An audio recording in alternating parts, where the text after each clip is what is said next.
about humanity. About humanity.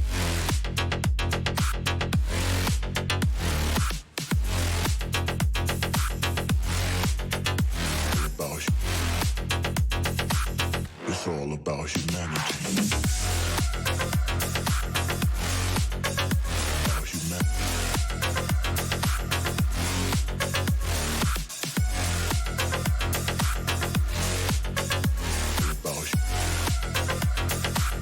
It's all about humanity.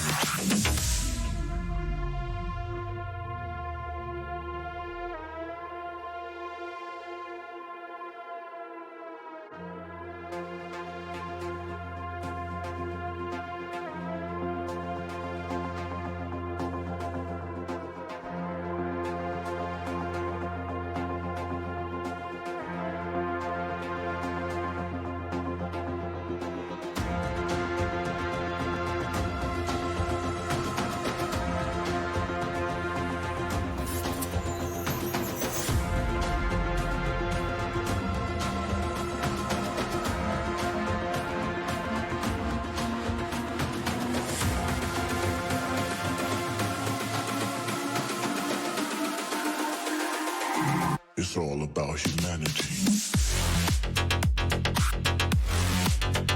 About humanity.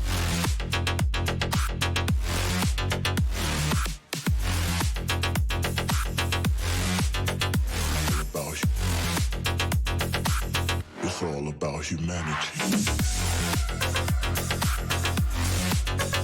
About humanity.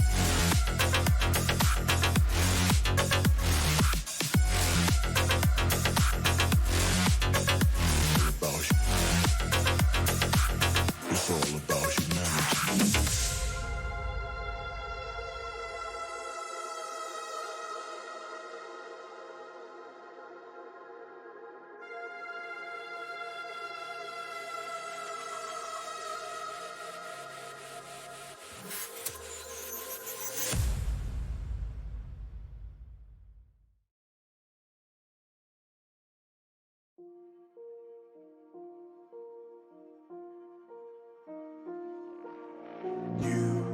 You just walk right out the door.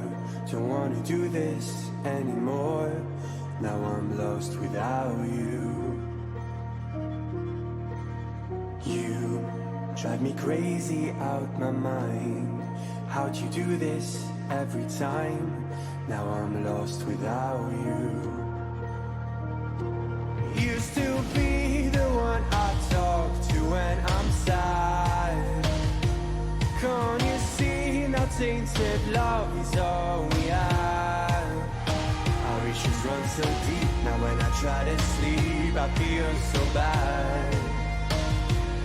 I should leave and by the time it's done I'll be gone.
So distant when you're home, always hanging by your phone.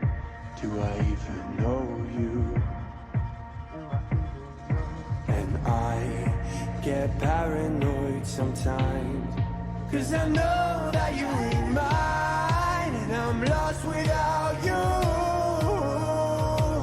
You still be the one I talk to when I'm sad. Can't you see now tainted love is all we try to sleep, I feel so bad. I should leave, and by the time it's done, I'll be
you and I don't together like we can change the weather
Welcome to the broadcast, ladies and gentlemen. We have arrived!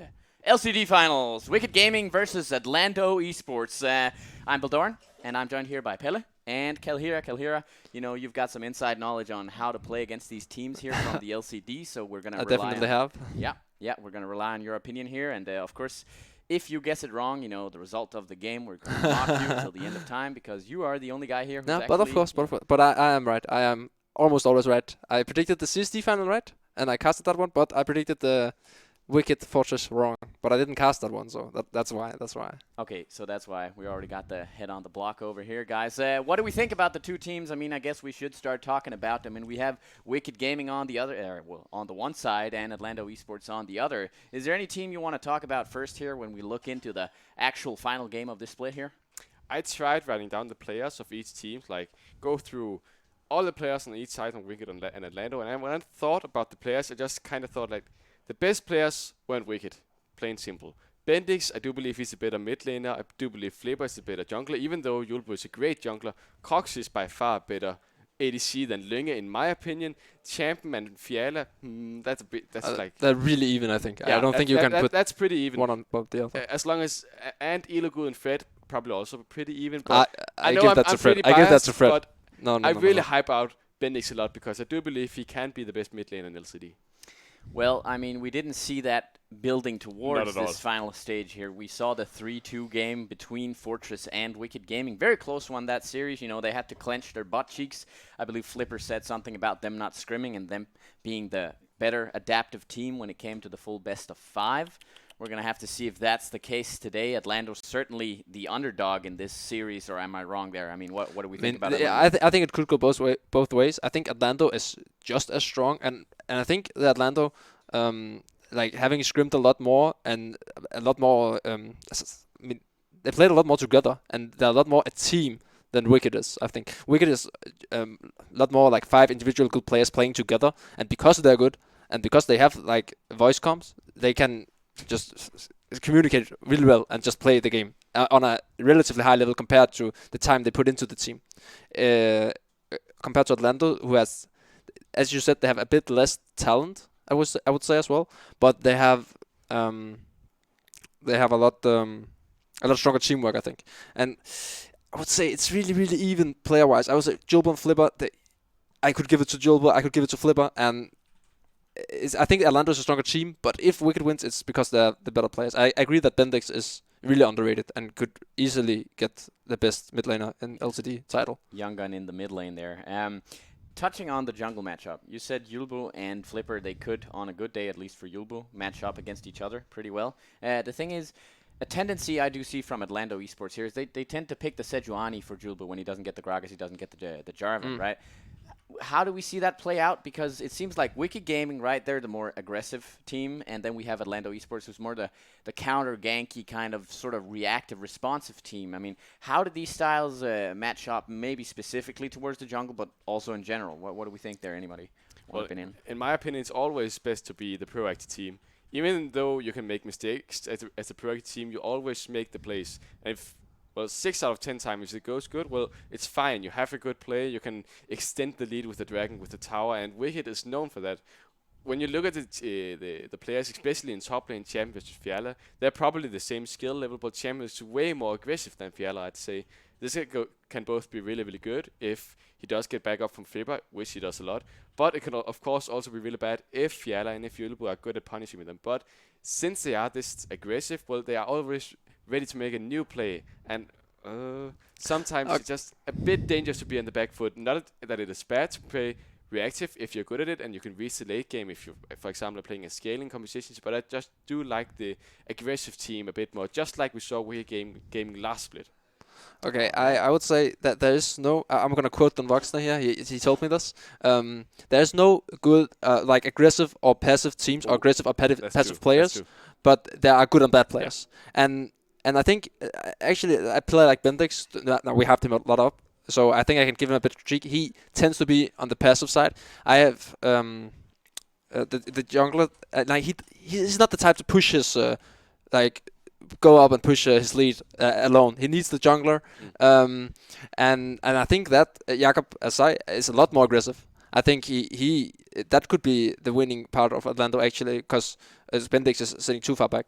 I think though Bendix is a really calculated player, and that's why he's thinking a lot. That's why he's not that aggressive all the time, because he's not an instinct player like someone like, for example, Julbo is a lot more like the Gragas combo. He has them in his hands, right? Yeah. But I think it's such an even matchup. It's really exciting actually. It could go either way. I mean, we do have to predict something, right? We're gonna have to guess just before Yeah. we get into the game. But before we do that, okay. So the win conditions, you touched upon it a little bit, right? What are gonna be the saving graces for both teams? Like who are they looking at to win the games for them here? Who does Wicked Gaming look at, and who does Atlanta look at? Champion, 100%. I think Champion is really good actually, and I think Cruxy as well. It depends. I don't think Bendix is like so consistent. He doesn't have the like big pop-up games, but he has no low games. He is just I'm here, and that's except last Saturday. Except for last week. okay. I didn't see that, but as a player, if you look also outside of LTD, he's just extremely consistent, and that's really valuable in competitive play, because you can lock him, Oriana, Syndra, all these mages, and just see you wave clear, and then he wave cleared the whole game. Yeah. And then you put Cruxy on something like Draven or Lucian, Kalista, so really aggressive, and then you put Flipper down and kill that bot in 10 times. But again, it could easily be the other way. I think Lunge, I think you underestimate him if you say that the skill gap between him and Croxy is that big. I think Lunge, it depends if he's sick on it. I would say if he's sick, then the skill gap is really huge. But if he's not, and he's not, I met him today, so he's not. And then I think the skill gap is a lot smaller, if non-existent at all. And I think Thread is a better player than Ilugun on almost every level. So I think they can, and support controls a lot of the laning phase. I don't think Thread's laning phase is his strongest point though, but I still think they are the stronger, or at least they're as strong as Wicked's bot lane. So it could go either way. It depends on the matchups and it depends on the draft, and that's why I predict 3-2 to Atlando, because I think Revo, his draft, will come out on top. In favor of Wicked, that has like no coach, nothing. They just, what's good here? And Revo is actually big brain, so he has thought it all through. We're gonna have our fingers crossed for his big brain here in this series here. At least if it goes as you predict, 3-2 games. Those are the most interesting ones going to the full 5-game series. I mean, you said Champion, right? Croxy, those are the carry players. Bendix, if I'm just highlighting it correctly here, Bendix is the guy they put on the wave clear. Normally he fills in the gaps, and then you utilize him whichever way you see fit in terms of what win condition you've drafted for yourself. Now, Pelle, you've been a bit quiet here, but who do you see as the key players here? We didn't really touch on Atlando, who they would look at as much, but if you had to look at and outline Atlando's win conditions first, who would you say? The big thing is I've predicted every single LCD final correctly. Every single time, even though there's been some weird matches, Can we get a fact check on that one? Yeah, you can do it. I've predicted every single one of them. So, of course, I need to predict this one as well. I even predicted Hobo and Coping Claims. Yeah. So, I'm going to say... No jinx, right? I'm going to say We're Gaming 3-1. Alrighty. Yeah. Alrighty. Yeah. I mean, We're Gaming 3-1. Wicked Gaming. And I'm a bit of fanboy of Bendix because he's such a controlled guy. And that opens up the map for a champion. But if Atlando are good at punishing the bot lane of Wicked Gaming, of course Croxy and Ilugun, well, champion kind of just doesn't know what to do. I can say this from experience myself as a coach. That is the big problem with the split pushing top laner. If your team falters, well, and you're still going like pretty good at the split push, you just suddenly don't know what to do. Because, well, if your team is failing, do I have to help them or should I stay in the side lane? And sometimes the indecisiveness is just losing the game straight up. I disagree, but I think Champ is hearing him play. He scrims at campus, his comps, and he's really, really good at comps. Yeah. It's actually insane, and I think he's a lot. He looks everywhere on the map, and it's like really controlled. And he can. I think he has improved a lot from the FK Vikings. Yeah, he has as well, because the problem with FK, he didn't have the strong team as he has right now with Wicked. That's no shame in saying this. Bendix is such a good mid laner, and Croxy and Ilugun are so consistent, even though they're very, very aggressive. But if Atlando can shut down Croxy and Ilugun, which I do believe they can, if Yulbu is just basically sitting in the bot lane, it might be able to like switch Champion's play style a bit. If Julbo gets Gragas, the game is won in 21 minutes. I just say it. His Gragas is absolutely insane. I think there are some bold statements flying back and forth here. I mean, I like the disagreement, the dispute here. You're saying Atlanta's going to win out 3-2. You're saying Wicked Gaming is going to go for the 3-1. Personally, if I can, I can weigh in, right? Like, I'm not just the guy in the middle here. Not you can. Awesome. Okay, what I believe with these two teams, the thing is with Atlando, and you said the big brain Revo, I really like his style, but it just seems like when they play a very aggressive team, a team that really can put on the pressure really quickly, they seem to fall apart. They always get these losing matchups through their drafts, and they tend to go for the Sejuani jungle being pressured back, going for the counter gank style. I like that about Atlando, but sometimes it's just, all the way over here with the counter gang style, and they are too passive. They get rolled over because the champions are just that much better, and they utilize them well. And Wicked Gaming is one of those teams that can utilize the early game champions, the snowbally champions, the aggressive champions that much sooner. So for me personally, I think actually Atlando, they lost 0-3 last year in the fourth placed match, or it was the semifinal, I think. Yeah, it was versus us. Yeah, they won. Yeah, exactly. And I could see that happening again. I mean, maybe they've clenched their butt cheeks a little bit more this year, prepped a little bit more, but I kind of fret for them. I think they have to channel as best they can the words of Eddard Stark, long live the legend, or he's dead now, but whatever. The lone wolf dies, but the pack survives, and if they can do that, maybe it'll happen. But that's my 2 cents anyway. Let's see if we can't get All a right, hold who's on. going to win? You didn't say it specifically. I'm but he going to say thinks Wicked. 3-0 for Wicked, I Okay. believe actually is going to happen. But I'm ready to be surprised here because I really do like those Wolves of Winterfell over there. And 3-0 and a Game of Thrones quote. yes, Can it be anything? yes, exactly. That's what you should take from this. Any champions that we would like to see here? Any surprises we might be aware of? What are we looking at comfort pick-wise? You touched on the Gragas a little bit. What should we take hold of here before we get into the game? Camille. Yes. Yeah. I agree. Nice. Mage for Bendix and Hyper Carry for Cruxy. Maybe some Slip Push for your I almost called champion Camille, but Camille. Yeah. And relatively early game jungler, but not something that's completely flip. So it's like Rek'Sai, probably for Wicked. I won't touch on Atlando too much because I actually scrimped them recently, so I don't want to say That's the anything. word. The thing is, Camille can both be played by Fiala and Champ because Camille suits both of them real well. Like Champ loves to go for the split push. If he gets Camille and if we gets like 2 Mountain Drakes, the game's over. Completely over. But Fiala is really good at this champ as well. He loves to dive in the backline of the enemy team in a team fight. He's also really good at split pushing that with the champ. So I do see this champ be considered for a not pick ban necessarily, but I do believe it is going to be picked a lot. Also Fiora maybe for the counter pick for Camille, especially champion. He does love that Fiora. But Camille is good with Sejuani as well, and we talked about Atlanta liking that. So Alrighty. So we got a couple of picks coming in there. And just to inform you guys out there, sorry for the delay. We seem to have some Discord issues, and don't we just love that in the middle of a final? So we're going to talk a little bit more about what we're expecting to see here. Some of the champions that I might suspect coming in, I think the Sejuani is going to be one of those picks that definitely are going to be utilized from Atlando. I really hope that they are not going for that. I did think we did see an uptake in Yulba's playstyle on the Sejuani. He was more offensive. He was more direct when playing it. Also earlier on, more willing to find those counter ganks and you just be aware of where the jungler was. It's going to be harder to track Flipper, I think, because he's such a skilled jungler, so aggressive, and it's probably going to be the other way around. You think you're locked up in here with me? No, it's the other way around. You think you're locked up? No. Damn it. Fuck that quote. I'm sorry. Fudge that quote. Fudge that quote. Whatever. Either way, the Sejuani pick, I think it might be a problem there. I don't think it's something that Atlanta should look to. But Jarvan, Gragas, right? They're going to be banned out most of the time because they are the... They should be. They should be. If you don't ban Gragas, you disrespect him. This dude is really, really talented in Gragas. I played on team with him a long time ago. When he made his combos, the table, it was like shaking. He was just dong. It's a pleasure to play with him when he plays Gragas. It's actually insane.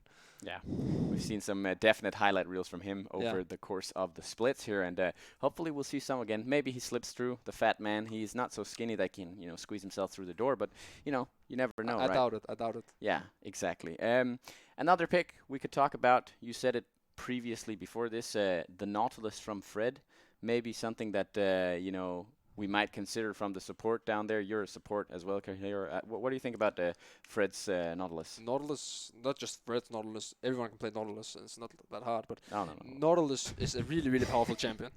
He's so strong. He's almost like first pickable. He has very few bad matchups, and the one that's bad is the kind of just even. And he outclasses like almost every other support in team fights later on. And he's so consistent. It's not like you can miss it. It's not like a Leona ult. He basically has a point-and-click Leona ult. That's really, really good. And it's also really strong with Kai'Sa. And Kai'Sa is probably the best AD carry in the game right now. And so that lane is something to be looked at, especially on red side. Why is Kai'Sa the best AD carry in the game She's right now? she's just broken. She has but she has too much damage, too much mobility, too much like self-peel. It's she's closely followed by Saya, I would say. Because she has the same self-peel, she doesn't have the same mobility. But Kai'Sa in these kind of games, on this, she is stronger when the games are a bit more chaotic, because she can join in from the fights all over, and she just has too much damage. And also she's good with Nautilus, because Nautilus doesn't have to wait for her, even though they get away with his ultimate on, they still get knocked up, so she can fly and just kill them.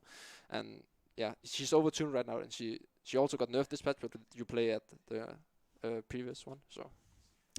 Okay, roger that. It's nice to get some insight on what's going on down there in the... Quote, she's just broken. She is just broken. Thank you but for she the really math session over there. I'm not going to pretend that I'm aware of either, but Lunge really does like to play this champion as well. Like, he has... Whenever it's open, Lunge just locks the Kai'Sa in every single time, and he's good on it.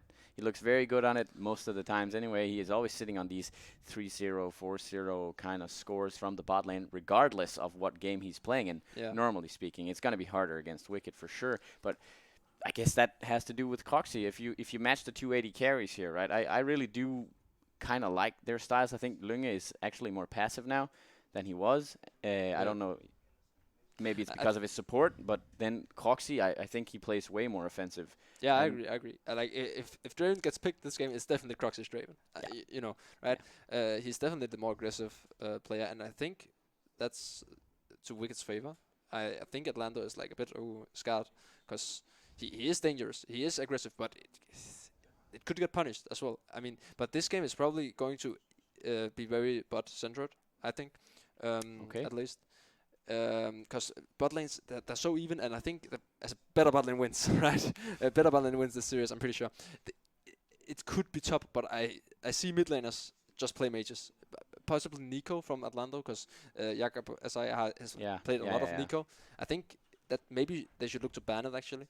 But again, something Wicked should ban. They should ban Gragas. On red side, they should definitely ban Gragas, and I think you should ban Kai'Sa or Nautilus, so they can't pick it in the same rotation. And maybe Nico actually, so that's flex as well.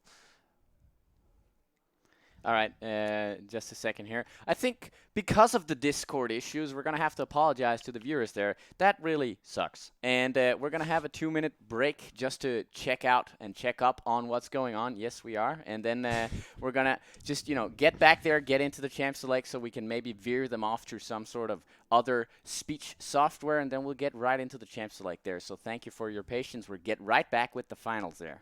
Oh, wait, what? Funny. Okay, so 2-minute break. We'll be right back.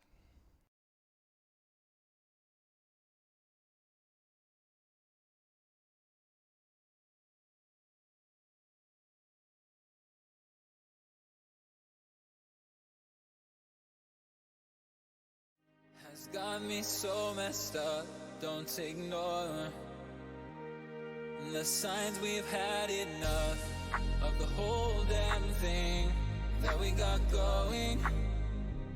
You hold the strings without me knowing. Why do I have to suffer through the thinking? Why do I have the feeling that we're sinking? I need to find a way.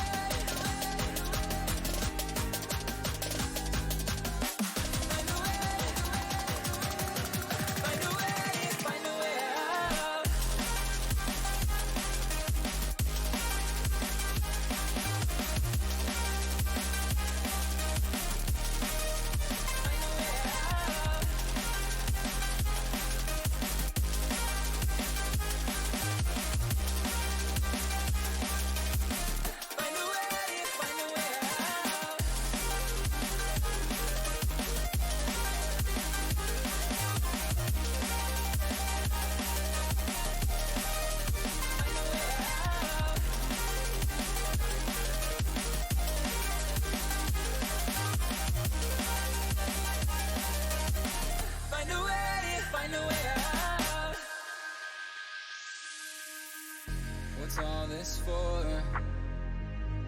It's got me turned around, but I can't ignore the feelings that I found in this whole damn thing that we got going.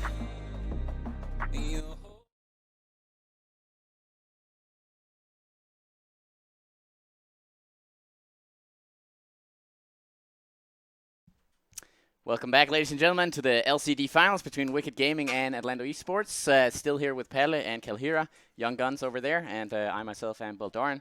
No guns are pointed at me because I will win the stand. No, damn it. All right. Either way, currently the teams are downloading TeamSpeak because Discord has it's collapsed in on itself like a dying star.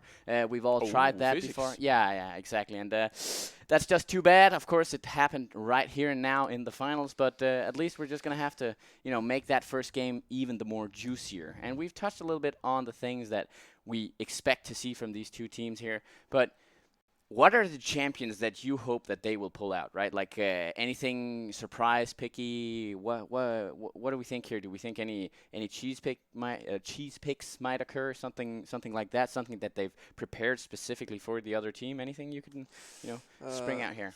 I don't really have anything, or I have something, but I'm not gonna leak it. Sorry. Inside knowledge. But I think I would love to see Gilbert Gregors, but again, it's probably not gonna happen. But I expect Kaiser to be Kaiser Syra Khan as well. Kaiser Nautilus, really high priority. Maybe some Lucian actually. We could see that. And Yumi actually as well. Yumi might get a Really, Yumi? yeah. She's still prevalent in the. Yeah, she is. If Maybe you can play Yumi her. Casio into Lucian. We've seen that before. Oh yeah, the other mage is Syndra. Syndra could be true. really dangerous. We saw in the CSD final. We saw the Syndra Swain. That was really impressive by Legion actually. In the bot lane? Yeah, in the bot lane. And Really? they were completely stomping. It was Caitlyn Morgana. They used it as a counter to Caitlyn Morgana. And Caitlyn Morgana could also be a lane they're looking for. We've got But we see the Draven ban here as kind of expected, because Croxy is like Draven player, and either you ban the Draven player or There we go. okay, Sorry thank about you. that. Yeah, we're just getting you in the frame here. You guys See are Fiora? broad shoulders. Nope. No. Yeah. Actually, maybe we should just talk about the champs. Like since we've But been. we see the Gregors first ban as expected, and the Nico as well. If they ban Nautilus now, I'm genius. Just saying. Well, as long as you're saying that about yourself, it's real nice. But yeah, you definitely touched upon the fact that Gragas and Nico, I'm going to save you there with that. And definitely the Draven as well, something that we've talked about in the Croxy style of play. From Atlanto's side, they're actually banning out the Fiora, something that, I mean, has Champion DK actually played it that much? He did play it a little bit, but I seem to recall that he plays more Camille, more Jax, something like this. So why do you see this ban come in, you think? Maybe they want to pick Aatrox and don't want Champion to get his Fiora against Aatrox, because this is a suck-ass matchup for the Aatrox. We have I seen agree. Champion play Fiora into Aatrox before in this split and just completely stomped. So it might be because of this, but you do see the Jarvan log in Yeah, for we see you. the Such a strong we see jungle. Saya as well. Maybe following up on the Rakan. Could be dangerous not to log it, because they can take it. They could take like Kaiser Rakan is decent, but anyway, Nautilus is still up. So. There we go. And I expect if they lock Rakan, I expect the Nautilus Kaiser to counter, but they could also lock the Syndra or the Rakan with Jarvan. Kind of strong combo. A lot of options, definitely. Something that I do like to see from Atlanto's side is that they did get this Jarvan. They put the priority when they were on the blue side to get this first pick around here. And the Jarvan, something that we've seen Yulbo do really well on. Yeah. It is his Yeah, the second Kaiser most Nautilus. preferred. Okay, yeah, and then we do get it. So a lot of comfort picks coming in for Atlanto's side right now. Definitely, probably 3 of the just most played champions from almost every role, except for maybe the Gragas on. We gonna see have the to Camille see hopper Yulbo. here. They didn't lock Sejuani as we talked about. That was Atlando, but Sejuani and Camille is a really strong combo if you want to play around the Camille. But so is Skarner Camille, I suppose. But Camille again, it's a flex pick if they lock it, and they can ban out counters. Yeah, so all. I really Champions like on this the because table. this should probably open this game up completely for champions, since they now can ban 2 top laners if they do want to, but Champ is just so good in this champion. And they Atlanta have to ban Rakan as Yeah. well. We Yeah. have to take that in mind. They have to. Also, Atlanta have banned Fiora themselves, so a big counter pick for See the Camille Riven, is not the up. Target Yeah. ban on Yeah. Fiala. Really good ban against Fiala, because it can be used as a counter pick against Camille. And Fiala is really good at Riven. We haven't seen it much, but it's kind of niche pick, so good idea to get It's rid smart of as well to do. I don't know if you. I think you should ban Rakan first, because they know you have to ban Rakan. So, but anyway, the Fiora ban from Atlanta kind of locked them, because if you wanted to use that as a counter to Camille, then it's. I mean, you can't do that if it's banned. So now they actually kind of have 3 bans on the top lane, and they could actually flex at mid also if they get a really bad matchup. I mean, if we try to look back at Fiala's actually playstyle, okay, they do ban out the Vladimir there, something that you can also flex pick we're a little too late for that. What? They let Rakan through? Yeah, they did let Rakan Okay. through. So maybe, I mean, you said that they would probably they're probably gonna go for that on Wicked side. It's gonna give them a lot of engage tools actually, and a lot of. I think I don't think that that's good. I mean, Nautilus is a good matchup into Rakan. I mean, Rakan is kind of the same as Nautilus. He doesn't have any really bad matchups. You can play most of them. Oh. That's a cool matchup. Yeah, that's Okay. real nice, real nice. Okay, Two now very it went tanky from engaging. like kind of winning to hard winning from Wicked's bot lane. This Leona is so explosive. If Jolbo doesn't sit bot lane here, they can dive them 2v2 level 3 almost. Like, this matchup is so unplayable for Kai'Sa. All they need now is just a bit of wave clear in the mid lane. Oh. Okay, we do get the Mordekaiser here on Atlando's side. Something that they, I don't recall who played it actually. I think maybe it was in the game versus Hillerød that they lost the first game there in the semifinals, and it was against this Mordekaiser top lane. Talia. Oh, I like that. That's a cool champion. And it definitely about playing for the bot lane, because it's a really good champion to get mid prior. And Bendix has counters, but counter pick, but he's not a guy that takes like an assassin or something. That actually is a really good matchup into Talia. He takes probably another mage, and it's kind of hard to challenge that mid prior from Talia. It's really hard to challenge the mid prior from Talia. So we do It's see the the designer Sandra being log in. She has a decent wave clear, but nothing like Talia. So bot lane priors should be accessible for the bot lane of Atlanta, especially with this jungle Jarvan with the gank, the Desire. No real way of getting out the Cataclysm unless you have Flash. You can feather storm it, but you can't get out of it. So it's Jarvan still a really, really good pick into this Sire, but holy moly, Sire Leona.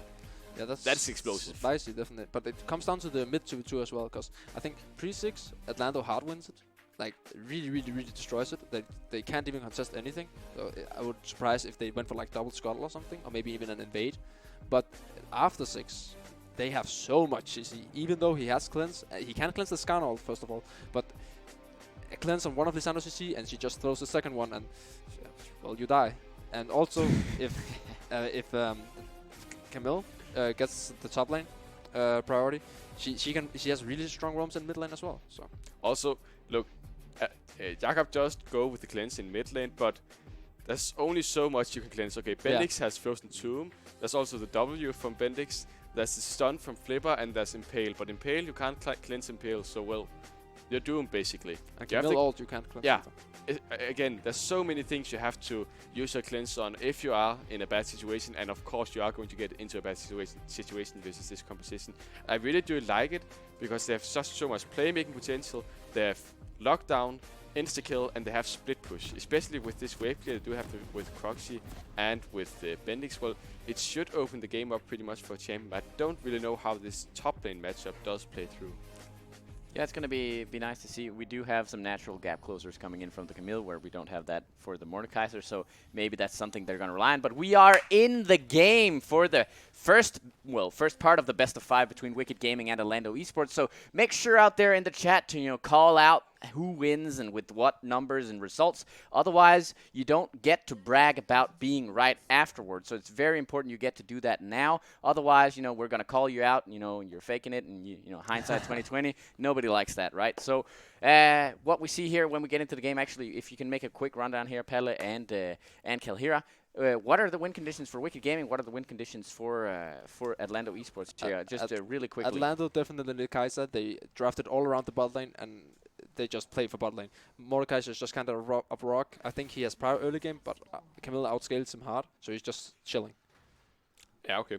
Wicked Gaming is going to be for the split push and for the playmaking potential of a pick potential. They have Lissandra, they have Skarner, easy drive-by, easy kills you can get from this. There's so much lockdown. And Leona as well. Yeah, and the Leona as well, and even the Sire as well with the blue from Feather Calls. It's so much CC, it's completely insane. And then they have champion who can just split push in the side lane with the wave clear of We see Bendix them actually Lissandra. trading level 1 here. Oh yeah, something coming in here in the top lane, not too much. I don't think they're going to risk it here in the first game. And something I think is really funny for this game, it seems like the fact that they just switched around the way they wanted to pick out their champ selects here. It seems like Atlando, they have the more aggressive composition, where Wicked Gaming, they want a little bit of time to get online with this composition We at see first. actually an invade from Jolbo here. This is really early action. Let's This see who might gets be this blue pretty buff. interesting. Julbo is here. He does a smite as does Flipper. And Yo. it's actually Julbo who picks it up. This is really, really bad for Flipper. He can't really get onto the enemy blue buff. So nice steal from Julbo. They utilize their priority so well here. We see Kai'Sa can always get the early priority with the Q, and they use that to both mid and bot. Celia, we talked about the matchup having prior, but also bot lane here. There's nothing Wicked can do about this. Atlando could rotate first from any lane. Yeah, seems like something they've premeditated, something they planned for here, knowing that they would probably be on the blue side for the first game, because Wicked Gaming would go for more priority picks from the red side, as we've seen traditionally in these semifinals. So very nice from Atlando Esports. They get the extra blue, and we'll see what Julbo does with it. It's not, all over now. That would be very weird to just call that out. Now you know what Flipper wants to do. There's only so much you can do without the blue buff, so it's going to be really easy for Julbo to track him. On the other hand, Julbo has only taken his red buff. Flipper probably knows he goes topside here. But then again, he can't contest Scuttle, because Atlando has mid prior. So Julbo actually have the chance to double Scuttle here, I think, if he takes the top and goes pot. But it depends. He kind of needs to get the ganks going before 6, whereas Flipper can wait for 6, because his champion's ganks level 6 are so much better. But I think Julbo did a really great job. All of Atlando did, actually. It was great communication around it. Yeah, for sure. And Julbo, as you said, he's going up for the Scuttler there. Yeah, I think he's just taking it now. Maybe he's going to look to gank on Champ DK, just test the defenses here of Wicked Gaming, I should say. And, Flipper just recalled, so there's plenty of opportunity to utilize that if he... No, he doesn't go up there. He actually just goes down. He puts down a pink ward, a control ward, and goes in towards the mid lane, trying to deny maybe the recall from Bendix, which he succeeds in doing. And, We see them pinging Scuttle here. Bot lane has prior. Oh, remember last split playoff where Mordekaiser just got reworked and we were completely mind-boggled about the new reworked Mordekaiser. I still have PTSD from this. It looks like Flipper is going to get the second Scuttle here. Pretty uncontested. There was great communication. They knew Julbo was topside second Scuttle, and Croxy and Illugun could get prior in this matchup after 3, because the feathers do a lot of damage on the minions. So they got the prior, and Flipper got his Scuttle crab, so he's not too far behind. Only one can. For sure.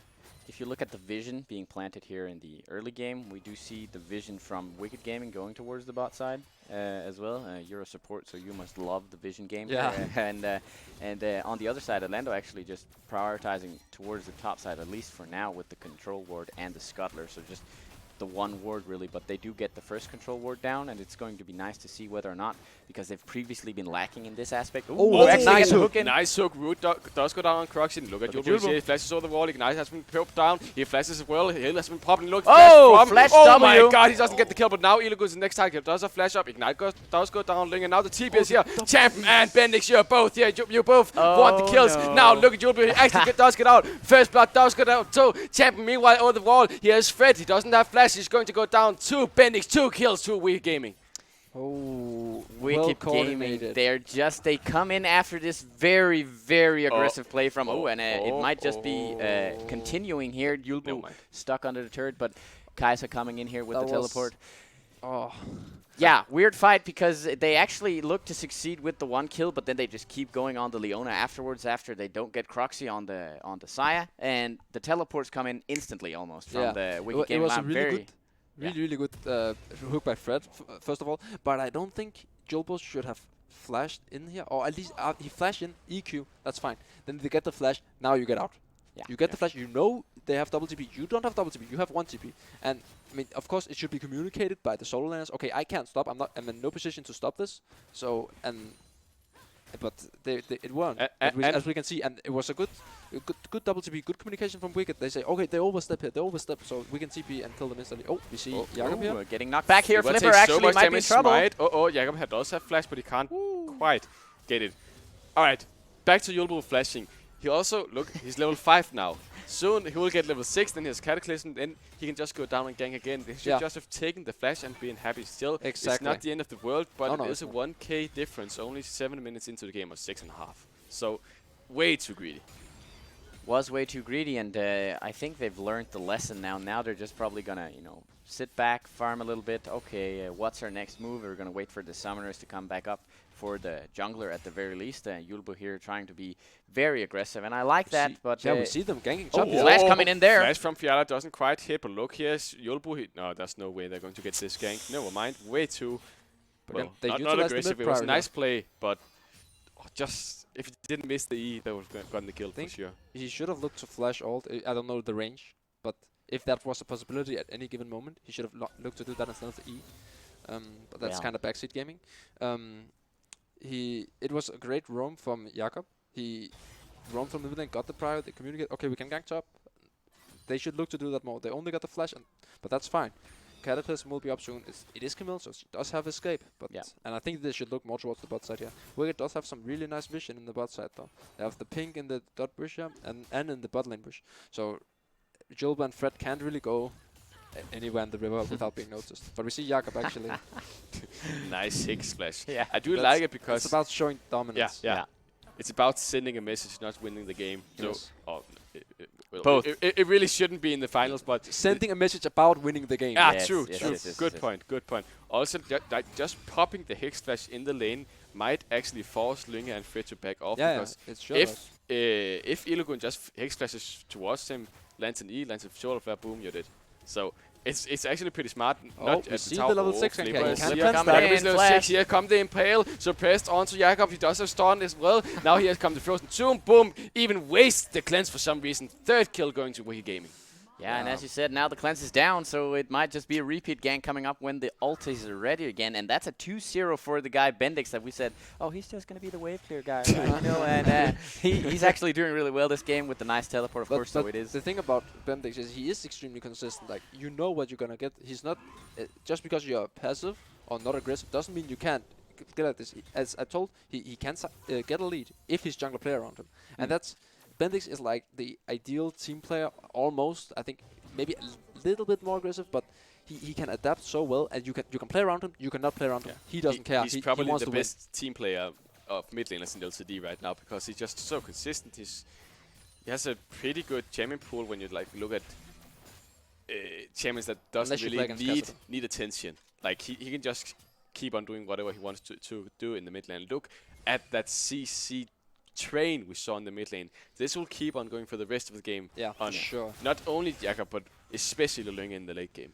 Yeah, I mean, I think Jakob, it's really bad that he wasted his cleanse there, because now it's gonna be return gank so quickly, and it's looking really rough because they don't win the 2v2 anymore unless Jacob gets a really nice W, like and a double W into double E and Jolbo combo. But then again, if that happens, then it's wicked misplay. The situation does look a bit dire for Atlanta because they are facing a pretty well scaling team, and they are already 2,000 gold behind 10 minutes into the game. It might extend, it might not.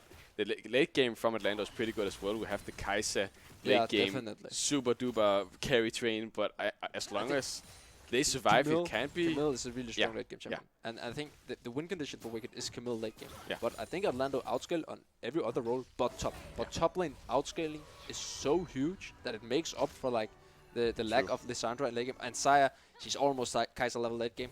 Like it's but not quite. Oh, we see the return gang mid lane. Here River comes the coming in Frozen there, Tomb, getting locked down. Impaled. Yulbu here, suppressed, does go down to Jakob, and he's stunned. He's chopped up and killed by Flipper. This is just too easy for Wicked Gaming. Yeah, we see that they lose the 2v2 mid lane after 6, as we talked about in the There Champions wasn't even a contest for winning this. No. No. That's Yulba comes in, does a little bit of dance, hurly-durly twirly, and gets out again. and they watches got his this mid laner top die. scuttle, so it's hard for Jolbo to gang top lane. Yeah, he shouldn't play reactively on the Jarvan. He should definitely go out there and set the pace of the game. Unfortunately, it kind of backfired early on, but we haven't really seen him go at it that much. This time he tries to defend his mid laner, and this, after Jacob dies, prompts the actual engage on the Rift Herald here. We're going to see if that gets contested from Yulbu. He is standing around, loitering, waiting maybe to get the smite steal, as we see the bot lane getting some free hits on the platings down there in the bot side. Actually, they might just come in here. Fiala coming in from the side, Yulbu coming in here. Who's going to get the smite? Can he steal it? Who got it? See it. Flipper is here. Look at the root going down on Yulbu. He does go so low, gets killed up now. Fiala wants to get the scan, and he does get it. Meanwhile, in the bot lane, have killed Linge. Now into the Rift Hell as well. Bendix is on Fiala. Here is Jakob to defend his team, and he can't get out of this situation. Does root up Fiala. Now, can they actually get it? No! Champ just get burst down by Jakob. Now the next target is Bendix. He gets seismic shoved into his own grave. No mind. Actually, over the wall, can he maybe suicide to a creep or a tower? I don't believe so. Oh, Bendix, my guy, can you actually get out of this dire situation? I don't think you can. Suicide to the tower. Is it possible? No, it's not. The shutdown goes over to Talia, over to Jakob. And now, look, the goal is still the same, but it's a bit more evened out, I guess. Yeah, who got the Rift Herald there? Did anybody? Bendix got it. So, okay. Whoops. Yeah, Bendix got it. Bendix got it. Bendix got it. Bendix got it. I mean, Atlando has to contest this because that mid turret is pretty low. The Bendix just got the demolished back, and if you lose mid turret this early on, it's a disaster. You cannot win. The map opened up so much for the other team. It's really doomed. Look at Fiala in this. Yeah, exactly. Fiala just going crazy, and he escapes just barely. Look at that. Oh, the last part of the grappling hooks there doesn't hit him, and he gets out with just a sliver of health. If they use it mid lane, they will probably get the turret because Bendix got so much damage off the ganks earlier. So, I mean, it's a really good setup for Wicked Gaming overall to get that mid turret. Ward fight here. Actually, it's probably just a one. If they get the mid turret, Talia can't roam as much, and then the bot lane will be sacked, and that's the win condition. We do have to mention Linge actually did go down to Croxy and Ilagun in the 2v2 in bot lane. Pretty big deal. Now we do see the Rift Herald being popped in the mid lane. Should be the first tower. Thank you very much, they say, and here the map just completely opens up for Wicked Gaming. Yeah, they probably want to rotate out into the 1-3-1 They there got the second now. chat as well. Oh, really? Yeah, they got the second chat. This is yeah. pretty that's a weird good tower dive. cancel from Ilagun is under the tower, has tower aggro. Now the ultimate does go down for Fred. Oh. Fiala's from the backside. They do get Fred first target, not Fred. I'm talking about Ilagun. Now the next target is Croxy. Double kill for Linge. This is so big. Completely waste of teleport for Fiala, but still, he didn't get an assist. But Linge got the important double kill and got back into this game. But Wicked Gaming made exactly the mistake that Atlando made earlier by committing too much. You don't need to step up there. You have the mid lane turret. Their mid laner can never get prior, so you just push in mid and rotate, but take the turret, do it like a team and not like these individual things. They are so much stronger. They just killed the bot lane, so they're thinking, okay, we can play aggressive here, but you have to look at the bigger picture, and you don't have TPs, and you know Fiala have TP, or I hope you know, because it's basic communication. Yeah.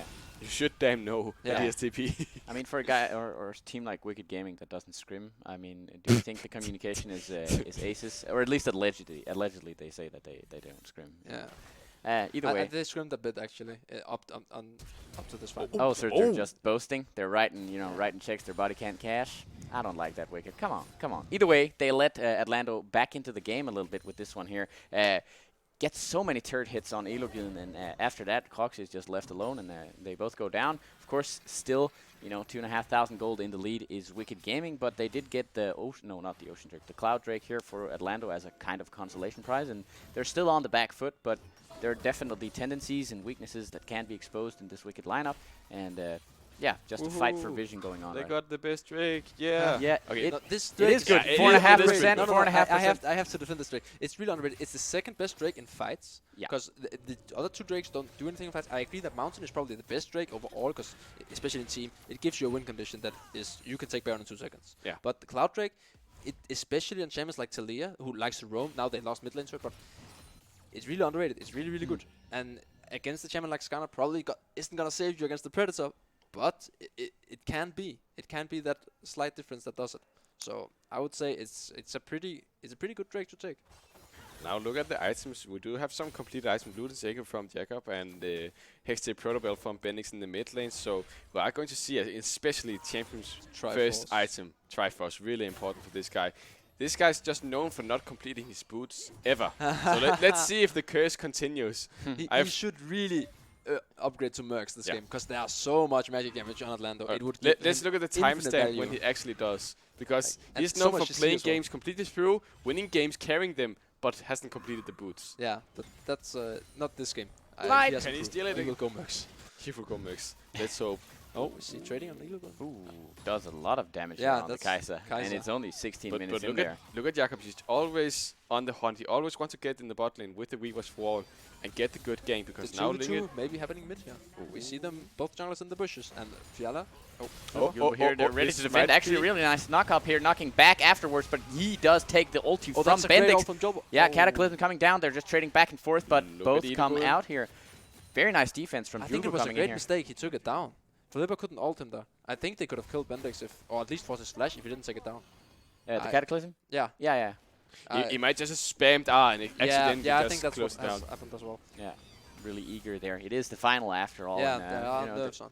there is stuff at stake here, and just the top lane has been very nice and quiet, 137 to 137, as see we do trading see a here. trade here, but I don't think it's going. Oh, actually, a Hextech ultimatum coming in here. Now Flipper's here with the Impale and the Stun ready. Death Fiala actually Rattle. does a lot of damage. He heals Oh, so oh, much. can What he- is can this he win this? disgusting champion? I don't even know. Flipper, oh my god, he impales under the tower, but The he can't shield? quite kill him. Stun as well under the tower. I do believe he can get the kill. Yeah, he can. Flipper picks up the return kill. Why didn't he use the Impale earlier? No, he was in the ult. Oh Death yeah, Rattle. yeah, true, Death true. Rattle. My Death bad. He couldn't. That was really well played by Fiala. He knew that he could step up there and take the champion in that trade.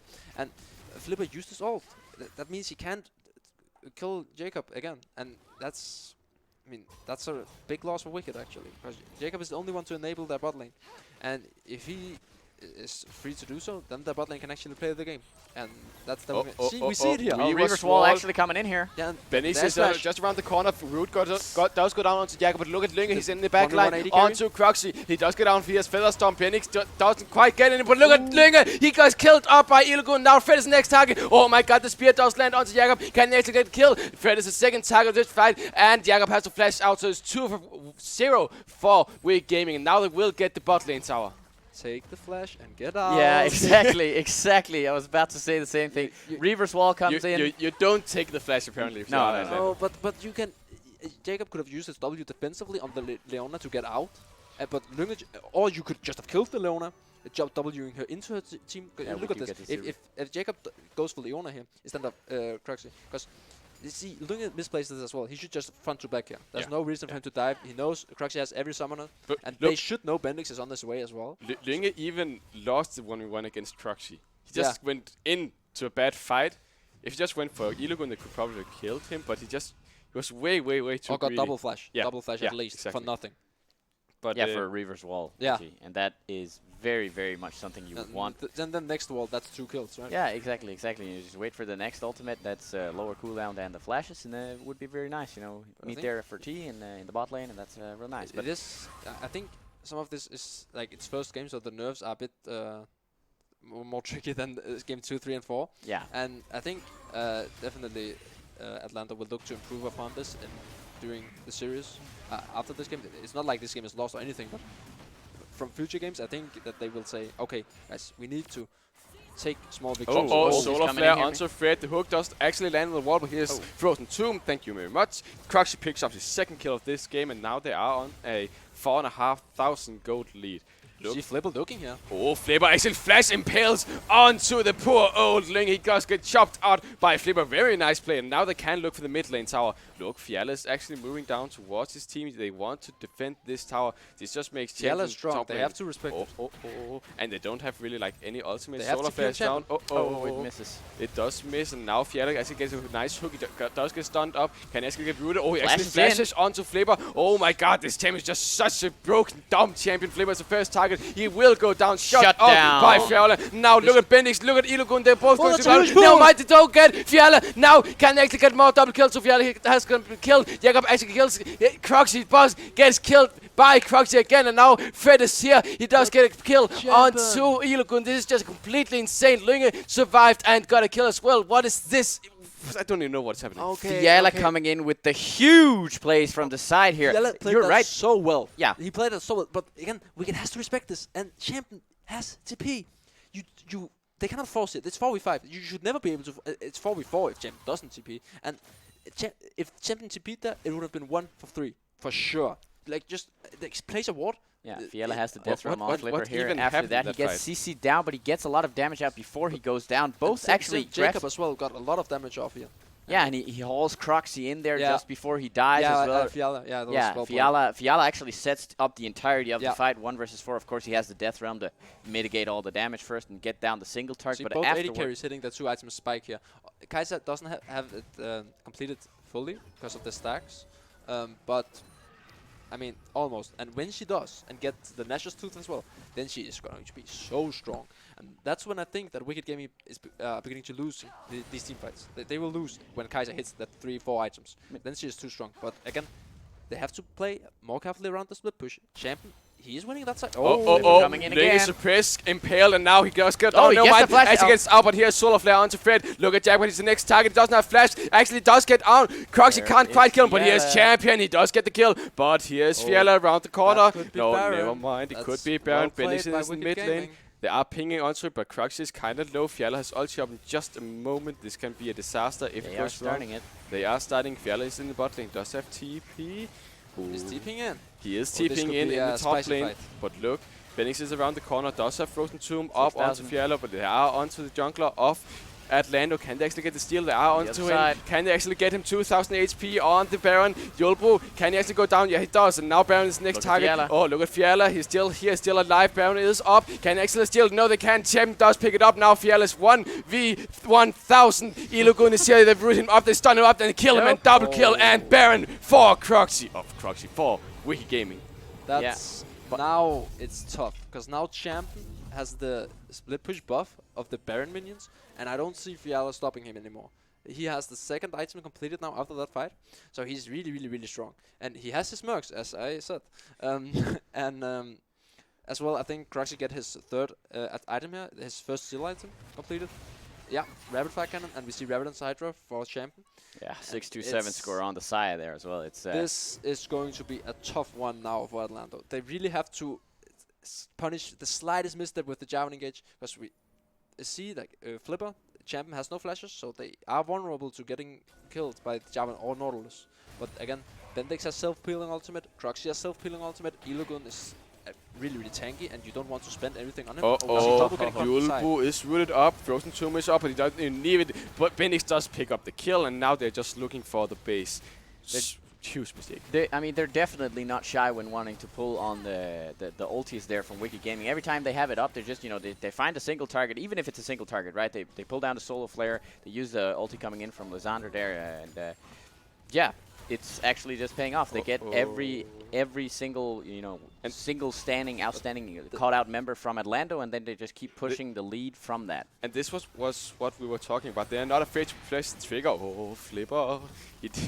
He pressed kind of on the trigger, but they're just so trigger happy. They want to go for every single fight they see. Some of them are mistakes, but look, even if they make some mistakes, they still make a lot of good plays, and they just got a mid lane inhibitor. Yeah, I mean, but I think most of Wicked Gaming's lead, or their first lead, comes from Atlanto's mistake more than Wicked actually making the. They made the correct play Flipper punish. might be caught out here. Death Realm Oh, actually coming down Fiala has real actually early. used his ulti onto Flipper. Is this the right target? Fiala is so big, but look, he's impaled onto. Now the team fight does start. Bennings in the middle, but he does get knocked out. he's Can back he actually line. get anyone? Yeah, Ling is so low. Look at this Has used fight is so Thunderstorm. split up. Champion goes root up, but look, Croxy is still alive in the back now. And now the Solar Flash here. Jacob is the next target. Flashes out, but it's 2 kills for 0-4 Wicked Gaming. Now the bot lane inhibitor will be the next target. That was probably the best fight that Atlando could hope for. It was really well. They got off a lot of the damage, and Croxy actually almost started really well played by Fiala again. He almost won the fight that fight, but it's not good. Yulbu wants to Defend here. defend Flipper the actually taking Nexus. the third damage Flipper capture. is the first target. Yulbu, can he actually get it? Yeah, he can. Now he is down. Stopwatch as well. Ilugun wants to get the stun onto me, and he does get. Now Yulbu has been picked up. 2 kills, 3 kills for Wicked Gaming. The Nexus has been cracked open. Flash flash in. onto Linge. They get him. Now Jakob is the next target. Or just the Nexus double kill for Croxy. And Wicked Gaming does pick up the first game of the grand final. And we look at the ceiling for some reason. That's a nice ceiling. Yeah, I That mean, was- great lighting. Yeah. Well, that was the first game between Atlando Esports and Wicked Gaming. That was a fast one, 25 Yeah, minutes, that and was, that's, quite- that rounds it all off. Quite an overwhelming performance by Wicked for Atlanta, at least. They couldn't really do much, to be honest. After they made the mistake, but then Wicked was really good snowballing on it. I mean, Textbook Wicked. yeah. Yeah. It's Yeah, but still, it was with a different composition this time around. I mean, we did see the more scaly sort of champions, at least a little bit. Flipper usually plays something more offensive although he makes the Skarner look really offensive, he flashes in every time he has it, and uses his impale and gets the target. Usually that was X Lunge in this game Flipper here. played really well. Yeah, Flipper played really well. I actually like it when you get the Skarner players in there and they play very offensive. Yeah. You find the target you want to go for, and you just keep consistently going for that. The solar flares, they came down promptly every single time, and I really like that from Wicked. And that's kind of Kaiser's only weakness. Like, if you're against the Skarner or the Sandra for that matter, because QSS is a good item on her, but you cannot delay your power spike because it's so her spikes are like she's pretty she's really a good champion, but then when she spikes she goes like, and that spike you need items and you cannot delay it by 1,300 gold as QSS costs, and so you have to delay it, and if you delay it Flipper gets a free game, and but also really well played by Flipper. He found Lunga all these times, and I feel like Atlanta could have played better front to back and tried to peel off the Skarner a bit more, but again the fights were too split up and they lost a lot in the early game by the bot lane play, but also the 2v2 mid lane. Wicked played it really well around the ultimates, and there was pretty much nothing Atlando could do. I think Wicked had the easier draft to execute with the Skarner and Lissandra just go in, click out. It's really greedy and it's really hard to pick Talia into a champion like Skarner because it's just it's free when he's level 6. Just walk into the mid lane, press R, get a kill, get out. You can pick something a bit more defensively or something with just some escapes, but they didn't. They drafted the Talia to see the reason, like as you mentioned, just go down, gank bot lane, keep on doing it, and they did, but they messed up every single gank. Imagine if they didn't. Well, I mean, Atlando had to play it more slow. They were a bit too trigger happy, and Wicked were once I think they messed up. The bot lane was uncoordinated with the rest of the team. The CPs weren't up and stuff. And then they got punished and died, and 2 kills to Lunga. That could have been the turnaround. It was a really, really huge mistake. But Atlando, again, they ended up kind of screwing up, and Wicked punished it again later on, and then they got the lead back. But, I mean, Wicked really dominating performance, I would say. Yeah, definitely a dominating performance in the first game here. It looked like they were too trigger happy from Atlanto's side, right? They ran out of bullets mid-fight, and then they just kept pulling the trigger, but there was nothing there, right? Nothing left in the tank, and it just backfires, right? There were 2 exact same plays, one in the early game, one later on, where they, you can just get the flashes, get the summoners, front-to-back fights, and just call it there, take the small wins and then build off of that. This is pretty much a coach's nightmare because they're sitting, oh, my team is winning. Because then they go too deep or they miss an ability or something, and that's just what happened. Revo must probably been jumping in his chair until like they went too deep and got punished. And if they can fix it for game 2, there's definitely a good chance we can get to game 5. Yeah, I think Revo will be pulling out the whip for this before the second game. But right now, we're going to take a brief break here before we get into the second game. So stay tuned for the finals here. We're going to see if Wicked can keep up the tempo, the pace here, or if Atlando can hit back in the second game of the LCD finals.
Dive deep into entertainment. Philips Hue. Welcome back to the LCD Autumn Split 2019. We have Atlando Esports and Wicked Gaming. Sorry for the introduction there. I'm still Bill Doran. This is Pelle. This is Kalhira. And we're looking to this second game with kind of excitement and maybe a little bit of skepticism towards this Atlando Esports team. Or what do you think, people? I still think Atlando can take it, but Shut up. I still think Atlando can take it. But Wicked definitely looked really dominant here. But I think they had a really easy draft to execute, and I think Atlando should look a bit more towards that because Talia is a really advanced champion. Like I would say, advanced champion to execute in No, I'm sorry. in competitive context, and I think it's a bit too much, especially against such an even team. I think you have to play a little bit more easy champions and just stick with that. Because you see how well it worked for Wicked Gaming. They picked Skarner and ran it down.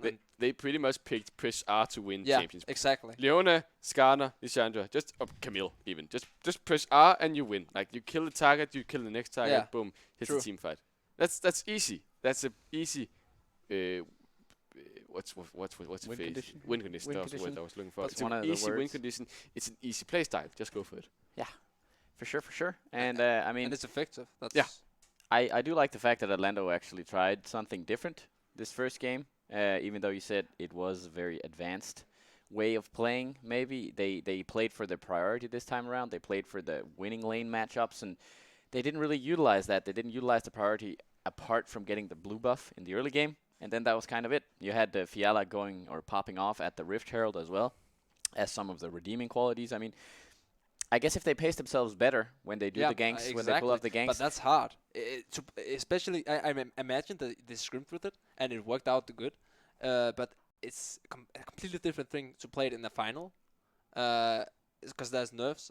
And, I mean, that's a factor. And you have to take that into consideration when you draft like this. Because players are like, oh, can I do that? Can I do that? Ooh, all the time when it's an official game. So I mean, I should just not lock into Leah and lock into something more simple, like Sundra, Oriana, Nico. That's a good topic actually as well. Like, what do we want to see? Who has to change it up? I mean, obviously, Wicked Gaming, they succeeded in their first game with a 25-minute win, but do we want to see some changes coming in here? Probably most from Atlando, but what do we want to see? What do you want to see? I want to see Atlando pick easier champions, or not easier champions, but easier comps. Like Talia is not like that advanced as champion. Like it wasn't like Jacob that screwed it up individually, but it's really hard to coordinate as a team. Yeah. And because you have to have that guy that says stop. When we got the flash, cool, and it didn't seem like they had that. They were just like, oh, we can keep going, we can keep going. They were really hyped up because it's the final, the adrenaline is going and stuff. Yeah. So of course they are, but they should pick champions like Wicked that works like that. You can pick Leona, and then you can keep going. Then you just go in and then you win the fight. Yeah. And not like these where you have to be really calm and calculated, because they didn't seem like that. But then again, there is a pause between the games, and they have coach and stuff on, so maybe he calmed them down, and it was like, okay. And sometimes the first game, that's from my experience at least, like my first Nordic game, I was shaking, man. But then the second game I was like, oh, okay, now I tried it, so now it's not that Did you lose that game, the first one? The first Nordic game? Yeah, the first Nordic game. Yeah, I was so scared. Yeah. But then the second game, I was like, okay, now I tried it, so now it's not scary anymore. Okay, you just accepted, Yeah, because I mean, okay, I'm still alive, so. And I feel like that could be a factor, and this series as well. And then, like, okay, now it's fine. Now we have nothing to lose, really. So it's yeah, they tried it out. Yeah. I mean, they tried something different here. They got some comfort picks going there, and something succeeded. But just play off the stuff that actually worked out, and try to calm it down a little bit, get the shot callers back into the mix, and try to listen to one another. Maybe that's the thing that's gonna get them going in here. But what about you, Pelle? Anything you want to see them spice it up with? I mean, what do you want to see apart from I like pretty them ladies when and they. stuff? I liked when Atlanta actually went for the top lane plays. They didn't quite get any kills, but they were so close. And Fiala played so good actually in game one. I thought when I watched the game, when I casted, I felt like it was Fiala versus everyone. And his own team. Did a lot of work. And definitely. the gangs were so close at actually making wonders. They didn't quite do it, but just go for it again in game 2. And the champions that champ does play, if you shut him down in the early game, he's Bazinga. He's over. He can't do anything on a Camille. What can you do on a Camille? If you have one item and everyone is 2 items, you can't do anything. I really like when they did go for the top lane, but we gotta just quite didn't do it like this. Oh, Maybe this that's is- it's too close. But I actually liked the Atlando draft the first half where they locked Jarvan, Nautilus, Kai'Sa. That was really stop. Yeah. I'm sorry. that got was distracted. that was really good draft, I think. But then they the draft overall was really good, but they failed on execution. But I think the first part was really good, also easy to execute. Like the Jarvan, Nautilus, Kai'Sa, really good, and huge. They got it. But we see the same bans from Wicked. They know it works. They don't see any reason to change it up. So they just stick with it. But we see the Skarner ban from Atlando. But Because it was really effective first game. they can first pick Jarvan this time around if we want to. Jarvan Camille. Kiana Uha. again, just completely the same. Copy pasta. Yeah. Yeah, Kiana getting banned out as well on the last Fiora. part, and Fiora as well. Something they don't want to see. on the side. What's the ban they didn't ban this time around? Atlando had 2 of the same. They had Draven, Fiora, but they don't have Skarner first game. Nah, never mind. Our memories. Okay, yeah, Hmm. whatever. Let's think here. No, that takes some That's time actually to a hard count. one. Yeah, it's a good question. Maybe the chat can help us out. I Oh, mean, see was the it Cypher Karma? spec- Karma was banned last game. Yeah, Yeah, that's Karma. true. Karma, That's true. yeah, That's yeah. Karma. I didn't fully understand that ban either. I don't think it's a particularly strong champion, but it is pretty nerfed. We see the Jarvan login, Jobo Comfort, and Nautilus again for Fred. And they can't lock Kai'Sa, so they're probably going to lock Kai'Sa last week here, but they haven't locked it, so they can counter if they pick something that's really tough into Kai'Sa. But I think the Zyra account, Kai'Sa, Nautilus, it's kind of even. Like Kai'Sa, the Zyra account obviously has priority, but Kai'Sa Nautilus can just stay safe and chill and outscale. What jungler do we game Okay. go for? Oh, We might get a repeat, at least, of some of the stuff going on here. So it's basically the same platform they're building from. If it ain't broke, don't fix it. But you can cleanse this. I mean, Skarner is out of the picture, so no matter what jungler they lock here, you can cleanse it. Unless it's like knock up, but then you can cleanse the stun and run out of the knock up. Unless they knock like Malphite or something. Yeah, Which I don't expect. they're gonna lock in Malphite now for sure. Yeah, that's happening. But Camille, I mean, Camille is technically a 3-way flex, but I expect Lisandro to go mid, so. And I expect Champion to. Ooh. We do get another. He did That's lock it in, a right? Okay. Spicy Go one. for it, go for it, go. Oh, yeah, baby. Yes, we do get it. It's very nice That's, that Fiala that's actually. so cool. Yeah, very cool. We get the Riven in the top lane. A comfort pick for Fiala here, who did really well on the Mordekaiser. Mordekaiser is not banned in this game, so I mean they could have taken that See the matchup Talia ban again. actually. Yeah. Even though it didn't quite work out, but I think Wicked are kind of scared because they could see it. They were like, okay, this was really close to working. It was let's bet on- Atlando's fault that Yeah. Talia didn't work. It was Yeah. not really Wiki Gaming. Wiki Gaming just abused their when they went too deep, but it was not really So Wiki Gaming they're kind of scared now. It's a good respect ban, to be honest, because it's kind of not really cheesy, but on We're gonna have to see. I mean, Soyban, and they banned out 2 early game junglers for Flipper. Makes sense. Even though I think they kind of need a tank on the side of. Wait, Kai'Sa went through. went all the way through. I guess they Okay. don't feel threatened by Nah, this but- this champion here. I think this should never happen. You should never have a scenario where you pick Kai'Sa in a second rotation. This can never happen. I mean, maybe they It's- don't want Lunge on some sort of an early game champion. He is a very good player, generally speaking. Maybe they're. feel I quite hope Lunge completely pops this game and just carries, because I say Kai'Sa is so strong. It's even though they have the counter ready, as we saw the other game, it doesn't matter. They didn't do anything really to B2. It was the team fights. No, don't take the Pantheon. Don't do I that. would love the Pantheon, but Kai'Sa is still just too strong to let go. There's no reason to ban like anything else. Just ban her. But I guess they feel like so Are they comfortable in the draft against Kai'Sa, so they're just letting it through. Okay, so they. Oh! Yeah, so Flipper's actually going on this. That's yeah. a really good lock, I think. They needed a tank, and again, it's it's such a good advantage to have when it's not like LEC level of play where people are a bit shaky and tends to get caught. The like rage engage bottom that Dawn has. What are you saying? Like, you can just click R and then okay, now we go. Yeah. And that's a really good champion in this level of competitive play, and solo queue I think as well. I think Ornn is really underrated. And I think Underrated. Oh, God. I didn't say that Get one. me out. But, No, but I mean it's yeah, right there. Orn is right really there. strong, Okay. in my opinion. Even though he doesn't have the best games No, pre-6. you can't do it the other way around. Like, Ornverpout. No, whatever. You know, it doesn't matter. We've got the two teams locked in here. We got the two compositions. You know, disregard what I said the last 15 seconds. On the one side, we have Wicked Gaming's lineup and their win conditions. If you could tell us about them, Pelle, in just a moment. And on the other side, we have Atlando Esports, and what they're going to look to play towards is going to be you. Just talk about that after Pelle here. So Pelle, go over the Wicked Gaming lineup. The Wicked Gaming lineup is kind of the same as game 1, like except it's the completely same composition. They have lockdown, they have wave clear, they have split push. Now they just have it with an on instead of a Skarner. It's kind of like the same champion, not the same champion, because you can summon the on horn and just bulldoze through the entire team. This time around it is multi-target, which just means you can't just kill one target. It will be really hard for them to kill Jakob and Fiala because they're such slippery champions, but it's still the same kind of win condition as we saw in game 1. Just basically go through the entire enemy team, just walk through them with all the CC you have, and look. Stun from Ilugun from Q, from Ulti, Feather Call from Croxy, Frozen Tomb and W from Bendix, On Horn, E, Stun, and Hexed Ultimatum from Killmill. It's completely insane. So yeah, I did say I like the on, but I think Atlanto's draft is way better. Way better. I think they have better bot lane champion-wise, they have better mid lane champion-wise, and they have better jungler champion-wise. And I don't know, Riven is really hard to scale as a champion. But when I see a Riven main playing Riven, it's like a different champion. So I think because he's a Riven main, they have the better top champion as well.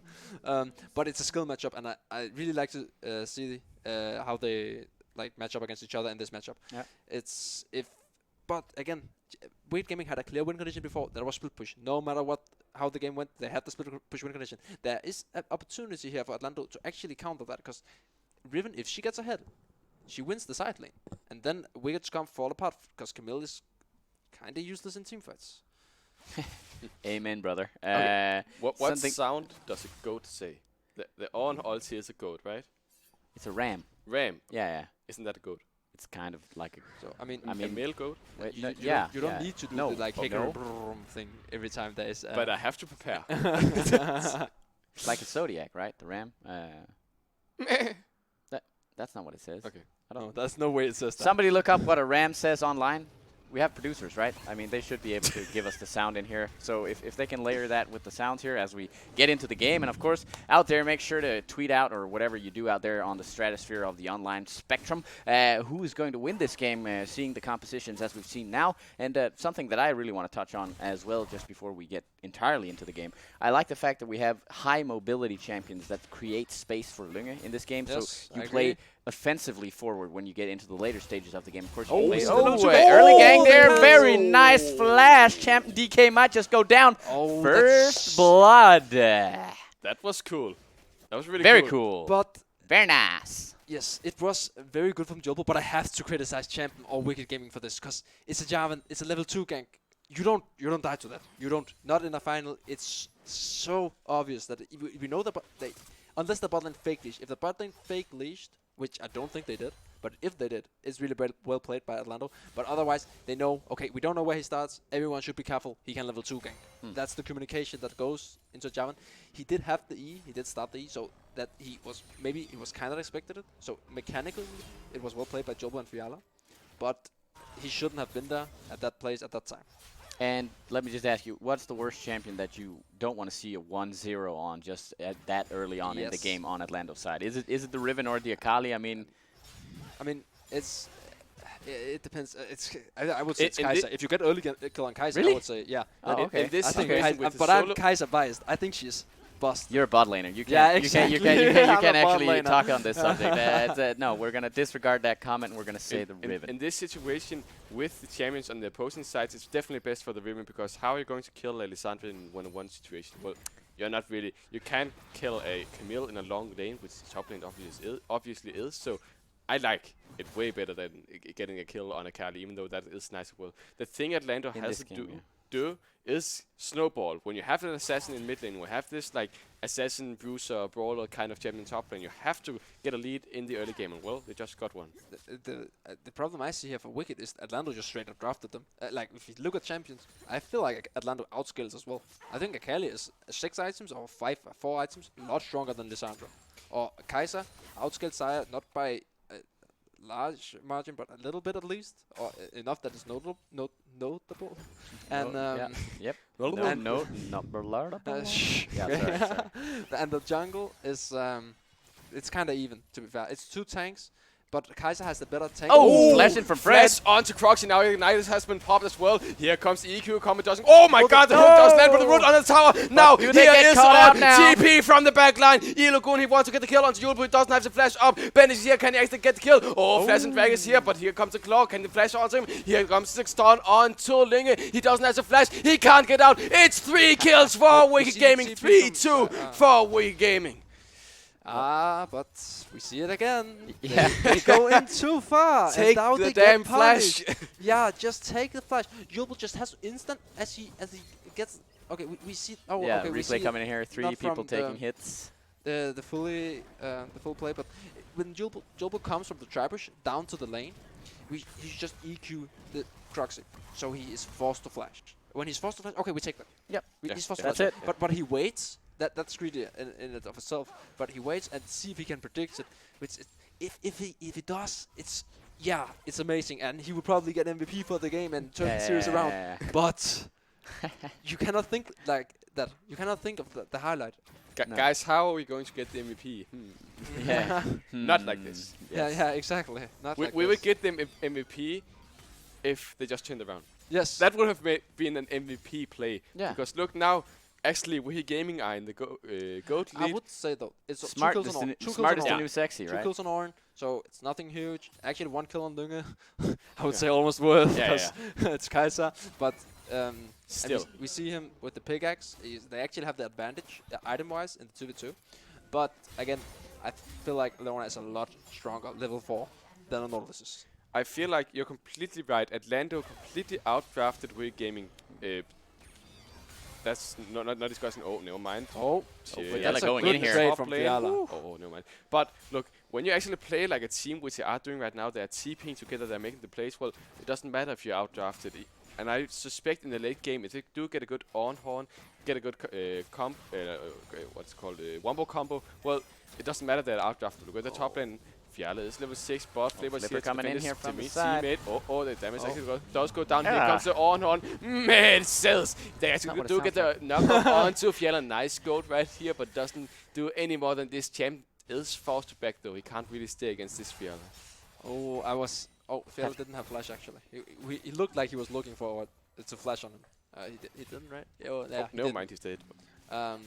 But again, Yeah, a lot of just glitches in the matrix for the side of Atlando here. Actually, when we just go back to the replay from before in the bot lane, a lot of deja vus, deja vu coming in there again from the bot side. Fiala uses TP. Look, Champion does get his TP up soon. So that's if a they mountain trick, and Yeah. that's an advantage. Yeah. And they have to play around it. They have to communicate. If they don't communicate, they lose the game right there when it TPs and they get 4-man killed. Yeah. I'm saying it. If that happens, Atlando, then I don't know. You have to reverse sweep to hold my prediction correct. But they will do, of course they will. But anyway, I think I think that again Atlando is still in the driving seat kind of this game, I think, because the top laner is still really strong. I think Fiala wins the 1v1 right now, and I think they can use that. We see him walking down the river here, getting some vision on the blue. We see the gank here. He has flash. He actually does have flash up. Maybe Here this comes the time. hook. Maybe this time. TP is Nope, not keep up. going. Look, Yulbu is here. Nice 2-man Cataclysm now. The next time it will be Croxy, but he gets a kill. Croxy. And the red buff, and look now. On is here. He wants to get another kill, and the if he for Matrix. sure will. The hook does actually get a Jakob red is buff. coming It is a now. 1-for-1, so it is just fine. But Croxy, most important, does get the red buff. Now, look at Bendix. He's here. He wants to get the kill. On that's a nice buffer. Fred, he actually does get out. I do believe he will survive this. Now Jacob is here. He does get rooted up. He shot up. He will get killed by Flipper, going on a killing spree. Now the next target is Linge. He does get out safe and sound, but 2 free kills for Wicked Gaming. So very sad that Jacob had to kind of ruin that by going in again. But That was so well played by Fred. I cannot stress that. This is easy to do on like Thai cook, but on a Lissandra ult that's almost instant. Like buffering it like that, it's really hard to do, and it's really impressive that he actually did that. Coming down in the bot. Oh, okay. Okay. if you blinked it, you didn't see it. That is impossible to cast. Like, boom, dead. Okay, continue. But I think it was a bit better about Atlando because they actually had the mid lane rotating down. But again, they overstayed their welcome. Saya got a kill, Jobo died, but Kaiser got a kill as well. So it was fine for one for one, and they were out. But some miscommunication on Atlando, I would assume, made Jacob go in again and re-engage, which led to his death, unfortunately for Atlando. And I mean, yeah. Then Oh, you'll be coming See top the side here dive. now. Oh, Champion Yulbul DK. here doesn't have his characters. Oh my god, that was actually pretty nice played by they stun Champion him. Duskers. Oh! Nice flash out from Fiala. Actually does grab the tower aggro again, but they do get the kill. Nice play here by Fiala. Oh, that was such a highlight play. That right there. Okay, that was the highlight play when it works. That was. We're noting that down. It's a very nice flash and dash and flying around like a. And now he's 2-0, and now he's beginning to be a threat, even though it's Kaiser. So it's kind of like. Meanwhile, Top side of the map, Yulbo going out there, they getting should be away out. from Flipper, and as we see the replay here coming in from Fiala again, you can just enjoy the moves. Look at the plays, look at the moves. Very nice flash coming in there and dodging out and. What was that? Yeah. Damn right. I would say though that it was really well played by Champion as he played it as well as he could. He actually altered so Jolbo got knocked out of his Q range on his E, so he missed the combo, which was, if that was intentional, that was really well played. I think it was more like okay, all here's dodge and damage kinda, but I mean, if we ask him, right? he would say it. Yeah, intentional. yeah, But definitely. look at the guys. item now on But it Fiala. could be actually. Champ is a mechanical talent player, so it could be intentional. Maybe so, 100%. maybe so. At least they equalize a little bit in this game. And teleport coming down to the bot side here. Maybe they're looking to pressure them Wait, that's off. Flipper. Oh, Wait, Yeah, that's exactly. and That's what I Spendis meant. as well. so smart. What? That's very clever. I think. Beyond 200 IQ. I didn't even think about that. Let's calm down. Yeah. Maybe not beyond 200 IQ there, but the spellbook there coming in, applying some pressure on the map, and that might just net them the first turret here down in the bottom lane. Yeah, Can they get it on this wave? I think I mean, they the next can. wave is coming in anyway, but it's just Yeah. like if Ilugun dies here, it would be okay. Yeah, that would be It stupid. would be but tragic if we died to Kaiser there. he doesn't though, and they do get the first turret, and that balloons The their Mountain lead Drake into as well, but yeah. they trade for Herald, and they kind of sack Champion here, and And look at mid lane. Jakob also, Yeah. I do believe he picked up a turret playing, so a some smart goal to him. decision by Jacob to stay mid here. Instead of trying to rotate down, kind of rotating down, looking at them and going back, he actually punished where he could, which was a smart play. And we see Jobo here. Does he finish taking a that duel. Herald? Eller, or what? Fiala deals so much damage, but He doesn't want to throw it. damage. Champion can dodge it. Oh, we see Croxy getting engaged on by Jacob here. Oh, this might turn into the real fight. Never mind. Here's it. Calvary. Oh, Oh, he tried to bait the ultimate. that Yeah, was very that, smart, that very was smart, that was, very that was smart. pretty cool. Now the smite fight is here. Flipper gets a knock up onto Can't Yulby. Yulbu take Here this comes the Ornhorn. Can they actually get the smite? Who will get it? gets It's quite seen.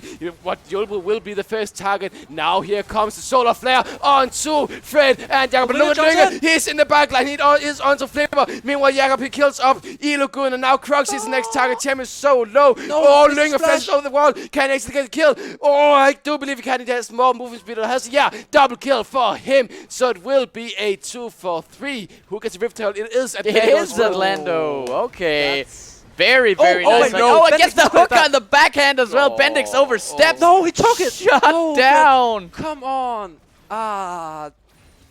Well, we're gonna save that. That's every 80 carries nightmare. Taking that shot down even on Fred. I mean, it's a kill. It's a good team fight. It's not like they're sitting flaming each other over. It was really well played by Atlanta overall. It's just so sad that he takes it. The last kill that, but overall, really well played, especially by Yeah, let's Lunge. look at it again Like, here. Look at Lunge here. How much damage he gets off. He jumps in the pit, finishes Ilugun first, and then Yeah, Flipper yeah. after. And Fiala almost win the 1v1, and Fred just stalling. So, sometimes I hate directed camera. To suddenly just look at some weird. I can't say the word. Shizzle. Yeah, sizzle that has like doesn't even make sense while you're watching it, but you have Kaiser to. but we almost has the we rage enjoy what blade we- already. Yeah. This is, and Ornn doesn't even have aftershock actually. She is going to melt through Wicked Gaming if she gets to that point. Also, now she's ahead, so QSS is a lot more viable Maybe see against the Lissandra, against the Leona, even against the knock-up shoot. She can flash or dash out of it. So. Yeah, and currently the way the game is right now, it's 500 gold in the lead for Atlando. The first time they're in the lead in this game. Very nice for them. The best fight we've seen from them in this series so far, right? At least when they even it out, they get ahead, and that's a mental booster right there, knowing that they can beat them if they move around the fights properly, even after Julbo dies. And we see Croxy here. He has no ultimate. They might look on him. He has flash though, but yeah. I see Jacob rotating down. Yala, that's not a fight. Well, no, Bendix, I mean. Fiala has popped his ulti. Oh, that was so close. If he timed that, that would be amazing. Will the tower dive actually go on to? Yeah, they will. Yeah, Bendix has to pop his ulti on himself. I don't believe they can kill him. Actually, Bendix is playing this so well. Fiala is actually going really, really low. That was kind of a waste of ultimate from both sides. Now Flipper's here to defend his teammate. So far, no kills. Kinda well played, but it was close. If Fiala managed to chain that, it would have been huge. But he didn't, so again, get out.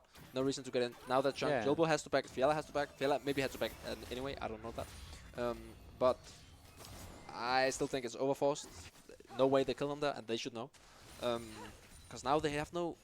These two ults are huge. They have to have them to win a team fight. And Drake is up. You see the Mountain Drake, and Mountain Drake on Kai'Sa and Sire. You want them. It's a win condition. Even if you get one, it's a new win condition. And Camille. And Camille, yeah. For the split push, I mostly think Baron when I talk Mountain Drakes, because it's if you get the Baron, then the split push will become more effectively as well. So. Very nice to see from Atlando as well is the fact that they're now clearing out a lot of the vision. They're using the tempo lead that they have in this, actually the gold lead as well. You know, placing the wards around the middle of the map, you know, getting control wards down, regular wards down, and setting up for this Mountain Drake that they're starting off on now. They get the priority in the side lanes as well. So very nice here from them, even though they failed on the gank there on the Lissandra. So they do get the prize. But the thing is here, it's easy for us to look at the whole picture and say what they should have done and shouldn't have done. But I would still say it's a waste of time because they lose tempo. They have to back reset for the Drake instead of not losing tempo and just taking the Drake with the setup. Of course. So, I mean, we're looking to that here. Bendix, has the Frozen Tomb available. round 2. I've seen this that's before. nice Bendix chain. knocked up. Here comes the Frozen Tomb. Give it to Julbo Lunger. takes some Give it to damage, Lunger. but nice juggling around. And Jacob Okay, finishes Jacob, off the that's- kill. Now they are looking for the mid lane tower of Wicked Gaming. I do believe they can get it, so a bit greedy by Atlanta, but they do get the kill. And maybe also the tower in the bot lane. Very nice response from Wicked Gaming, though. Yeah, They instantly that's just true. pressured Very the nice mid response lane by turret. Okay, fine. Everyone is going for Bendix. He can't escape all that with the tools he has at his disposal. So they get the turret there. I don't think Jacob is going to be able to get that turret. So in the end, actually almost worth for Wicked Gaming. He might in be this able to instance. get it, but I still think it's worth the Wicked mid lane turret this early on, or even later on. It's so important. It opens up the map so much more. And with Baron being an objective, as we talked about, for Atlanta with the Mountain Drake, then it's really nice to have that turret, because enemy can't get vision in the jungle, and now you have to get their turret mid to get vision in that jungle. And they have like better wave flip. They have the Sire, really good wave flip for an AD carry, and they have the Lissandra, who's a classic Bendix champion nice hook with a lot coming of in wave here on the Leona. Ilogun might be in trouble. No, Croxy comes to bail him out, and he's down to 30% HP. Chunking is an objective in this game. Yeah. Now they might not be able to defend this, or they might get Prio to do something in top. Yeah, exactly. He's kind of low now. He has some pots running, I guess, or something. He regened a lot at least. Coming in the fancy way, not doing anything in terms of offense. They just get a couple of chunks off of, or chips off the turret there, but nothing too but big. see It's Fred going in there. Fred is here onto Flipper, and he gets knocked up. He goes gets down. killed. Killing spree for Croxy, but look, and here comes the TP. Flipper will be the first target. Fiala gets killed. Now Jacob is here onto Croxy. He has his flash. He can't get out. Feather Call and Feather Storm has been popped. Meanwhile, Fiala gets 2 stun, 2-man knock up, both fast out of the way. So it's 1-for-1. Here's Bendix with Frozen Tomb. 4-man Frozen Tomb. Meanwhile, on the top, Fiala is here. Flashes out. Now Hex and ultimates him. Here's by Champion. He gets onto Julbo. He can't execute kill. Croxy is here. Julbo flashes out of the way, and Ilgun's way too deep. Gets Ignite onto Fiala, but it doesn't matter. Can they get the kill? Stun on Fiala. They get the kill. So far, it is a 3-for-2 for Atlando, I do believe. This is such a long fight, but look, Jacob wants to go for more. Can he actually get it? Don't believe so. Croxy is so big. Okay, that was Well, Fred gets caught out. by everyone except Fred. But sorry, I mean, kind of screwed it up by getting caught there. Yeah. And he could have procced his aftershock much more efficiently, and then he wouldn't go down. If he didn't go down there. But look at Bendix. If he got his, imagine if Fred got his ult That's off on Proxy such a there. nice ulti. Yeah, Bendix played at the ball. That was amazing play by Bendix. But I want to see it as well. Really good stuff from Jolbo. And really nice that Fiala actually sees that Jolbo is stalling and turns on Leona. That's really, really good. Elo couldn't win the completely wrong way. If he just went with his team, Yeah. they could have gotten the But stun on Yulbu and boop. That's something that you have to play a lot together to actually true, get right true. every time. Because it's not something you talk about in the team fight. It's something you see what your team doing and you're kind of on the same page. So For sure. And definitely, this is not going to be one of those 25-minute games unless we do see an ace. I don't want to jinx anything here, but Atlando, It's going to be a 25-minute oh, game no, now. shut up, man. Come on, dog. 2,000 we see gold. the QSS here. He actually delayed his power spike on the W with the Nash's Tooth. And I mean, I think it's good. It's a good idea. It would have been much more efficient in the other game, of course, with Skarner, but Yeah, it's good. It's good this game as well. Though I would maybe like to see the Nash's Tooth finished first, but still, he has QSS at least, and that's very efficient versus Wicked Gaming's team comp. You see Ghost picked up a flipper here. I don't know what he's planning on using it on. Yeah, lurking about. Speed ramming. Yeah. As far as I'm concerned, I don't think his ult goes any faster. I don't think it scales with movement speed. Oh, that would be broken. Imagine standing in the base, Yeah. popping ghosts. No. Meow. Fastest ram on the planet. A But dodge he's ram. still ahead, and Lunge is still ahead of Croxy in terms of gold, at least a little bit. So the QSS doesn't feel as much of a loss, and then when he gets his tier item stacked, he is much stronger.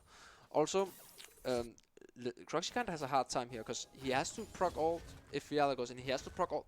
The thing is Nautilus that is so great against Xayah, you have to dodge his ult. If you don't ult his ult, they chain on you and you die instantly. Yeah. And then it's useless. But if you ult Nautilus ult and you just trade ults, it's so much worth for Atlando because they can Jam ult, they can Riven one-shot you, Akali one-shot you, Kaiser can dive on you and kill you. That's so good if Fred gets... that's what I was talking about before in the fight. If Fred has gotten his ult off before he died, that would have been huge. That would have been huge if he was actually just in the fight at all. In any case. They look for Flipper here, maybe? Maybe they do.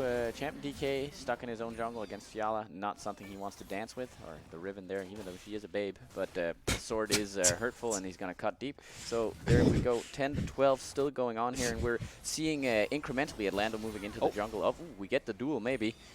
But actually, Champion's doing quite well against Fiala. He's not really losing any HP. He's not really losing that much pressure, even though Fiala got such a good early game. So as long as Champion doesn't die, just clears the minions, he's pretty good. Yeah. He will scale good into the late the game. point where he can dive him. Yeah. No. Yeah. So he has the priority, and let's see if Atlando can use that priority. So maybe gank the mid lane, take the mid lane. So they have priority in both side lanes. Akali wins over Lissandra at the moment. Riven wins over Camille. They can rotate in, take the turret. Don't dive because they have double TP, but just pressure. If you force the TP, good. Go back in side lane. If they rotate with you, they lose weight. If they don't do anything, you outnumber them and take the mid turret. When you have priority, you have to. When you have priority in two lanes, theoretically you should never lose the game because you always have a tempo advantage. Yeah, for Don't sure. quote me on that when I lose with flames. No. I mean, we've seen 1-3-1 compositions falter before. The thing is, you need to chip away at these turrets, and maybe you collapse in on the middle lane. You get the priority. You rotate in before they get to catch you out. You have the vision set in place, and you get a 5 versus 3 situation. Maybe we do. No, hook misses or the anchor misses here from Fred, but they just want to go in and they want to take out the vision and move it up a little bit so they can get this. It's actually a huge mistake from Wicked walking in there with Quarks in base. The game could have ended right there. Yeah, could have backfired. It did not, though, however, and I think they're setting up for the Baron now with the vision, or at least the side. They might just have started it already because they do have the mountain break. And Kaiser she has it stacked. She has the crit as well. But look, shield. On ulti is up. This is going to be so huge. This is could going to be be the throw as well. 6,000, 5,000. Here comes the on. How many will it hit? Might be Yulbu stuck. has been the first target Nice stunned layering. up. He will be killed. Ignite has been popped. Ilgun gets the first kill. Now Fred will be the next target. He gets killed by Croxy. He was going on a rampage. Meanwhile, Champion actually does die to Fiala in 1v1. Fiala has TP, but no HP at all. Baron has been started up. TP here. Fiala can TP. There's an opportunity. Oh, Bendix goes over the wall. QSS coming in huge. Bendix is so close to killing, but look at Jack, They're he's on the very back low. line right now. Bendix wants to kill, get the kill on Linger, but he can't. Now No. Proxy flashes on one. Oh, Linger! He uses killer instinct to get to the wall. Here comes Solar Flare. Can they get him? Yeah, they goes will, down. but now they're fearless here from the TP. Gets a kill, gets level 15. Now Jacob gets a kill on to Flipper, gets on the killing spree. Croxy will be the next target, gets rooted on Fiala, but can he actually get out? I don't believe he can. Level 15 versus level 13. He can't. Stunned up, killed up by Fiala, rooted but shot down. This is so huge for Atlando. Can they get the Baron now? That was, again, it was a great play by Atlando. They missed it. Jobo missed it a little bit. That was a bit uncoordinated. Do we finish? Do we not? He was a bit uncoordinated with this team. But again, it was a nice play. Like, the idea was really, really good. They have to force. They have to punish us on this Baron. They cannot just let us take it. Bendix has TP, Champion is here, Flippers up, Croxy's up in 15, has TP. Look, it's all of Atlando's It might just here. be a repeat of what we saw before. Oh, They it might look to just, fight. but Look to fight while Croxy is dead. That must be the objective here. 4,000 DK stars on actually Champion. gets shot Oh out. no! No. So Now well Bendix played will by be the Atlando. next Right target. Knocked up, and They Fiala got the gets Baron. the kill onto him. And Baron, this is looking so good for Atlando. Double kill for Fiala. Root onto Iligun. This will be for sure be the third kill. Jacob, can you finish him up? Yeah, for sure you can. Oh, Oh, nice nice solar solar flare. Doesn't really matter. Jacob is still on the tower, and it's 3 kills for Atlando and the Baron buff. So well played right there. They kept the objective in mind. Okay, we take this Baron. They have to force. Crux is that they cannot contest, but they are forced to contest. They made them play their game, and they had to contest. They contested, and they got punished really, really hard. Really well played by Fred Jilbo. They're ready to turn as they should be. For sure they were. Very nice Baron coming down here. They're utilizing very well. Get some turrets to boot there. And, I mean, 7,000 gold in the lead. Atlanta looks to be in the driver's seat for the remainder of this game. Not quite a 25-minute game, but, I mean, if they get the fight they want now, it could end very, very They soon. should be careful here. Yeah, Kaiser is- definitely. Use the Baron. Use the Baron. This was exactly what we were talking about in the Champions League. If they put pressure onto Champion, he's useless. He's on a Camille, he's 1-5-1, he's not even completed 2 items. Fiala solo killed him, there's nothing he can do. And Fiala gets his 3rd item here. Yeah, I wanna say yeah. that. That's The- Fiala is at a point where he can dive him now. Yeah. He can just dive him. If he plays it correctly and Champion doesn't completely outplay it. And of course he has to be sure that no TPs, no Orn, all this in range, all these things. But if left alone, Fiala will one-shot him. Yeah. And, well, this is just textbook casting. When you say something and it goes through, well, it's Yeah. 200 IQ, I'd say. Yeah, we're geniuses. We know how to play. Oh. Yeah. we can tell them how to play, I guess. Yeah. We observe really well. Yeah. Yeah. It's so nice to be a caster. Just flame and say what they should do instead, and hope it's correct. Yeah, I mean, what it's does easy. It's easy to backseat game, obviously, especially when you're a spectator and you can see every ward and stuff. Yeah, of course. But there are some things that, I mean, you could look to improve, and you should use any trick you get to actually look to improve instead of taking offense to it. So. Yeah, and what do we want to see from Wicked Gaming side now? Do they have a chance? Like, what would a win condition for them look like now? Is it a trap or something like that? Do they spring traps in their own jungle with the vision set up from control boards? Do they buckle down, fight under a turret somewhere, and just take the all in? Or how does it look now? Is it too dire to I think they're mend? looking for Atlando to overforce. Yeah. Definitely. Or them to split too much up and Orn can pick out one of them. Kaiser has QSS, so it's really difficult to chain. It's actually impossible to chain because she can QSS flash instantly when she has flash. When she has flash. And she doesn't right now. So she can't QSS flash and lockup either. Which means that if Orn hits her right now, that might be a chance to win. But again, it's looking rough right now because they have the teamfight comp and Atlando out teamfights them. We see that. Actually, 2 ultis coming down here, and that might just be the huge entry point for Atlando. They might want to feel like, they go in there. Onto Bendix, that's so huge. Now here comes the ulti. Croxy as he does get a kill, but look at the wombo combo. Fiala's so big. Jam actually gets a nice ulti, but it doesn't matter. It's a complete ace for Atlando. They will take game 2 in completely nice fashion. Not 1,000, 10,000 gold lead. 28 minutes, not a 25-minute game, but so close, close. They will get the game 2 completely free. Oh, not free. What the hell am I saying? this was just as dominant as Wicked's first performance in the first game. Like, we see these teams are so even. They go Fred. back and forth. Nice fit. Like, Real nice. I expected this actually. That it was so even. The team. I said Wicked 3-1. We're going to get 3-1 Wicked now. could stomp Atlando. Atlando could stomp Wicked. It could go both ways because it really, really depends on. Again, I talked about the draft earlier, and I really think it came up huge. Revo, 100% MVP for this game. He outdrafted Wicked so hard. He somehow got 3 winning lanes and a winning jungle. They had winning early game, winning mid game, winning late game. Yeah. And winning lanes. Yeah, I don't know how. It's really, really hard to win this game. And I think actually Wicked did a great job for how much deficit they were in the draft. To be honest, I do feel like Wicked Gaming also outdrafted themselves. Yeah, that's true. They I mean, you should never, even the best coaches in the world cannot get such a dominant draft. The other team has to screw it up. Yeah, and they screwed it major up. Like I do understand the mentality of if it ain't broke, don't fix it, because game 1 was so clean, it was so nice. But as soon as they saw the Skarner ban, why just go for the same? It annoys me because it's so boring. It's so, I'm just going to say it, it's so dumb to go for it.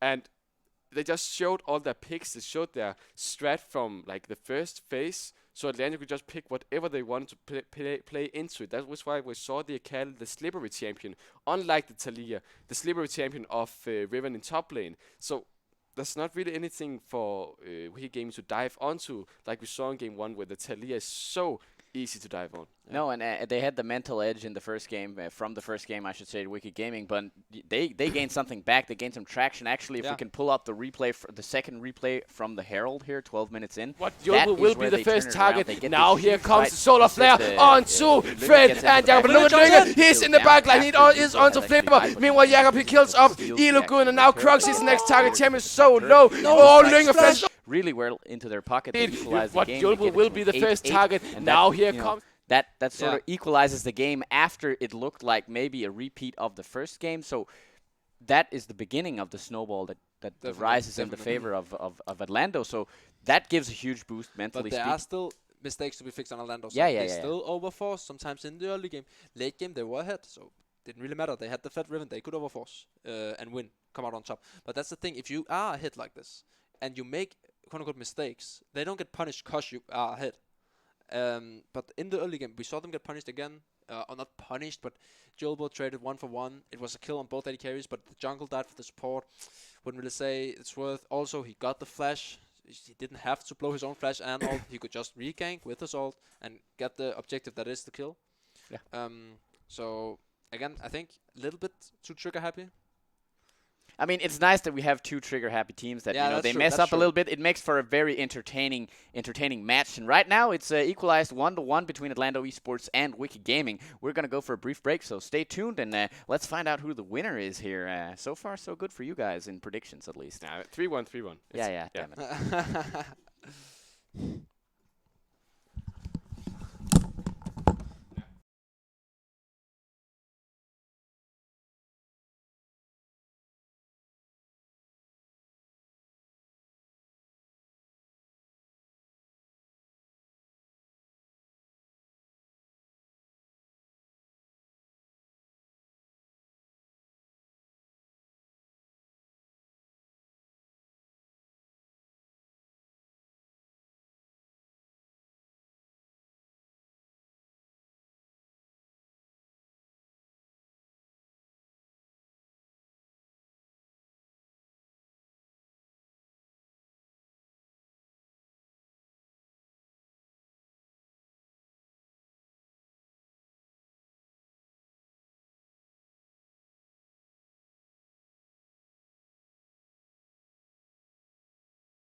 own world of make-believe. Kids screaming in the cradles, profanities. I see the world through ice covered in ink and bleach. Cross out the ones who heard my cries and watched me weep. I love everything. Fire spreading all around my room. My world's so bright, it's hard to breathe.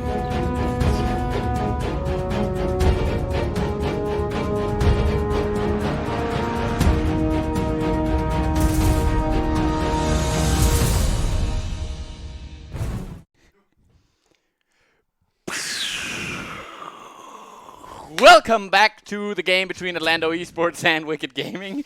We're having some fun here backstage. It's really hot, so it's messing with our brains, apparently, evidently. We've got a 1-1 game going on here between Atlando Esports and Wicked Gaming, and right now, I'm out of the game for the bragging rights of predicting this best of 5. You guys are still in it to win it. What do we expect from these two teams in this third game? Wicked Gaming going to pick up their brain, like from where they dropped it. Oh, down here. In game 2 somewhere, and they're going to use it again, like they did in game 1. I think that's a bit harsh. I think we have to give credit to Atlanta as well. I think Wicked misplayed a lot, but it's always like you can look at it two ways. Either you can look at one guy making a good play or the other guy making a misplay. Because if he dies, it's a misplay, but it can also be a really good play by the other guy. So, I mean, and I think credit where credit is due. Atlanta played this game really well. They overforced a lot less than they did in the first game, but again they came out so much on top in draft, so it was almost unfair, I would say, to judge this game. It depends again because drafting is a factor. Yeah. So you have to take this into account. They could win these games purely off draft, and that might happen. But again, it could really go either way. These teams are so evenly matched. For sure, and something I think Wicked Gaming needs to do, at least in the draft phase as well, is just, get Flipper. First of all, get Flipper on an offensive jungler. Get him into a winning jungle matchup, and then try to enable your team through that. Not just, put all your eggs in the Croxy basket. You have a lot of CC tools, but not the damage to follow through. So if you fall behind, it's really hard to get back in. Of course, you still have the engage tools and all that sort of hassle, but they just went so far behind in this game, and they couldn't really get back up and rise themselves up to the challenge there. So I would like to see some different champions, some more offensive champions from Wicked Gaming. That's what we, or at least I suspected coming into this series. But I mean, what could it be? What are we looking at here? Xin Shao was banned, for instance. Elise, Rek'Sai, Gragas probably, but Gragas has to be banned for unless they first pick it on the start of Wicked. Yeah. But that's some go-to early game junglers, I would say, that they could look for. I feel like it's just pretty bad to wait for the jungle pick for the second phase of the drafting phase. I agree. It's way too late. Like pretty much every single jungler that was worth mentioning was banned out or picked. So they just went with On, which is a cool pick, I guess. There was some good aspects in it in the game, but yeah, it didn't work out. No. He couldn't really do the same thing as in game 1 Flippers, where he just basically solo carried Bendix mid game or early game as well. So just pick something in the first rotation. Sejani, I don't know. Just don't wait for second rotation when all junglers are banned out. Yeah, for sure. I'll have to agree with that. But anything else that we want to mention here before we get into the Champ Select stuff that needs to be improved? I mean, it's a 1-1 game, right? So it's pretty much back and forth. Both teams must sit with this feeling that they can win. Maybe somebody's just, they haven't reached their final form yet. Do we suspect some hidden picks here? Something that they've been saving, something that they've been saving for exactly this moment. They try out their poorer comps first, and then they go for the strong ones, the ones they've been prepping for a long time. I feel like Atlando, they have to change up their over aggressive a little bit. They have to okay, we don't need to overforce. We take the summoners and get out. But it's really, really, really important that we don't get to a point where they don't force, where Revo told them too many times, you're overforcing, and then they get scared of pulling the trigger and miss a team fight, for example. That's absolute worst case for Atlando, and I don't want to see that. They have to find the golden line in between. Same for Wicked, but playing a bit more passive. This game anyway. The first game was great from them, but again, it comes back to the champions. Some champions are easier to execute on than others, and some have better engage than others. Yeah. So I think it comes down to that. And also they had a huge lead from the early game, which Atlando had.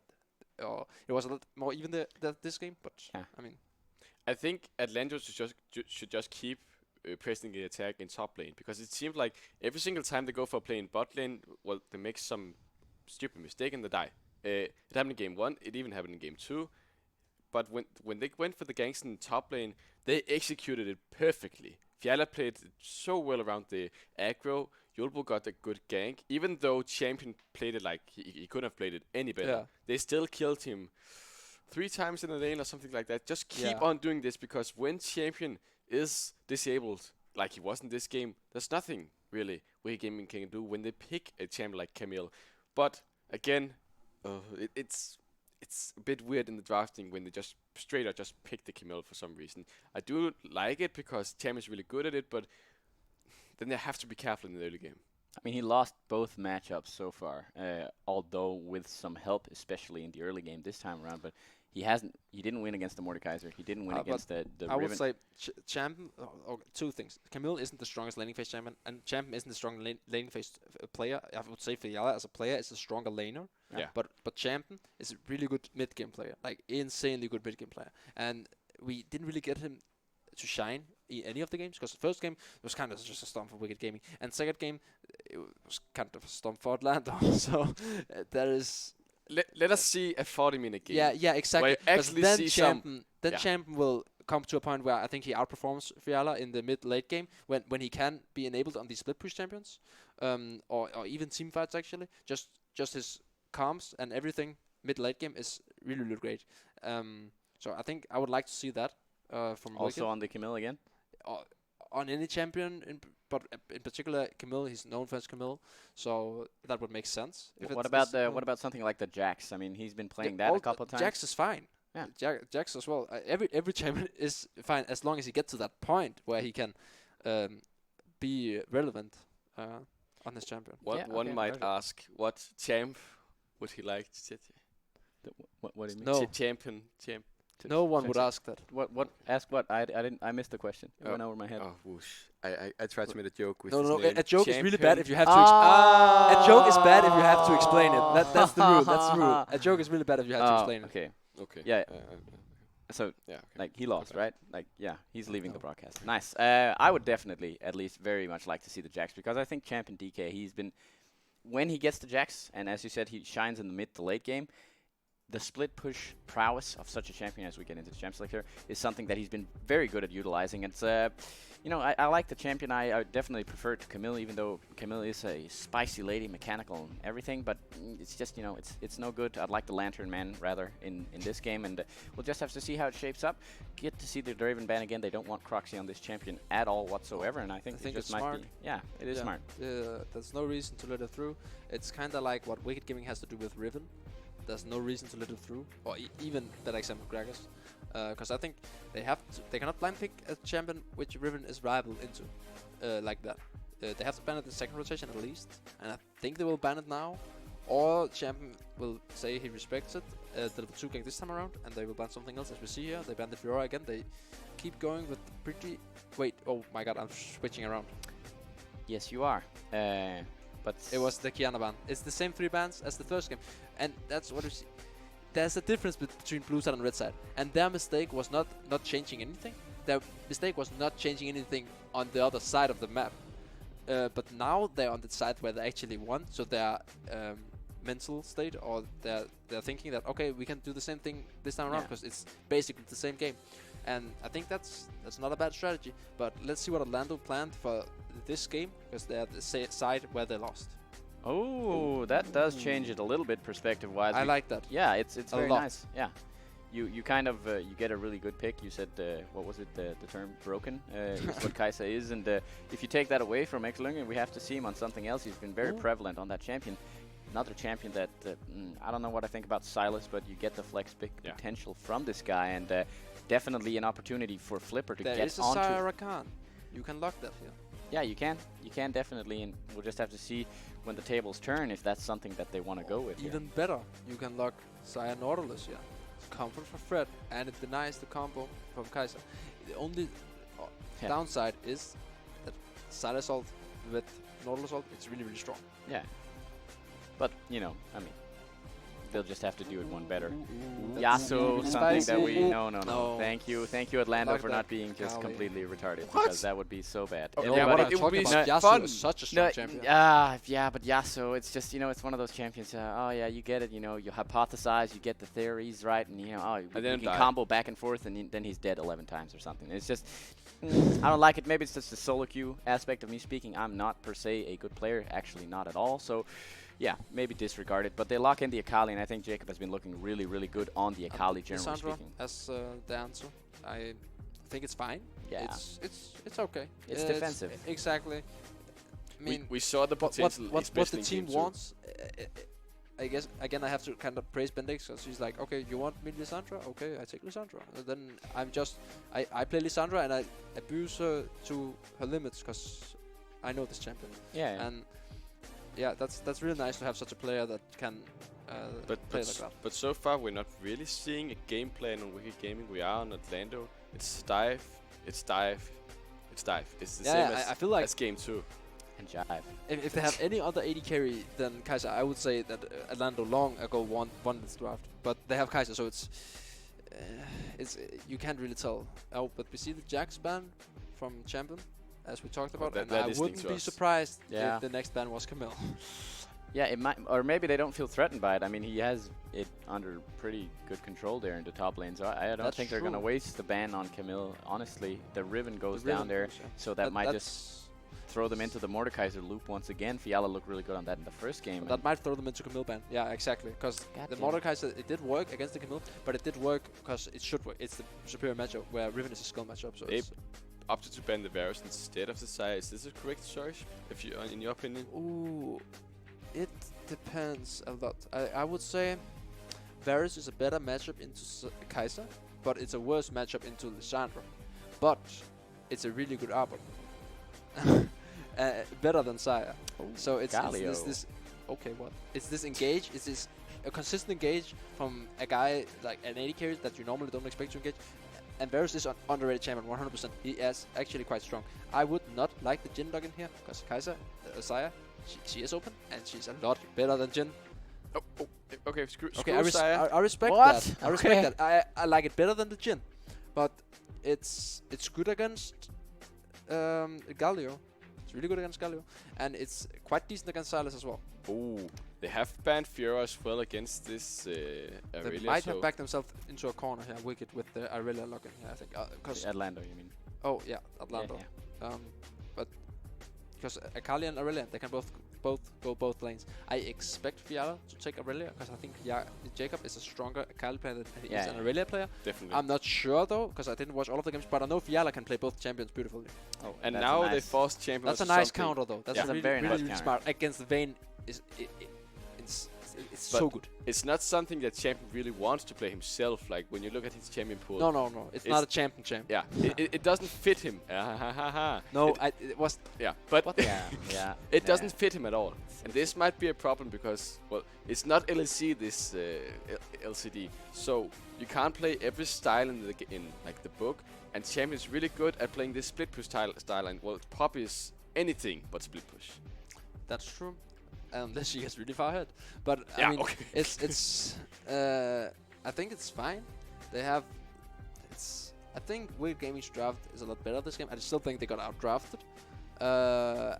The Vayne pick is a bit off, maybe. I would like. I think if they had Sai, the draft would look a lot more like complete. But then again, it's probably a Giga comfort from Lunge since he locked it. And it's good against Galio, and I don't like the Galio pick. Let's talk about that for a second. The Galio support is simply not viable after they removed the flash thing. It was really fun when you could do the flash. It was I can tell from experience this felt so good because there was no counterplay at all. Not even cleanse, because you could E backwards and then chain it instantly. It was kind of unbalanced. That's why they removed it. And now that it's not in the game, And I don't see that. No, I guess it works if Kaiser jumps in and then Galio jumps on top of her for peeling, but to draft a team comp around that, that's kind of solo queue. But also, what are you going to use the Galio ulti for? normally in team fights you can use it, especially with the Camille, what was banned of course, but you can use it aggressively. This time around, what do you use the ultimate for? Bendix perhaps, if he dives into the backline with Flipper, but I can't really see how this champion is going to be used in this game. There is a scenario where Flipper steals Jarvan ult or Akali ult and jumps in. Oh, that's true, that's true. And there is a scenario where Bendix goes in as well, and CC's the backline, CC's Jacob or Lunge, and then gets Aftershock and gets Galio ulted. At least go with the Birdio skin. No, No. I prefer all other skins other than Birdio. I mean, it's funny for a while, but their style. There's gargoylic style to the other skins on the Galio, and Galio there has is a lot one Galio skin. Okay, there's two. There's the Gatekeeper one, and then there's the one where he has the sunglasses and he's just that's Commando, whatever. Commando that's, Galio. that's a cool skin. Oh, the new skin. I didn't count that one. It's fine. I think. It's What about the Hextech one? I like no, not really. Oh, okay. Well, then that's just me. It's only kind of cool because it's exclusive, right?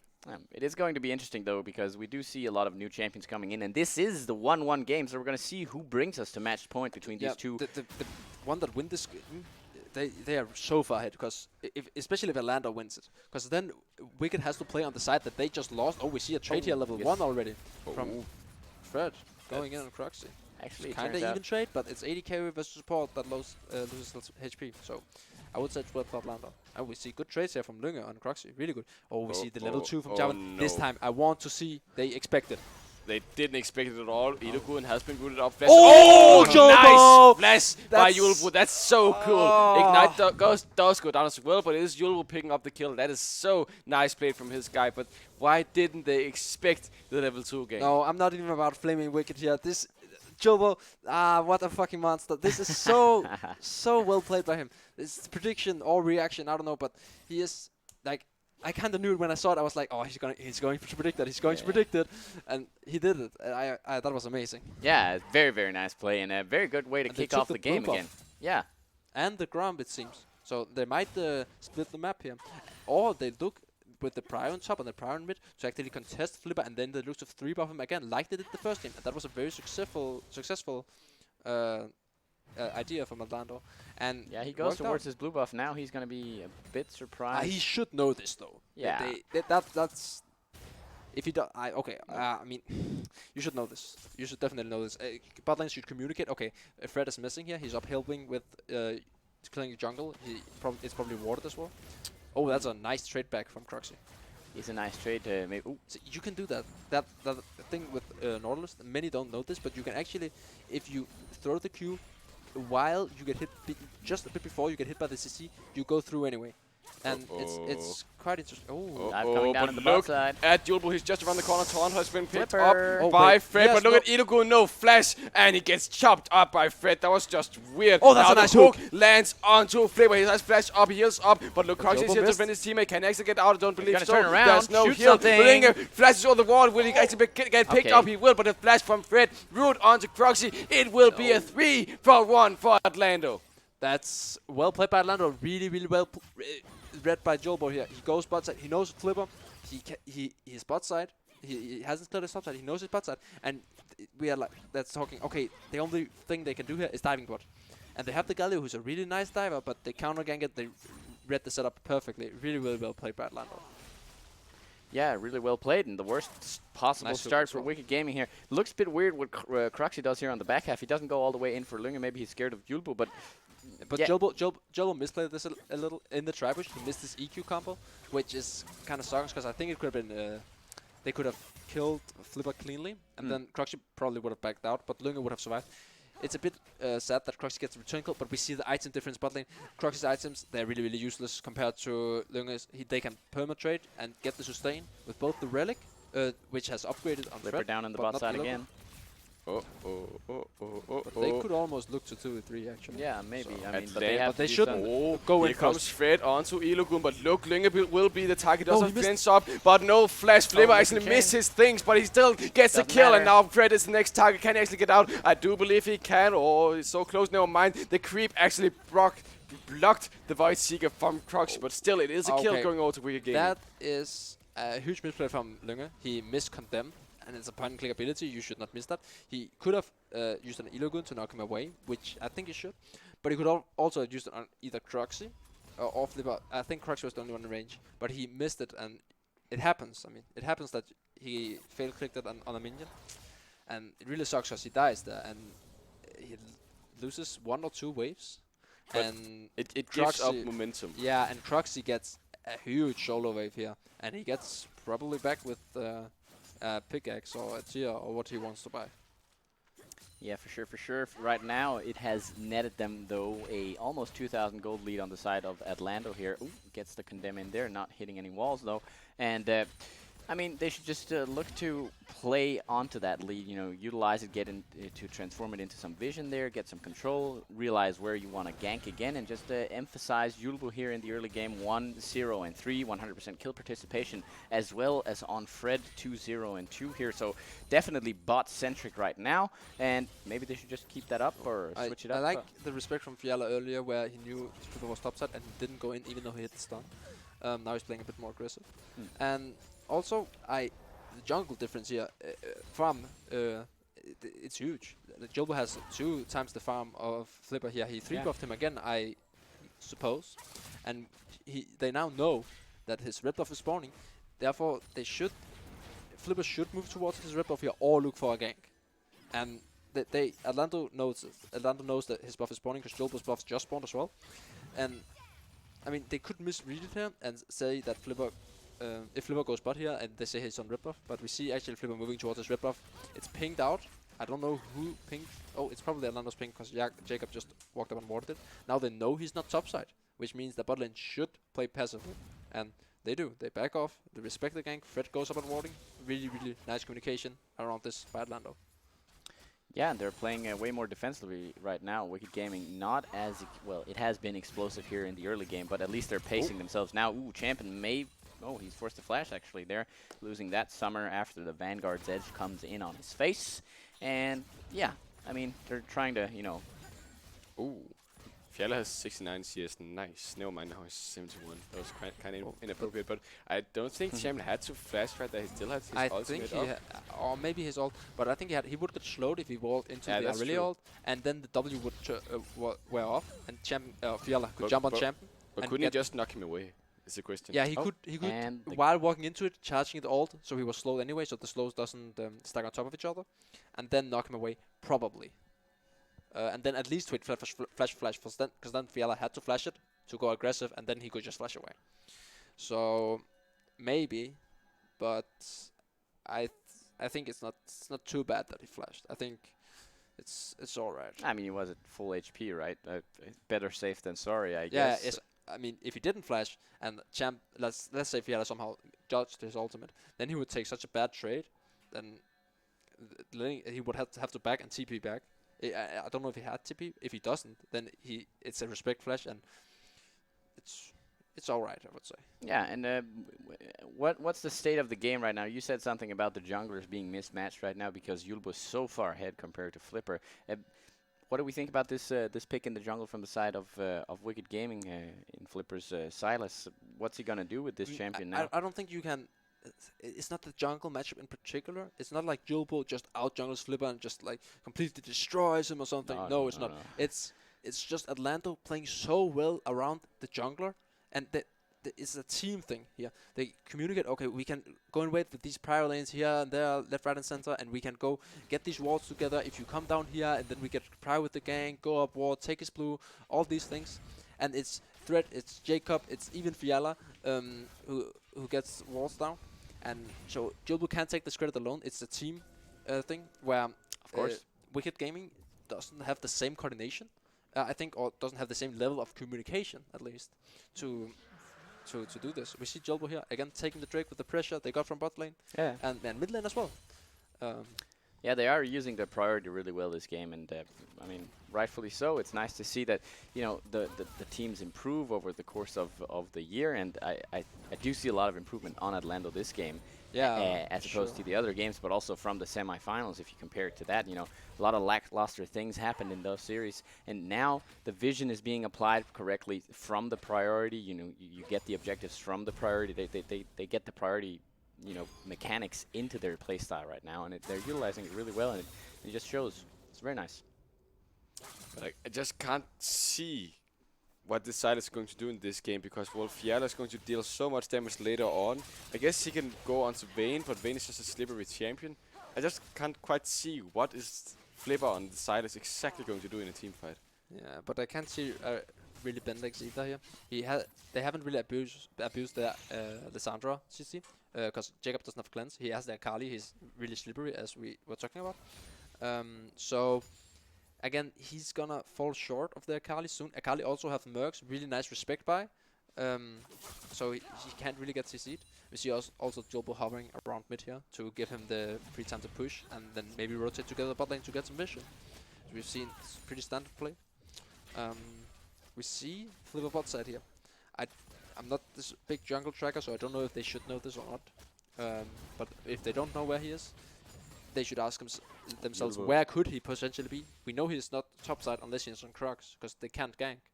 Fiala isn't there, so if he is top, he's walking towards bot, and so he should be bot lane here. But yeah, Yulba's expecting it though. He's coming in from the on side. both Ling and Fred. Cleanse, not cleanse, Oh, spawn. But look at Flipper Fred, going he has to flash out, but he got shut shot down by Quaxi. But 3-man Cataclysm Killer Instinct out of the way. But look at the damage from Yulbu, and Ling gets 2 kills for 3 or for 1 kill. But so far, it's just fine for Atlando. they got 3 flashes here. Jolbo got all the flashes here. That's so huge. They lost the flashes as well, but the trade when you have Jarvan is so much better. Like, the Cataclysm, Kai'Sa has to ult out of it. Galio, he can't get out. Flipper, he can get out, but it's still so huge. It's so huge that they lose flashes here. Yeah, very nice. And you were just, waiting on the fringes there. I think they had a pretty educated guess at where Flipper was. They expect the gank coming in, and then they counter gank it right off the bat afterwards. Even though if they, Read it they perfectly again. Yeah, And very then now nice. they got the prior to rotate first, but I mean Wicked rotated first, and they put Bendix bot lane here, or Champion. Champion probably recalls and go bot here. So they get the priority on Herald, and they will most likely get it. They went over the wall and took it, so the Scuttle doesn't actually spot it. But Fred spots it here, and I don't know if Flipper actually can do this. We see. I mean, they have spotted it out. Fred is the only one there, But and they have the man advantage, and Jolbo is nowhere near Teleport over coming TPing in. Teleport This from might be a fight. Jacob. This might be a fight. Fred might be the first target. Champion does go kind of low taunt onto Jacob, but here comes the death from below onto Champion. He will be the first target. Atlando. Jacob picks him up, and now Ilgun will be the next one. Linga chops him up. Thank you very much. 2 completely free kills for Atlando. Dome arigato. That What does that mean? Domo arigato. It means thank you, right? Arigato. That yeah, can yes, we get it does, a nod? but Yeah, arigato. don't Arigato is thank you. cool. Yeah. I'm We have a Chinese producer out here, so that's nice. it's Japanese though. Whatever. Yeah, you're right. Okay. You're right. I'm sorry. We don't. Yeah. We don't talk about this. Okay, back to the game. Yeah. My bad. was- Yeah. Was a great contest by Atlando. Actually, I didn't think they were able to contest this, but they were.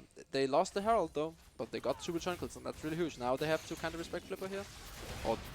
No, they don't have Oh, to respect coming him. in with Look the at all the Galio damage. over Here there. comes the Galio ulti. Flipper is so low, he gets killed up. And now Yulbo is here, Comes stunned back. up. Ilugun, he can't get out. As he uses E out. Oh, Ling, he wants to get the kill, and he will get the kill. Shut down, yeah. He will actually be shut down by that Croxy. was But look at well Jacob, played he by is Croxy. in the top lane right now. Croxy, can he actually get out of this situation? I don't quite believe so. He does have TP up if he can't get out of the range to use it, but he can't. No, Croxy is going to get There's towered an up. Oh, outplay potential here. that was a nice killer instinct, but Jacob's Jacob just has no ult. behind him. He has no ult. He will soon be on his own tower. He will actually get out. Really nice use of the killer instinct here. It was a really creative way to get out there by Croxy.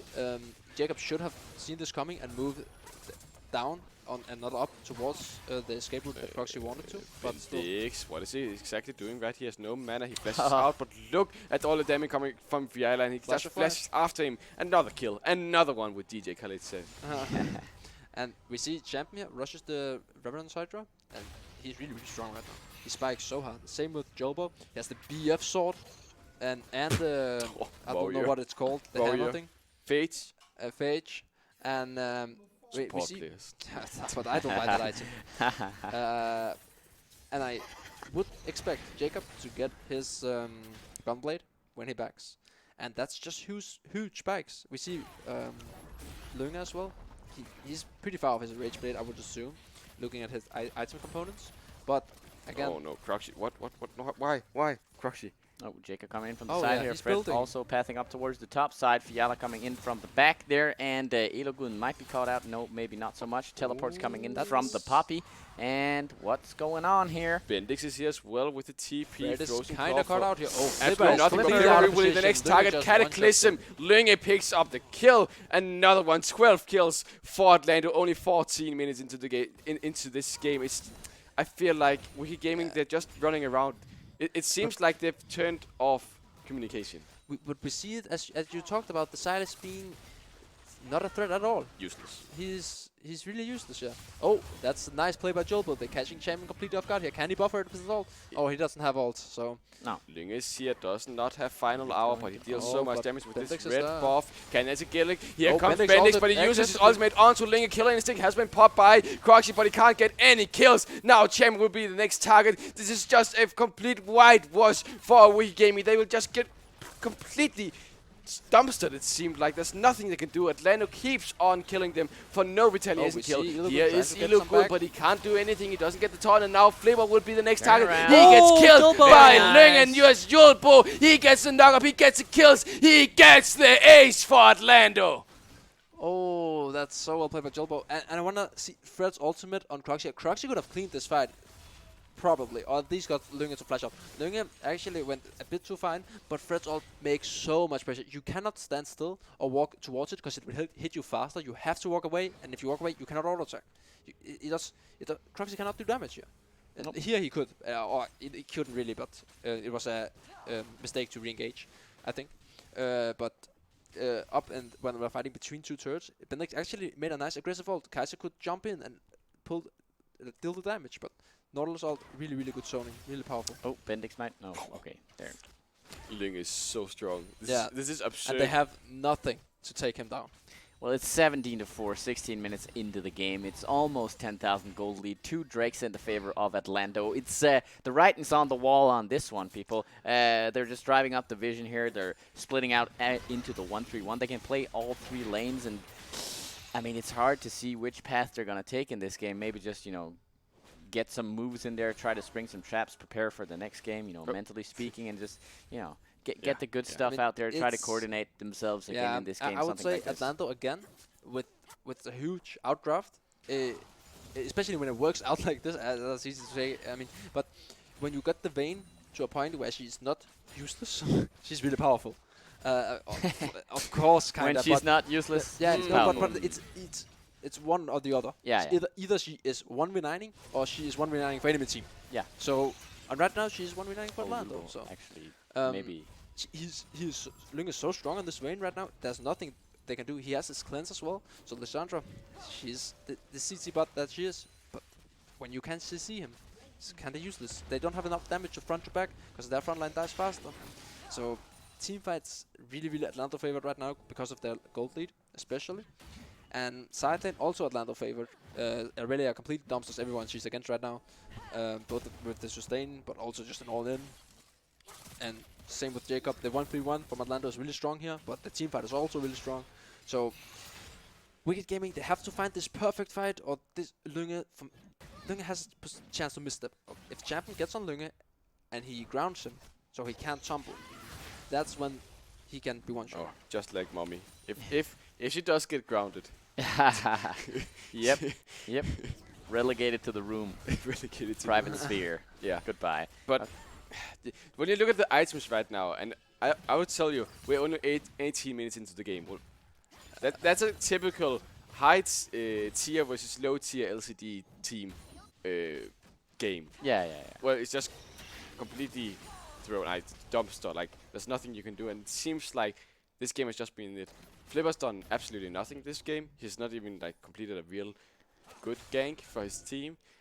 I don't really see how this sandwich working out. Just pick something else. Yeah, exactly. I agree. It's a nice pick, but you don't really get anything from it. Bendix can play other champions. We know he can play Orianna, for example, for a really, really high level. It should be decent. Intercal, not perfect, of course, but he has so much Better than weight. Lissandra if you don't gank it anyway. Yeah, I think exactly. they- If you don't gank Lissandra, why pick it? The Silas pick didn't work out at all. I don't think it's particularly Flipper's fault. I think Atlando played as a team really, really well around him. And if it's him that's calling his champion, then it's his fault. It's really used the champion to pick here. But in game, out of champion select, couldn't really do much. Oh, we see tumbling in there with the ulti. Linge might be too deep. He can actually go down right here. Can he actually? Never mind. Flipper Stays can't kill him. alive. And now here's Galio. Can they actually get some kills? Fred will be the next target. But look at Croxy just dives into the enemy team and dies. And now Fearless here, he gets up the killing spree, picks up the double kill, and it's 4 kills for Atlando. To end. No, they have 3 cast. Oh, they have a little way. Well, 20-second spawn timers coming here, or 16 on Flipper, I should say. So maybe they can end it, but I don't think they will. Inhibitor is the objective here. Yeah. Reset and get the Baron vision. It's spawning soon. Just rush it. You have the mountain, and you have the vein. With Wedgeblade, it's going down pretty quickly. Yeah, and I mean they get everything they want, right? You know you get to have your cake and eat it too, and that's pretty much the epitome of this game. 21-4, and well, 13,000 gold in the lead. It looks like Lunge is about to die in this fight here. You know, goes in way too aggressively, but you know, channeling his inner Uzi here, he gets out, he stays alive, and it's an ace. I for don't know Royal what Club. happened to Cruxy, how he died there. But the thing He is, used Killer Instinct and yeah, thought but he could kill how Linge. didn't he kill Lunge? But anyway, the thing is, that was a mistake by Lunge, but because he's so far ahead, he didn't get punished. And that's what we're talking about. Atlando kind of over-aggressive there, but they're so far ahead. This was the It doesn't dream matter. team fight. I guess. He almost died. He even misused his cleanse. Benedict used his ult instantly after the cleanse, but still not enough. Nope. I mean, they're so far behind right now. I mean, But I want to talk about you want to talk about Silas pick didn't working. The Galio pick has not worked either at all. Like it's level 2. He didn't respect the gank, even though Jobo played it wonderfully. He wasn't respected, and he died of it. Even lost his flash. Not that it's that good on Galio anymore, but still it's valuable. And then the dive, Wicked Gaming got red. They got red by Atlando completely, but he went in too far and then he died. And then after, when you can't dive with this Galio early game, which was they picked it for, I suppose, then what can you do? You can't really do anything. And I don't know what the idea really was behind picking it, except like diving maybe. It's just that's the Baron. yeah, it's so that's- simple, right? It's that's nice, nothing they quiet can do. walk in the park for Atlando at this point. You know, oh, let's just go get the Baron. What else? What kind of groceries are we missing here? Oh, we're just gonna get the jungle camps there, and then a couple of paras. It's real nice, real nice. And I think they're just gonna drive this home nice instead. Like maybe Lunge is gonna pull off one of those crazy engages once again, miss his cleanse, but I doubt it. Like, that was He the also opening. goes this what is it called? Witsund magic resistance him. Also give attack speed on Lunge here. Yeah. And that's really smart because he doesn't need the big crit items or the really expensive items here to win. He has the damage in his items already in his lead. So just him building kind of defensively is really smart. Because he has to stay alive to deal damage, obviously, and that's the objective here. For sure. They're knocking on Heaven's Door here. Inhibitor turrets, at least in the top side, is looking to be sieged down. They have the Julbo in the middle lane here, pressuring. Actually, not Jacob going in there. So, you know, all 3 lanes being pressured. Julbo, Yes, Shulbu, he does have Guardian's Angel. Here comes the Wait, TP. that's a pretty That's good ultimate. a useless ultimate from Champ, but here is Galio with the ultimate. Oh my god, Jacob actually does get torn, but that doesn't matter. Look at Linge, he's here, shut down. Actually, Flipper does get a kill, but it doesn't matter. Atlanta are too far ahead. They will pick up this 3rd game of the Grand Final. They need 1 more game to be your Danish champions. Well, not just Okay, yet, not right? I yet. mean, they might fail this one here. They don't they get have the Super Minions wave. This should be game. Yeah, they yeah. have the Baron. There's no way they fail this. Champion, can you actually defend this space? Can you defend your title? No, Nope. no, man. Nope, No, nope, man. nope. There's no hype talking. No, This is no, just no. Atlanta completely stomping Wicked Gaming in the 3rd game. They need 1 Yep. more This- game, 1 more good draft, and they will be the champions. I mean, we talked about the other games being kind of stompy. This game was a stomp. That was Yeah. nothing. There was from the first fight, Atlando just won it pretty convincingly. They got early gank off again, even though they really shouldn't be.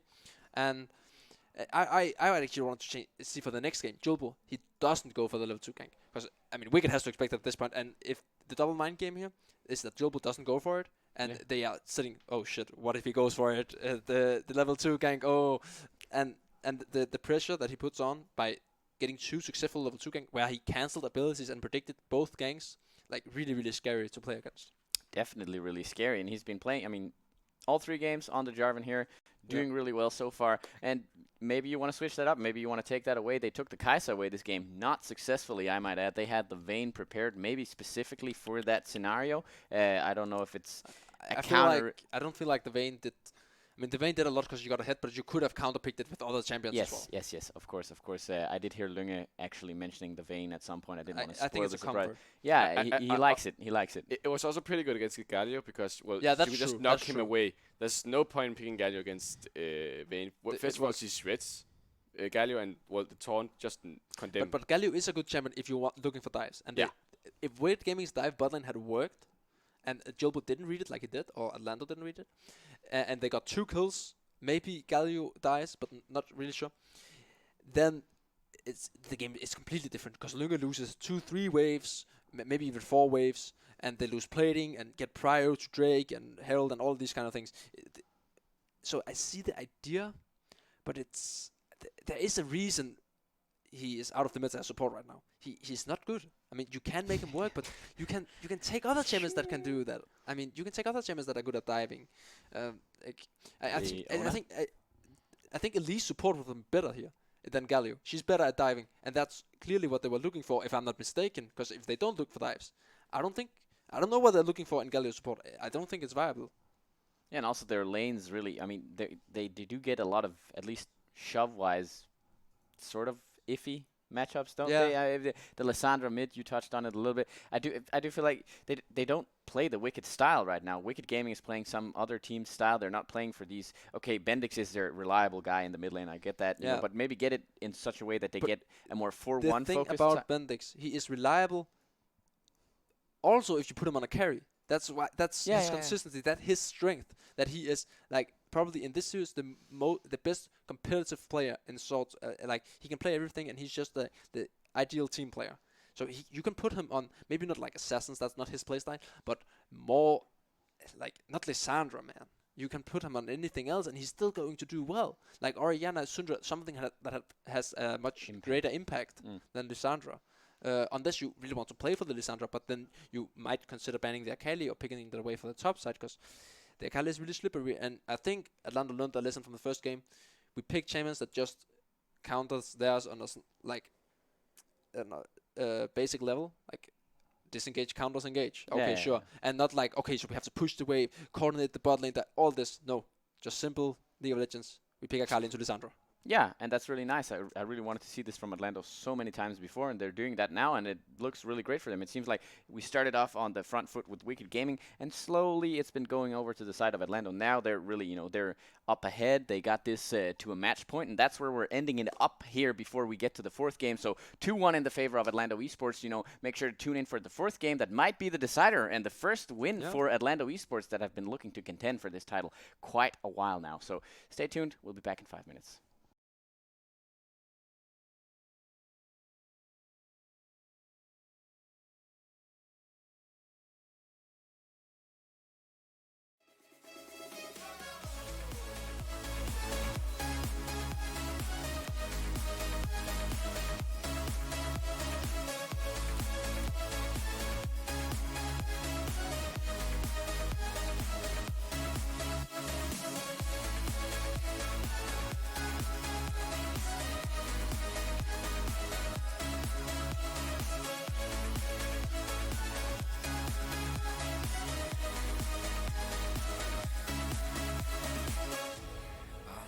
Close through the night, I won't let go until the sunrise.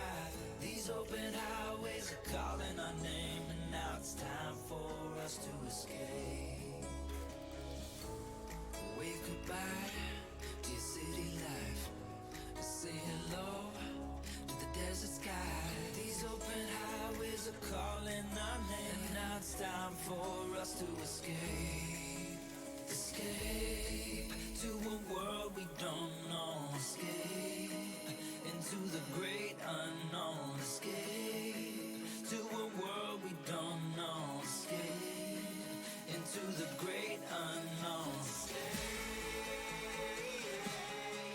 Let's escape. Let's escape. Let's escape.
Just dive right into the wild side, and I'ma ride the wave until I die.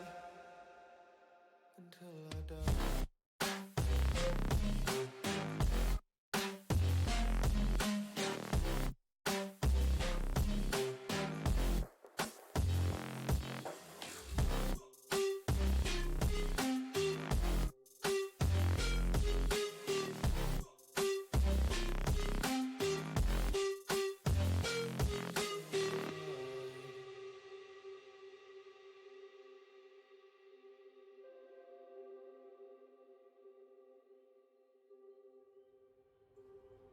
My skin is cold, as is my heart.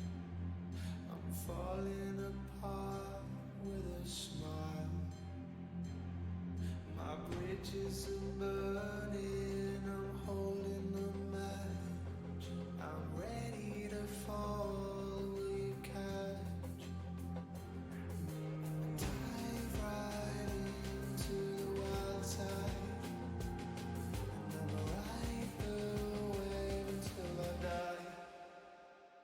Until I die.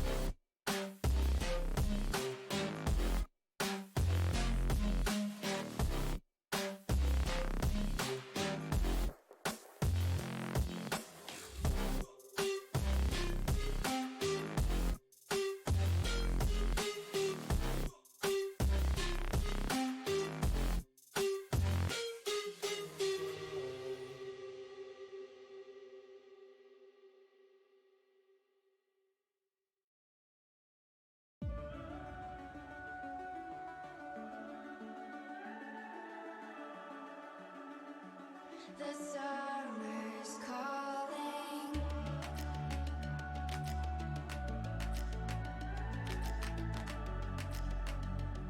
The summer's calling. If the kingdom is overthrown, meet me at the cornerstone. I know that I can't be without you. This bond is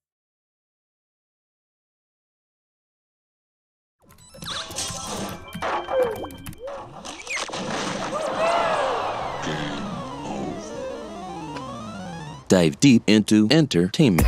Philips Hue.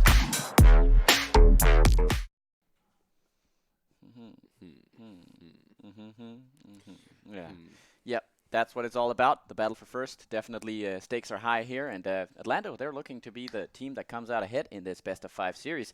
Certainly some interesting games. Previous one, pretty much a stomp. You said it, Kilhira. So what are we looking for in this fourth game, I should say, from these two teams? I mean, it's on Wicked Gaming now to do something else, right? What do they have to What do they have to change up in your opinion, Kilhira? Oh, I don't know if it's more if they can change it up. I think it's not like they can't.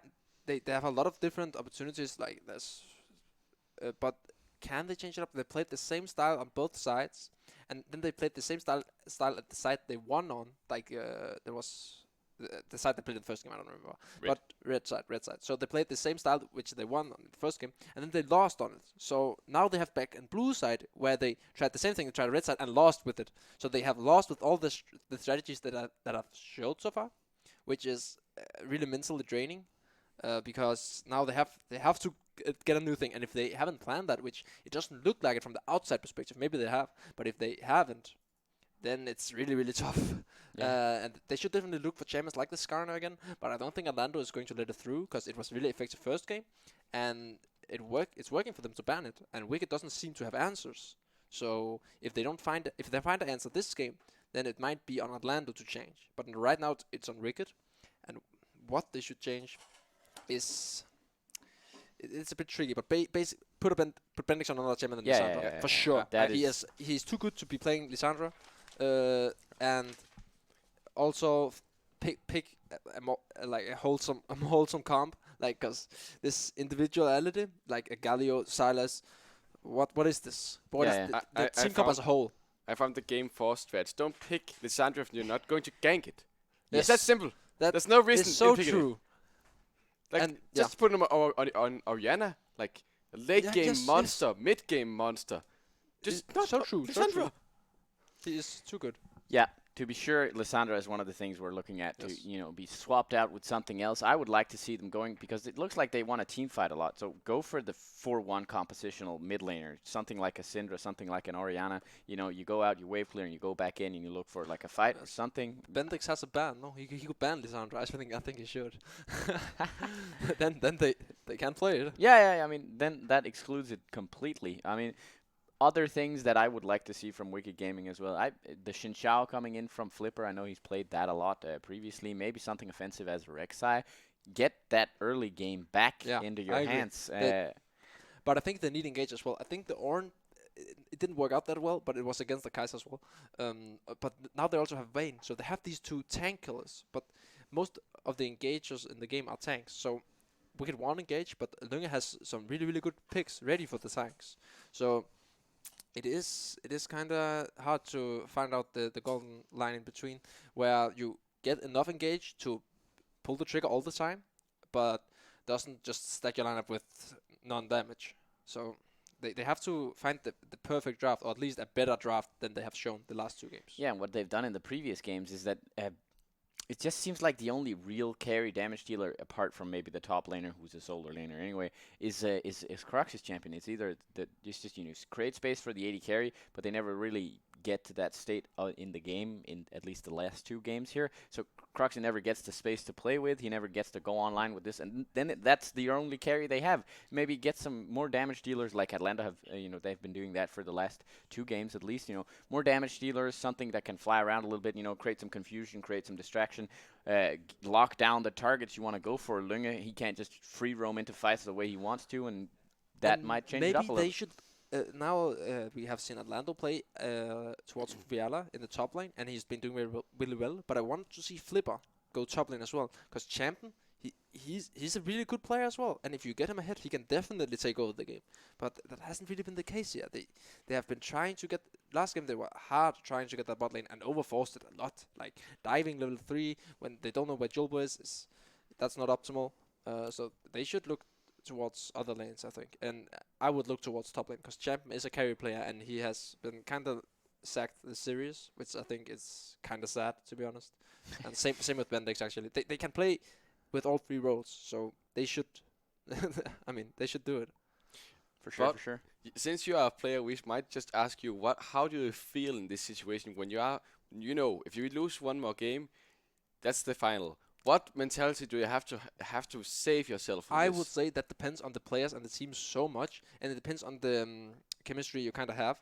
If you are really if you're friends or a close team, or really okay, come on guys, we can take this, then it almost doesn't impact you. But if you have that one guy that sees that view to the other guy, and it creates tension, right? Yeah. And then it can impact some players. It doesn't impact much, but a player like me, I'm kind of emotional. I would get impacted a lot if someone creates a bad environment, sneering at you, all that sort of stuff. Something or screaming at others. That's actually the worst for me. I cannot handle that. If people flame each other, well, I'm like, oh, stop. Yeah. And it really depends on the players, and I don't know the players that well, so I can say, okay, this player get impacted by it really, really big, hard. I know that Bendix is a really positive guy, so he shouldn't really get impacted by this that much. And I know that on the other side, Revo, as the coach for Lando, and Fred, I mean, if you tilt with these people on your team, I don't know, man. You have to try. Yeah. And I think, but I don't think Bendix is a tilter at all either. I think he's a really, really rock solid player. So he should. A hint at a Malphite maybe being picked there. Actually, it's nice to see that we have these guys that don't appreciate the negative sides of the community that sometimes can be a little bit toxic, and it's counterproductive having that sort of communication go bad in the pregame or in the game as well, talking about things that already happened.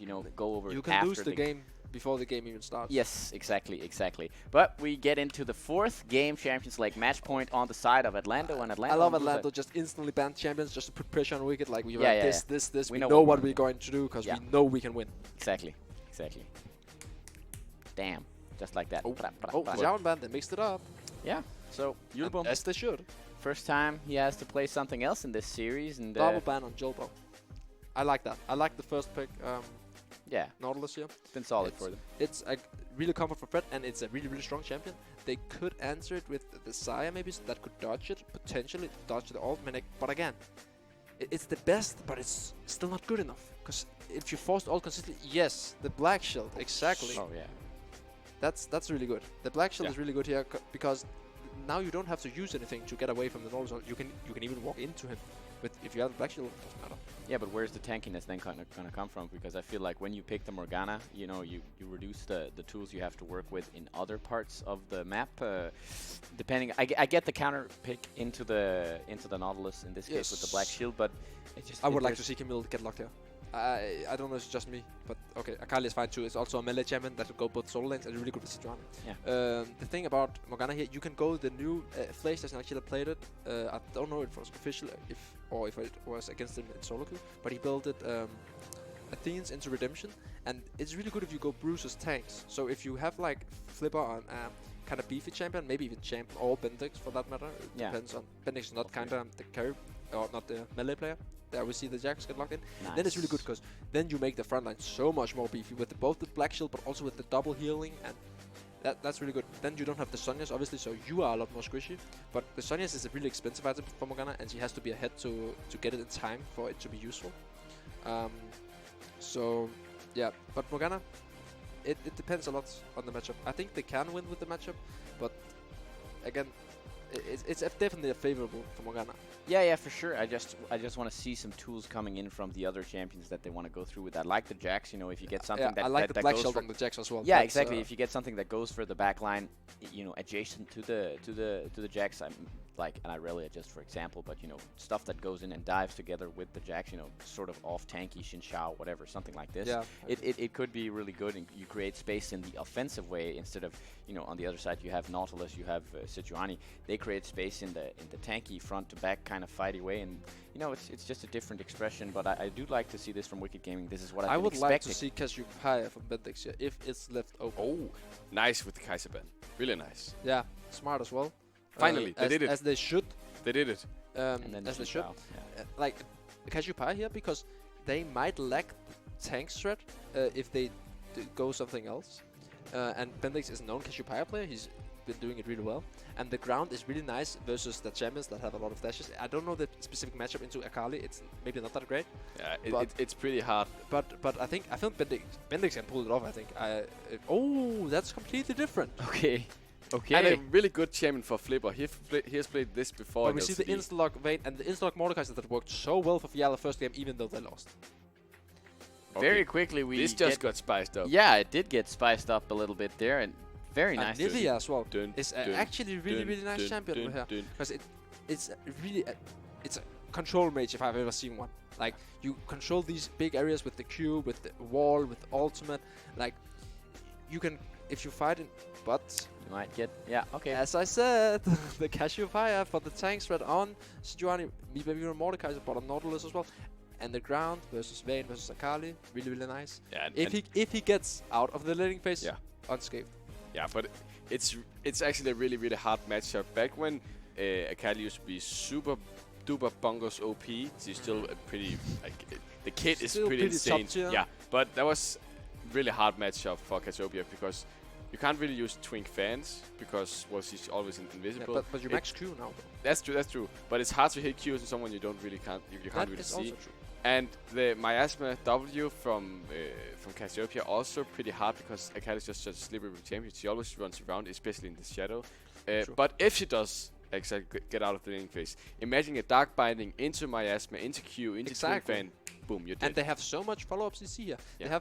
They have enough that Saya can easily chain, but I want to see Morgana Q, Ivan Q, and they even have the Jax follow-up stun. And Ivan is really underrated in terms of like what he can do with the Bruiser. Everyone thinks like, oh, Ivan 80 carry, whoa, hyper carry, but Ivan with Camille, Ivan with Jax, Ivan with everyone.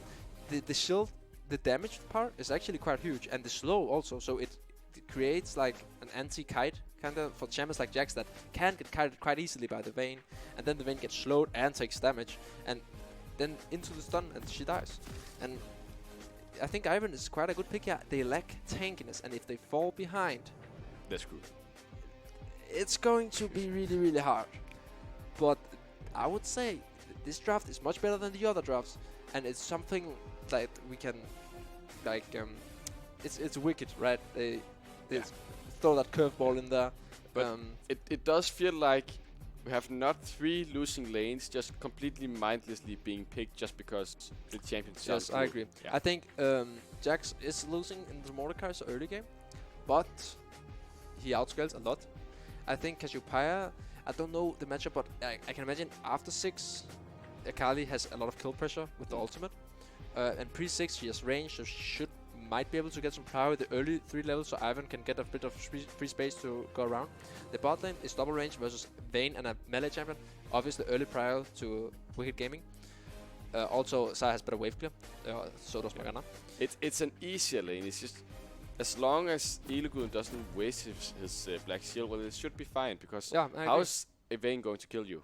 Well, she's not, unless there's so much CC, but with this Black Shield, with the Feather Call that can turn into a root from Croxian, with the Dark Binding, well, they should be just fine. And, well, if they get into the mid game unscathed, they should be fine. They should be really, really fine. Well, we will see if that is what's going to play out. We are here, maybe, possibly, the final game of this autumn split 2019 between Atlando and Wicked Gaming here in the final. And, well, it's going to be interesting to see. Nobody can tell, but Atlando been looking on the front foot here, and new champions coming in all over the across the board, I should say. Might be some level 1. I like this mind game, actually. Even though they don't invade, I'm just saying, like, Atlando are like thinking, okay, so Wicked Gaming, their backs against the wall, and they're quite a cheesy team. They pick a really strong invade team with Morgana Ivan here. So we predicted they are actually maybe looking for an invade. Oh, they look for a ward. Okay, and they're countering it here, ready to counter the invade. I think it's smart. I don't know if Wicked just doesn't want to invade, or if they double mind gamed Atlando and think, okay, they think we will go invade, so we don't go invade. But either way, it's smart. It's smart. For sure. Something I want to touch on the Wicked Gaming lineup here. It looks very much like a re-engage composition, because, you know, they want to absorb the pressure first, turn around with the Cassiopeia, turn around with the Ivern. You know, you have a lot of tools, the Saya as well. You can turn around with, not so much proactive engage unless you get the snare from the the Ivern and the binding there from the Morgana. But you know, it's going to be interesting if they can hold out in those fights. You know, absorb enough pressure, because the Vayne, if she gets enough space, she's going to shred. So I look forward to see how they utilize this. And here Champ can actually go for this early trade with the E, because they know Sejuani cannot level 2 gank, and they know she started bot side. So I think it's a bit more communication here, that, okay, Sejuani, can she level 2 gank? No, good. Okay, then we can play a bit more aggressive in the lane. Where does she start? She starts bot side, the bot lane leashed. And the information on Flipper is completely unknown. Ivan can start any camp, any clear. It doesn't matter. It's the same. So they don't know where he is right now, and that could work. Or that should work in Wicked Game's favor. That they have information on Jolbo, and Atlanta doesn't have information on Flipper. Yeah. The most important thing for Wicked Game in this early game is just keep Bendix from dying. If he gets, they just need to get him out of the early game, because champion, I don't really see how he's going to get solo killed in the top lane. I don't really see how Crocs and Illigun are going to get dual killed versus Atlanta's duo in the bot lane. But I do see the kill pressure in mid lane. So as long as he doesn't die, which is not really known for doing in the laning phase, they are fine, because they have such a good scaling team, especially in the mid game. As you mentioned, if they can turn around. Here's Flipper in the top side. Fiala playing a low mobility champion. Jolbo's coming as The well. counter gang. Oh, here's the counter gang. This can turn really messy. Here comes champion onto Fiala. Do they really want to take this fight? I don't believe so. Jolbo has to force the flash out of Flipper. Yeah. Really nice played by Jolbo. Yeah, I think it's the right decision here for Wicked not to take this fight. I think they hard lose it. The double melee with Sejuani early game, you don't want to fight it. You really don't. So it's the right decision that he flashes out here. Oh, we see a good trade here on champ by Fiala. And yeah, it was a really wise decision here. And again, Jolbo, I don't know if it's him alone or it's whole Atlanta, but they read Flipper here again. He's coming up top side, and like, okay, we win the 2v2. There's nothing they can do. And it rhymes, so it must be true. Yeah, sorry for interrupting you there, but other than that, I mean, I do like the Iron pick for the I'm sake meeting of again. yeah, exactly. But the Iron pick going into a Sejuani, I know he has to force the flash there, but if you get the time for the Iron to actually just farm up a little bit, get to those core items there, you have something that goes online. There's a kind of timer on that as well, so very nice to pick it into the Sejuani. It'll be up to Julbo to either do the counter ganks as he did there before, or try to play offensively, which is something he has done prior to this series. Try to go full offense with the flash engage Sejuani ganks, all-in ganks there. And I mean, what lanes are we looking for Atlando to attack here? What do you think is their strength or weakness? What are they looking to play for? Atlando to attack here. I think both champion and we see attack in top lane is happening. Root has been picked up by Fiala, but look at all the damage going on to Champ. Will he actually get solo killed? No, he quite won't. Fiala does has a flash up. Can Flipper actually get him? I don't believe he can. Can he actually hit the Q? For some reason, we're looking in the mid lane. Oh, Fiala, he gets rooted up. Oh, the shield is here. Champ is on the tower. He gets a first blood. Very important for him to pick up this big kill in this 4th game. That was so close. That was so close. You got the Q up and got the return kill done. Oh, we see actually the Julbo here in the between skirmish with Flipper junglers. here. Uh-oh. I don't think he has the damage to finish him. He knows he can take this fight because Champ is not here. He's no HP.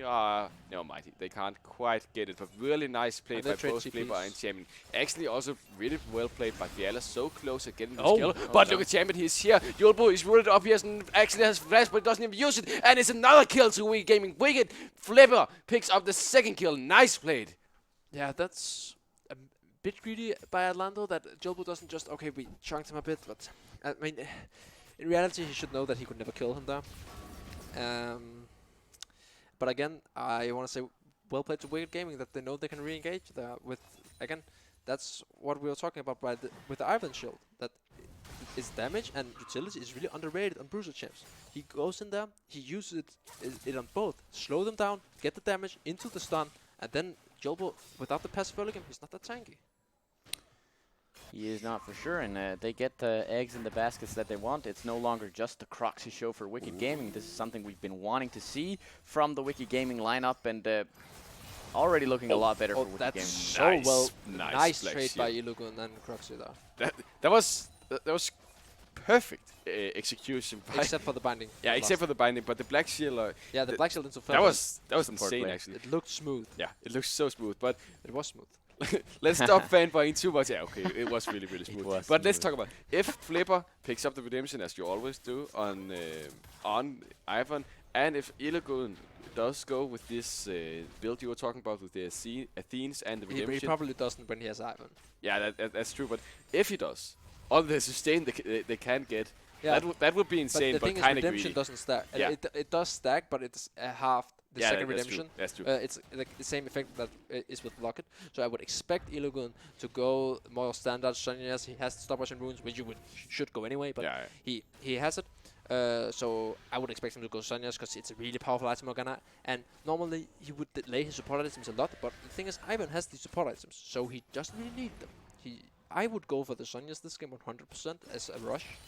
But let's see, maybe he goes for other utility items like the Aurelius that gives movement speed to Bendix and Croxy. They can kite better in fights. Because Ivan goes the healing. So that could be a thing as well. But I would prefer the Sonyas. One thing to mention is all the different kinds of damages on Atlando's side. We have Fiala with the magic damage. We have Jacob with magic damage as well. Oh, meanwhile, Champion is actually going for a pretty good trade here in the top lane against Fiala. That's a really nice trade. And Fiala doesn't have his flash up. Can Champion actually get the kill? It's so close, and it's a 1v1 in the top lane. So huge for this guy. Oh, and now it's going to get really dangerous to be Atlando here, because this Jax, he just solo killed your Mordekaiser, and it was 8 minutes in game. And Mordekaiser doesn't have TP, so you have to walk back. But Mordekaiser even used ult, he stole the stats, and he couldn't even win. That's... it was pretty close, I guess, yeah, but next fight is going to be even better for Champion. And it was actually a good trade from Fiala. He could just have backed out, but he thought he could take it. Sadly for him, he couldn't. Yeah, and he's not even got the Black Shield is a bit too late here. But the return Q on Fred here. Fred could actually go down. Storm, Feather Call as well, and here is the kill onto Fred now. Lingus next target gets stunned up, and here is the second kill for sure for Croxy. Can he actually pick it up? Yeah, he can. Tumbles into the bush, and it's a double kill for Croxy. This is just textbook Wicked Gaming. This is perfect for them. Exactly what we wanted to see from Wicked Gaming. Now it's really, I don't know. Atlando just misplaced. Yeah, it's not really like a team misplays. It's more individual really. We see Fiala die 1v1 top. That's misplay. We see Lunga and Fred here taking the trade. They cannot take this. They are level down onto the support. Fred is level 5, Morgana's level 6. You're not gonna win that trade. Morgana has flash, so she can even flash with Fred. She could just, as soon as she hooks, ult him, and then he would die anyway. She went for the Q and that hit, so he died anyway. So there's no way he comes out from that. It's not optimal to take that trade, especially when they have the Vayne, they have the TP into heal. You don't want to look for the fights. Bit of a lag here in the mid lane, but so far nothing is really happening. Yulbu's just around the corner with the ulti, but yeah, really nothing. But when you look at the CS down at Wicked Gaming versus Atlando, well, Wicked Gaming are just, they're happy. They're completely happy because they're even ahead. Most importantly, Bendix is even. He hasn't died. He's not lost pressure, lost creep, anything. And he's stacking his tier. Yeah, he's stacking his tier. This is perfect. They're scaling very well into the mid and late game. Here's Flip of the Wall with whatever this Daisy, that's what it's called. And now his Fred is the target. He has a flash up, gets rooted, gets stunned, gets knocked up. This is just CC train. Nothing can do, and Croxy goes on a killing spree. And you have to respect Flash that. It's really greedy not to. He got his aftershock up. Maybe he thought he could get out of that, but you need to respect Flash the CC when the follow up is so great. Now they get Drake. Probably would have done anyway because of the priority in the lanes. Oh, but Mountain Drake for Mountain Drake for Champ, but Bendix and Croxy on the Baron. It's going down so quickly. And with Flavor to support them. Yeah, it's going to melt. And right now it looks like Wicked Gaming will have prior for the Baron unless they screw up major, big time in the next 10 minutes. Yeah. And even Herald is playing. Oh, we see Yulbu engaging here. Oh, here comes a Glacial Prison. Oh, that's what you call it. Onto Flavor. Yulbu might actually go for a kill here, but it doesn't really look as anything. And here comes a Brood. Here comes a Feather Comb. Can he actually get the kill? Flash onto Yulbu. They can't quite get him. But now Fred is the next target. Does has a flash up. He has to use it if he wants to get out. No mind, the bind does not hit. And he's out safe and sound, but still so close. I actually think Flipper auto-attacked the wrong person when he flashed in there, which is kind of tragic. But it's what happens. It happens in 5 serious games that some dudes like Lunga the other game miscondemn, and it's a sad way to lose a kill. Yeah, but it's less tragic in a 0-6 when the 6 kills are in that your is favor. true, and yeah, when so you just got the Mountain Drake, you can almost like laugh it off. Yeah. Even because you have the lead here. You have 2 win conditions, and you somehow manage to enable them both. You even have 3 with Bendix, but he's just scaling. So, and Wicked Gaming is in such a good spot right now. For sure. They are currently almost 3,000. Actually, they are 3,000 gold in the lead approximately, and they're, they got the Mountain Drake to boot as an extra win condition, just scaling on further into the game. When the Baron spawns, that's going to be really nice for them. As you said, they're going to shred it up real good. 3-0 on Croxy at the moment. So, Look at the item deficit from 80 carries. Yeah. Yeah. Oh, he actually got the blade. He got the first completed item there on Lunga as well. Still boots advantage for Croxy. Yeah. For sure. And I mean, you said something about Vayne the previous game. Either it's the one version of the Vayne or it's the other one. I think we might get the contrast in this game if they don't find a very also they don't have the tanks. It's not Vayne is not as good here. They have like Jax is the most tanky member they got, and he dodges most auto attacks, and he's not that tanky even. So the percent HP damage, it doesn't have the same effect. And most of it is shield anyway from Flipper and healing up again. So yeah, I don't know. I don't think Vayne was the correct decision here. But let's see if Lunga can make some use of it and prove me wrong and pop in the later game teamfights. It is true that Vayne is pretty useless right now, but it's also a big factor is Fred. Because he can't do anything in this game. Every time he wants to go for a play or anything, Ilogun just presses E and, well, everyone is safe and sound. It's impossible for this guy to do anything in this lane except just going down in the die, lane. it seems. Oh yeah, they're trying to trade some plates, but it's hardly a trade. Yeah. It's better than nothing, I guess, but it's not a tower. It is some plates, but yeah. They had to use it if they wanted the plates, because the plates run out right now. looking to get that shot down on champ. Maybe. Let's see. Oh, do He- they want to he deny this chooses red to buff respect here? it. They have invaded. Double pink ward. That's nice. Oh, yeah. Can we get a triple? Can we get a triple? Can we get a triple? Oh, maybe just a red buff. Maybe stuck here between a rock and a hard place, going the wrong way, and Champion dealing so much damage there. So well played by champ right there. He sees he's not his red buff. Then he saw him mid lane rotating towards top lane with Jacob earlier, and he saw Jacob back mid, but he didn't see Jolbo, so he just goes to check. I can't lose anything if I go check this, and I might get a kill. And he got a kill. That's smart play. Oh, that's catches a out nice Jacob. jump. Oh, sadly the bind Never mind. misses. Never mind. And what's even more perfect is Proxy's doing so well right now. Flavor is doing so well. Champion is doing so well. But look at Bendix. He's just getting stronger and stronger. He will be such a big factor in the next team fight, like big team fight, because he has so much consistent damage. He even has burst, and he has survivability and defensibility with the Petrifying Gaze if anyone tries to dive him. So even though Champion is so far ahead right now, Bendix, he's not far ahead, but he's scaling Champion who hasn't died a single time yet. That is correct. Bendix is definitely going to be a factor. But I want to see if Atlando has to come back from this. Fred has to roam. He has to roam to either Champ or Bendix, and he has to roam without Illugun following. If Illugun follows, he loses. Fred loses, rather. And he has to make use of his ultimate, his CC, but he can't as long as Morgana is there. So he has to make plays in the jungle, top, mid lane. Right now the bot lane shot is down, so it might be a little too late for roams. He might have to get a little creative. Or his ult in teamfight has to knock up multiple members. Basically, I feel like the only one he really wants to use his ulti on is Bendix, because Cruxy can press R and get out of it. Champion, yeah, perhaps, but he's not really going to be in a team fight.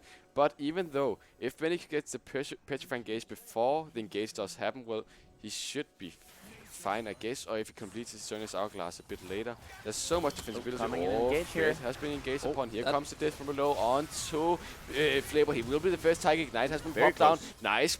It's very close, but here comes the redemption. Oh my god, Jacob deals so much damage. Oh, Yulbu is so close to going down. It's so far 0 for 0. But look at Champ. He is coming down. He wants to get more kills. Actually, really, really good team fight by Atlando. Yeah, that was quite close, actually. I actually thought Flipper would go down. But well played to mostly Atlando here. They got the mid prio here.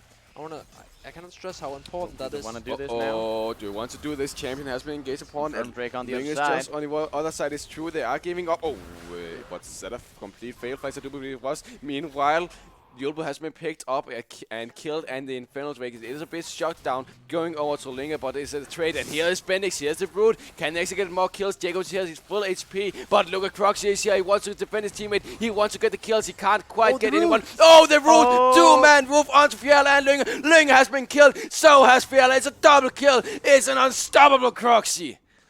I mean, again, Atlanta was pretty split right there. I was going to compliment them from the play earlier where Jacob got the mid power against Bendix and then rotated in for the Drake. They had the priority. Even though they were behind, they made the correct macro play and got the lead. Oh, we see actually a good route here. A good route, but yeah. Man, but I mean, then they screwed up.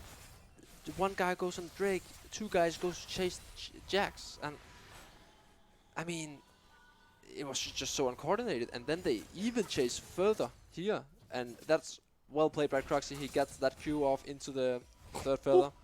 Really well played. Can't It take is that well away played, from but him. it's also kind of greedy from a team that's 1 in 8 in terms of kills. They were, I don't know how much gold they were down there, but at least a couple of thousand, maybe 3. And yeah, I mean, they prioritized the champion DK shut down rather than contesting the Infernal Drake, which was where they got the first fight, which is what they aimed for in the first fight as well, which was actually well executed. I mean, what do you think, Hilaire? Shouldn't they just have contested the Infernal Drake instead of going for champion? I mean, either way, you have to. In this scenario, yeah, you can discuss what plays the best, but you just have to choose. That's one of the fundamentals in a team. You have to choose. I think the Infernal Drake might have been the safer option because you had the Flipper was chunked, that you had the priority around that objective. So there's no reason to chase for kill when you can take an objective. That's at least a simple basic rule, I would say. Yeah. But again, take a decision. If they just all go for champion, Jobel doesn't die there. It's not that bad. But they split up, and Look at the items on Champion. Look at the items on Croxy. Yeah, well, they're far ahead, to say the least. 6,000 gold lead so far for Bendix is getting quite strong, and Ivan as well. Yeah, His yeah. cheap items really coming in huge here, both Athene's and Redemption. And look And at Iluguden with Sonya's. Yeah, that's huge. It's really huge. Only 19 minutes into the game. That's bonkers. That's really, really early. Yeah. Because now, basically, he can't die anymore. In teamfights, he just flash, click R. He makes so much pressure. It's insane. You have to walk out, and you cannot auto-attack anyone. You have to walk straight out, then you can walk back in. And by that time, Croxy and Bendix has one-shot at least 2 or 3 guys. Yeah, certainly have. As it stands right now, they're almost 7,000 gold in the lead. They have 2 win conditions in terms of their Drakes, and Wicked Gaming are looking to equalize. Oh, that's a nice binding. Yep. He is down. If you blinked, you missed it. Lunge gets caught out here. Not ideal for them, and they might just get their second middle turret here. The second tier turret going down in the favor and adding to their 4th kill count on turrets to the 0 of Atlando right now. And we get Daisy in there tanking up the first turret hits along with a mini wave. Actually, a hook coming in here on Iluguden. Not quite the target they want, but they'll take what they can get, I guess. But might just be turned around. Yulba going down here. Iluguden not down yet. From the side coming in here, do we see Fiala actually turning this around? Flipper is going really low. Shutdown going down on Croxy from Jacob. Very nice there. Champion DK teleports in. Double kill going on to Fiala. Nice shield coming in here. Actually, Champion DK teleporting into his death maybe, but he deals a lot of damage. Not enough though, and Lunge gets in on the backhand, really gets nice. a kill. Oh, Baron has been pinged. No, I doubt they can take this. I think Bendix is too strong. But look, it's a full Hail Atlando Mary. lineup, Hail Mary time. and it is with Linge, not with Dangerous Rage Blade, but still the true damage coming from this guy and Fiala No with the flashes tankiness. to get on Bendix though, and he has his flash. Oh, yes, actually going for the 1v2. Does I have do it. believe he can get it. Look at Linge, he's taking so much damage from the Baron. that's Oh, a nice. nice Yes, dodge. actually Nice. missed, but he gets a kill on Fiala. Really, really important. Now Jacob is here to get the kill onto Bendix. Linge, oh my God, he does get the kill. He And this does is not gonna have be to step up there. He throws does not have the Baron. Oh, that's so sad. Kalhira is officially tilted. You cannot do that. There is, but he sees the kill. He needs the kill. He is an 80 carry, so he has to step up. But it's tragic that he dies there, because now Wicked Gaming has the priority on Baron with a Mountain Drake, with the Confirmed Oh, right so- too, dealing yeah. lots of damage, Nope. right? Julbu is here. He 5,000. maybe wants to get for the steal 4,000, but look, here comes the engage root, stun, kill on Julbu. There's nothing he can do now. Jacob is the next target. Baron has been picked up Getting by run Wicked away. Gaming. Fred will be the next target. This is a complete whitewash. They will go down to the mid lane for sure, just back and try to end the game for free. Nice play by Wicked Gaming. Yeah, it looked like they may have let Atlando back into the game, but they haven't really just quite because, you know, as you said, Lunge does step in there to try to get the last hit on the kill he doesn't on even have to Bendix. step up for this content. Yeah, it's really unnecessary. Yeah. And that Bendix was dead ages ago. Like, the condemn was fine, but just walk away. Nah, but he got afterwards. hit by the Q Yeah, when but- he got yeah. But yeah. Which is bad. Then afterwards he got hit by the Ting Flame. That was what yeah, actually killed him. 2 drink fans and another Q, Yeah. which was even worse. But Yeah. the condemn was unnecessary. Yeah. Was it necessary? No. Then No. don't go for it. Even though it's kind of safe, but it's unnecessary. So don't. yeah, and that kind of lets up the opportunity for the Baron, and now Wicked Gaming has that in their pocket with a 10,000 gold lead to boot. They're going to look to siege down the last turret in the middle lane here. They have a nice team for it. Croxy is the guy they want to defend, and you know, just look for the Q bindings coming in from Iluguden here. They're clearing out some vision before Maybe Jacob can actually do something here. He's quite strong. He has these 2 items and a blasting wand. He has quite a lot of damage. There is a lot of peeling on the side of Wicked Gaming, but if anyone can do something, it's him. I think on Croxy. Impressive that he hasn't died a single time in this game. That's Yeah, he's actually smurfing quite a bit. Root there. on Sofiala. He has been picked up on the ulti is here, so they can't quite target him yet. And look, here's Jacob actually. Featherstorm has been popping. Can he get the ultimate? He can and gets out as well. Now They get their Iluguden first- has been killed. Huge knockback, but it doesn't matter. Fiala has been killed. Now Fred is the next target. Champion is here. He wants to be a champ, but he can't quite be it yet. 1 for 1, but it is support for top laner.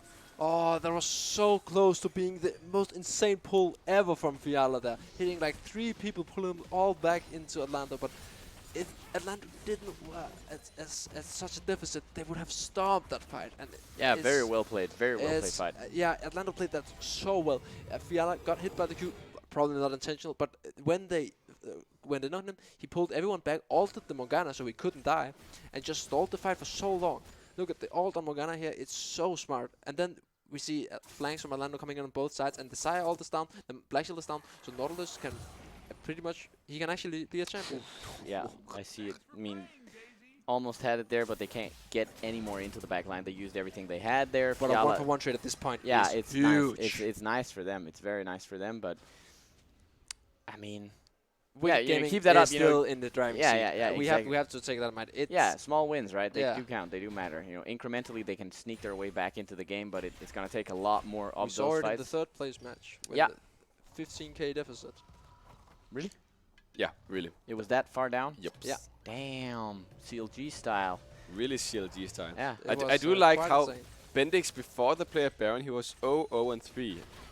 Like classic Bendik fashion, he went up, killed some guys because they just underestimated him, because Bendik has basically done like nothing this game except farming. This is just the Bendik's way of playing the game, especially when you're playing a Cassiopeia. Just scale for the game, but they have to be careful because you are playing against. He has made a few mistakes. Yeah, you have to be careful though, because Jakob deals so much damage in this Akali. Look at Lynge, has picked up the Jinja's Rage Blade along with another seal, so he's also being pretty big actually, along with Fiala. Even though he's 2, 5, and 4, that team fight, he did so much. They went 1-for-1, like not the best, but when you are almost 10,000 gold behind, it's just fine to go 1-for-1. And the Steaks picked up for Fred as well, which gives Lunge that extra damage. But the thing is, Lunge is quite strong.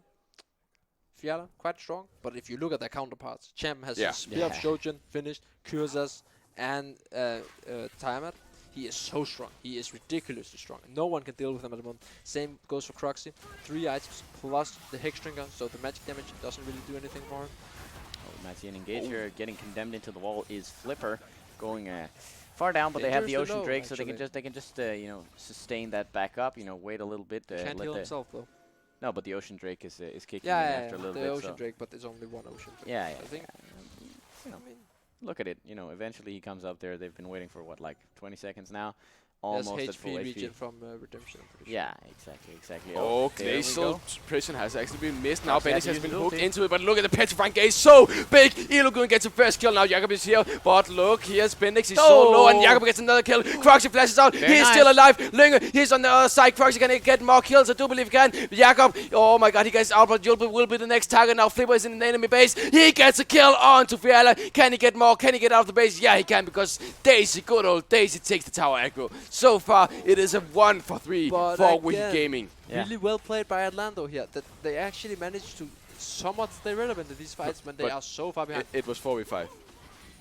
It was 4v5. okay, fine second, it was 4v5. Okay, Wicked Gaming pretty much stomped it, so. Champion just got in hit top lane and they lose the first Nexus turret here. See, this might actually be the game for Wicked Gaming. It's Yeah, it looks Ladies like it. I mean, and they have to gentlemen, do we might go something, to right? game 5. Fred has been picked up. He has been killed for the 6th time in this game. Now Ling is the next target, and the Nexus will be as well. We are going to game 5, baby. We are going to listen to Silver Scrapes. Holy moly. Well, that's crazy. They equalized the game here. Wicked Gaming they did. versus Atlando Esports in a very crunchy fashion. But you did say it. Atlando had some good fights considering that they were 10,000 gold in the deficit. So, I mean, can we expect them to balloon a lead such as this one in the next game, Wicked Gaming? Because, I mean, there were openings for Atlando even though they were behind. it's hard to say. I think the game here, it really comes down to mental. Now they swap sides again. So, Wicked Gaming actually hasn't succeeded on the side they just played red side again, right? Yeah. So, and they won the first game on red side as well. But now they're playing blue side, which they have lost 2 games on. So they are, even though the momentum seems to be going in Wicked's favor, Atlando, they're pretty much chilling. They're like, okay, we have won 2 blue side games, so I mean, What's going on here? yeah, you can't really beat us on this side, it seems. And Wicked Gaming, they can do the same, but they haven't showed it working. So.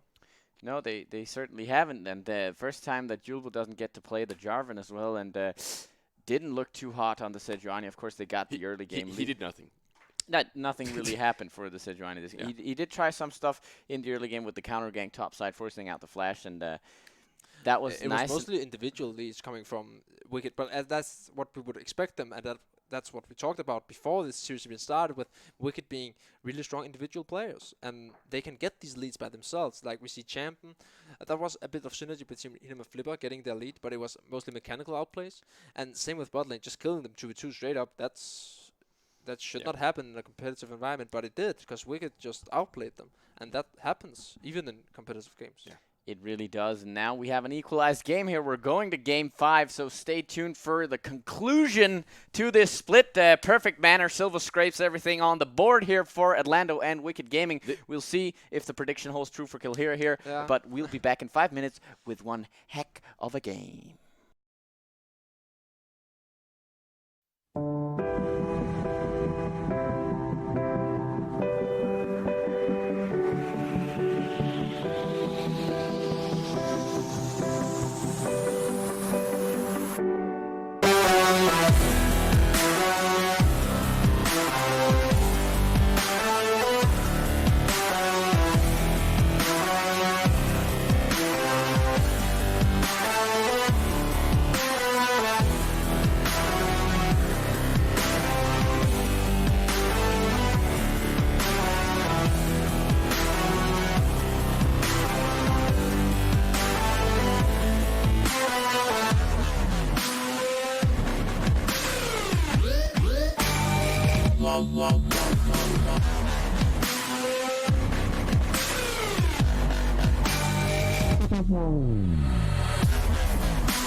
What's up, players? Get it? Because we're playing the game? All right, dudes, we do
Game 5.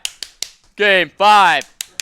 We're live. Shit. Okay, we're live with Game 5 here. The final game between Wicked Gaming and Atlando Esports here. It is the final one, the conclusion to this epic fairy tale nightmare, depending on what side wins here, is coming up. And, I mean, who are we hoping for? Who are we guessing is going to win? I already guessed Atlando.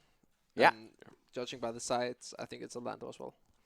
For sure. I mean, 3-2. You're the only one that got close with the predictions. It might just come to full fruition here, but I'm sure Wicked Gaming has a couple things to say about that. What were you going to say, pal? I'm sorry. I want Revo to win, obviously. Really good Everyone guy. wants Revo to win. Everyone wants Revo to win. But Even opponents want Revo to win. Exactly. But I predicted Wicked winning this. I mean, I'm not going to give up my perfect predictions. Okay, another games, but like at the winner. Yeah. So, sorry. Wicked needs to win this, for sure. Right now, for me personally, I think finally, from Wicked's side, anyway, we do see the offensive champions coming in. We do see something that they can be more proactive with. Of course, it for me was a re-engaged composition there in the fourth game, but still, they have more, at least aggressive tools to go for. They have aggressive laners somewhere else other than just Croxy, and I think that paid off for them. So if they keep down that road, I think Wicked Gaming might just have the upper hand in this game, but I don't know. I agree, actually. They played really well around Champ in this game, and I think they should continue to do that because he's really great, and he did really amazing this game. But I think, then again, if you look back at Game 3, Atlando was stomping Wicked, and Game 1 was convincingly won by Wicked Gaming, 2 convincingly won by Atlando, and Game 3 was a stomp, and Game 4 was a stomp, and now so it could go either way. It could. I hope we get like a really intense close game, like 50 minutes or something. Yeah. That would be insane. Good way to end it. But again, I just think it's going to play this flip where Julbu made a gank that was successful, or Flipper made a gank that was successful, and it's just snowballed from that. That was the 2 last games anyway. For sure, and I mean, since we saw some new picks coming in here, is there something else you want to ban out now from Atlanto's side, from Wicked's side? What are we looking at here? What is the expression now that you're going for as a team? Do they want to go for Sejuani again? I mean, what kind of picks comes into focus here, springs to mind that you would see on or off the board? Keep banning Javan. Like, Julbu seemed completely lost in Game 4. He didn't really know what to do and win, but also Wicked were insanely far ahead very early on in the game, but still, Julbu, he didn't really do anything, and I think the Javan ban was really nice. Yeah, I agree. The Javan ban was really good, but I don't think he was. It was as bad as you describe it. The way Julbu played the game, I think it was more Atlanta as a whole that just fell completely apart. Game 4, and I mean that happens, and they just have to bring their mental together. They have Fred, they have Rival. We talked about this. You cannot tilt with these players. They are simply too nice, and you can. I think they can bounce back and take the game, especially through draft as well, but also because they have momentum of the sides this game. Guys, remember to stay hydrated. Yeah, for really sure. Important. Let's get some water in there. Yeah. Cheers, everybody out there, if you're drinking beer, soda, whatever. That's real nice. Really good for the throat. Because we're in for one heck of a game, hopefully. Hopefully, yeah. Exactly. Something that I don't think will be on the board for this game is the Jax that came in for champion. Looked way better on this champion here. I don't know, actually. I think he would have looked as dominating on Camille if this game was played the same way, and he got 3 kills like this. Then he would have been as dominating, if not more. I think it was a player issue this game, and not a champion issue at all. I think this game should go they should put it far away. This game, we cannot take anything away from this game, because it will just make us unfocused on otherwise clear objective. We have beat them 2 times on this side. We can do it again. So calm down. We don't need to get this game where we just got stomped individually in the mix, because they could have played any champions, like 5 Sorakas. There were individual player mistakes this game that did so Atlanta lost, and it was not the champions. That's a quote to remember. Yeah. Yeah, for sure. For me personally, I think it's easier to handle the Camilla. I know if she snowballs early on, it's going to be one heck of a ride there. But I just think Champion just looks so much better on the Jax. I would look to the Ivan maybe, because it's harder to track than the other junglers. A lot harder, actually. And you can go with these lanes that don't need to leash, and especially in bot lane, it surely does something in top lane as well. I have never played top, but you hate to leash because you can't get that early prior, and you can get the early prior in both lanes. So Ivan can rotate out, get the scuttle crabs, especially if you get a mid lane with prior early game. And this time they had ranged into their Akali, so they had the level 1, 2, 3 prior because it's a range matchup. For sure. I don't know, Croxy probably being relegated to the Saya again this game. What do we think there from the bot lane? Are we going to see some different expressions? Is the Nautilus finally not going to be picked? Is there something else? Is strong champion. I'm sure he's a strong champion. I think the Vayne is an awful pick though, especially when you pick Nautilus. They pick Morgana. That's a counter matchup, but it's not the end of the world. Nautilus still a really solid champion, and he has multiple slows and AoE CC with his ultimate. It's not whatever, but it's whatever. But then you lock Vayne, that has no pressure in lane whatsoever. So you get pushed in all game. Nautilus, it takes so long for him to get to this teamfight stage, and then they're too far behind to do anything. Like, you cannot pick Vayne here because you give up lane completely, and then you give up the game because Saya gets free scaling. Yeah, they already got the Vayne game. I don't see why they have to go for it one more time. It's just, it's too bold. It's one step too far. And come on, Atlando. You don't want to get cocky right before the finish line. Break a toe or something. Fall down, trip over yourself, and then someone else runs forward and gets the win. In this case, it might just be Wicked Gaming who are playing way more offensively, as we've seen. I don't know. Any connotations, ideas on how or who is going to get the first blood in this game? We've seen Yulbo being very proactive in this regard, but not so much on the Sejuani as we've seen before. So who's looking hot right now from these two teams? Fred will get the first blood. Fred will get the first blood. Croxy will get the first blood. Croxy will get the first blood. So bot lane focus is what I'm hearing from you guys. I don't know. I feel like the top lane has something to do there.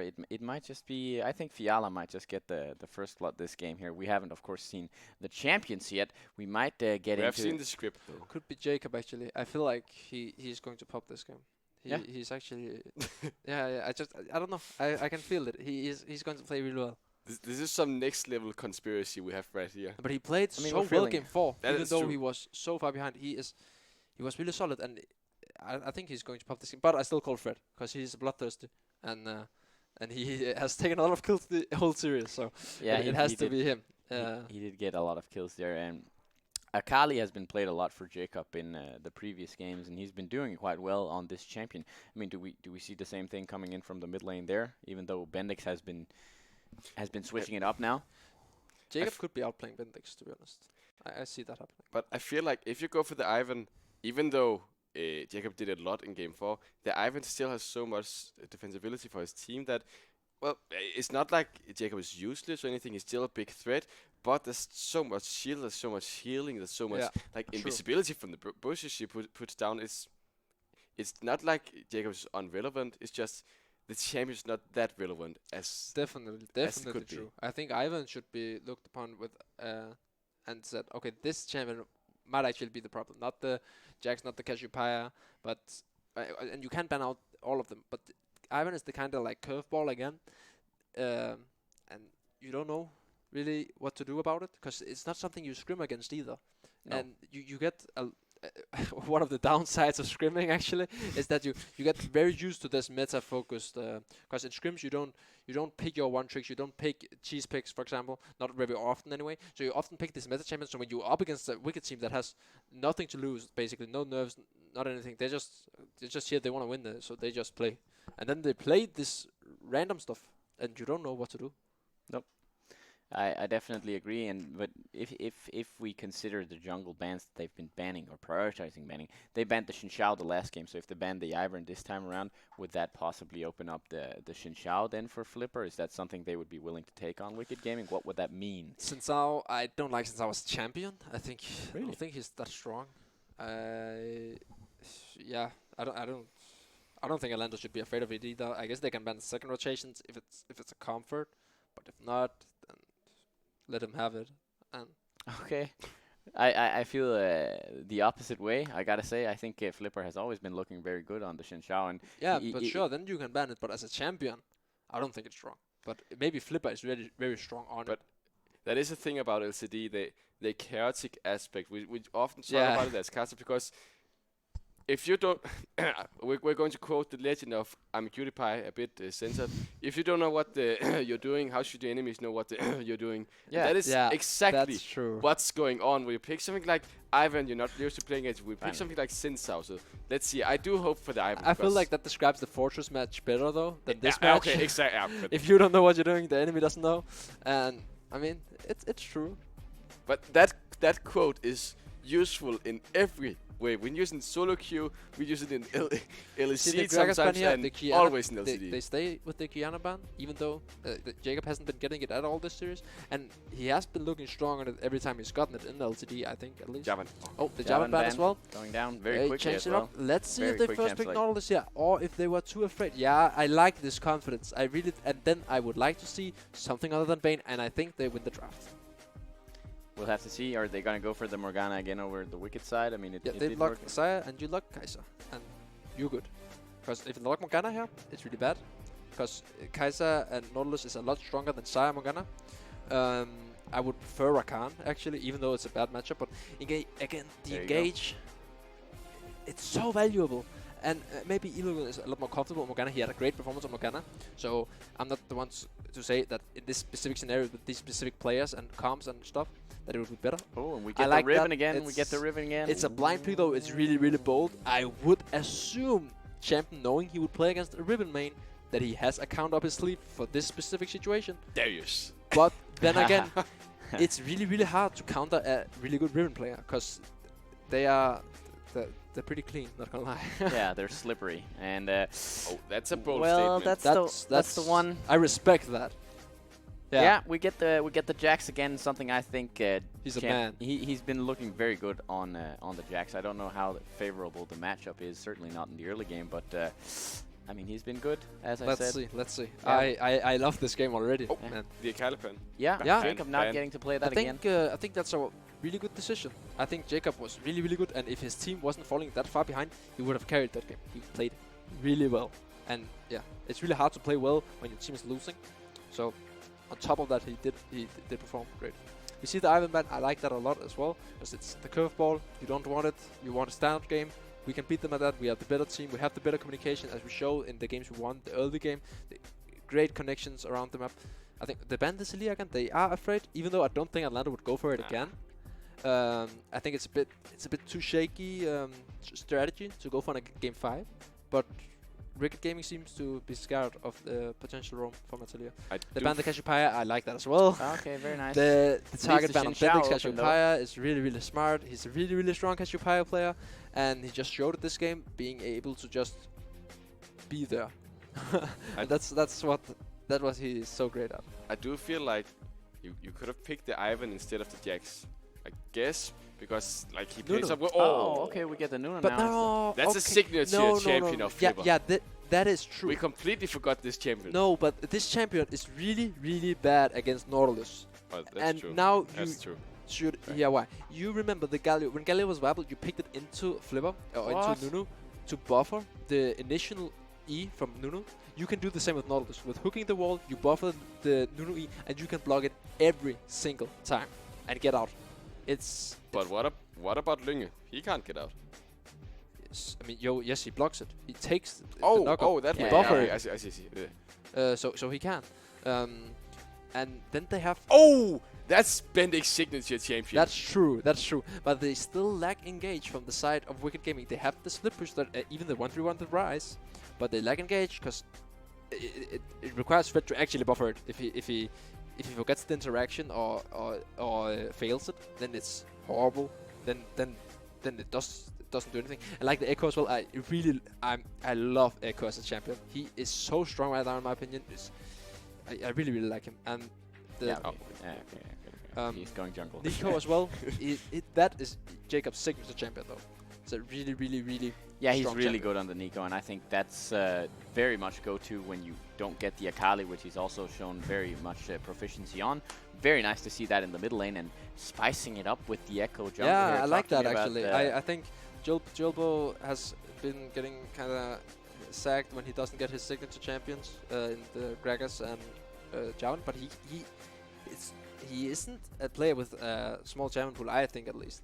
I think it's just Sijo is kind of the jungle that I've been scrimming with, or the jungle that the team is the most comfortable with.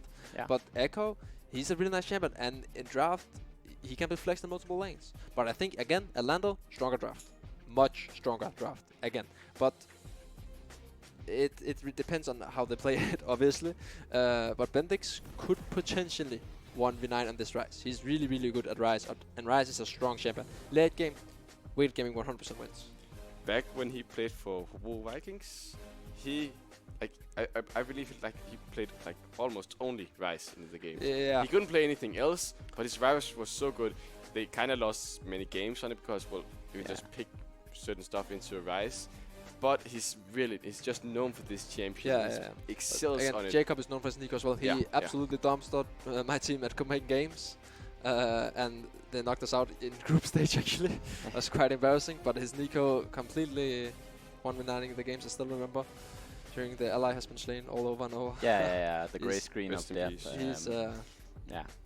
He's really, really good on the champion. Yeah, and let's just run over the win conditions that we've seen drafted here for the separate teams, how the tools play into each other. I guess you could take the Atlando esports side and you could take the Wicked Gaming lineup here. What are they looking to do? How are they going to play these compositions when they get to the mid game and the early game? What stages do we have here with these compositions?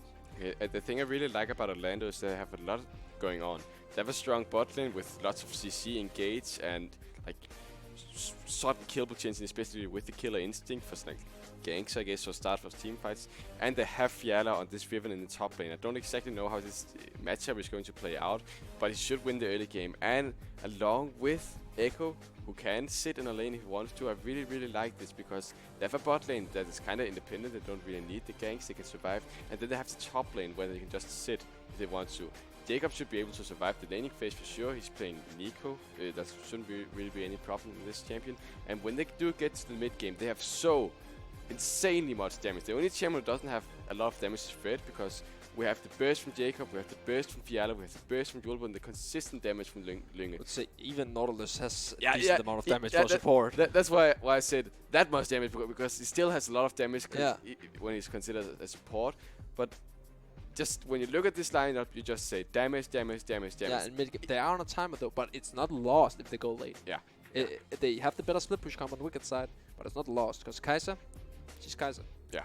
And on Wicked Gaming side, we have like the ideal split push comp. We have the Bendix on a split push champion that he can play, like not a Camille startup champion, but a Ryze, a really, really comfort pick for him. We have champion on one of his signature champions as well in Jax, and the 1-3-1 here is really, really, really strong.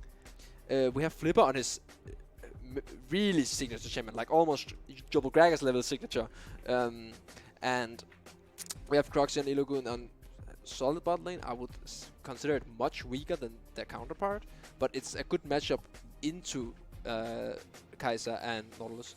Still though, they get outscaled pretty big, I would say. But Morgana can do a lot of work if she gets the Sun. If she gets behind or not as far ahead of the game, they could struggle in team fights because they have a lot less damage. Also, I want to point out that Echo W in Ryze is really, really strong, so Bendix can't really use that as an escape tool as you can in most scenarios. Oh, it's a nice counter. Yeah, you're right. Very, very good point. But we have loaded up on the Rift here, boys, or ladies and gentlemen, I should say. Atlando versus Wicked Gaming. There can be only one, as they say in Highlanders. So somebody has to have their... Yeah, that can be only one. And somebody has to have their heads chopped off. Well, Atlando hopes it's not them, but other way around, Wicked Gaming hoping not them either. Results will be coming in the next 30, 40, 50, 60, 70 minutes. Please. 45, 50 minute game. Yeah, not this. No, if it takes over an hour, that would be insane. That would be a nice final, very nice final game of the night. And well, this is the best way to conclude a split. I feel, the fifth game, we haven't had a final like this, and I don't think we've had a final going all this way. we have never had a fight. I've been at LCD for 1 year, and this is the first fifth game in the final.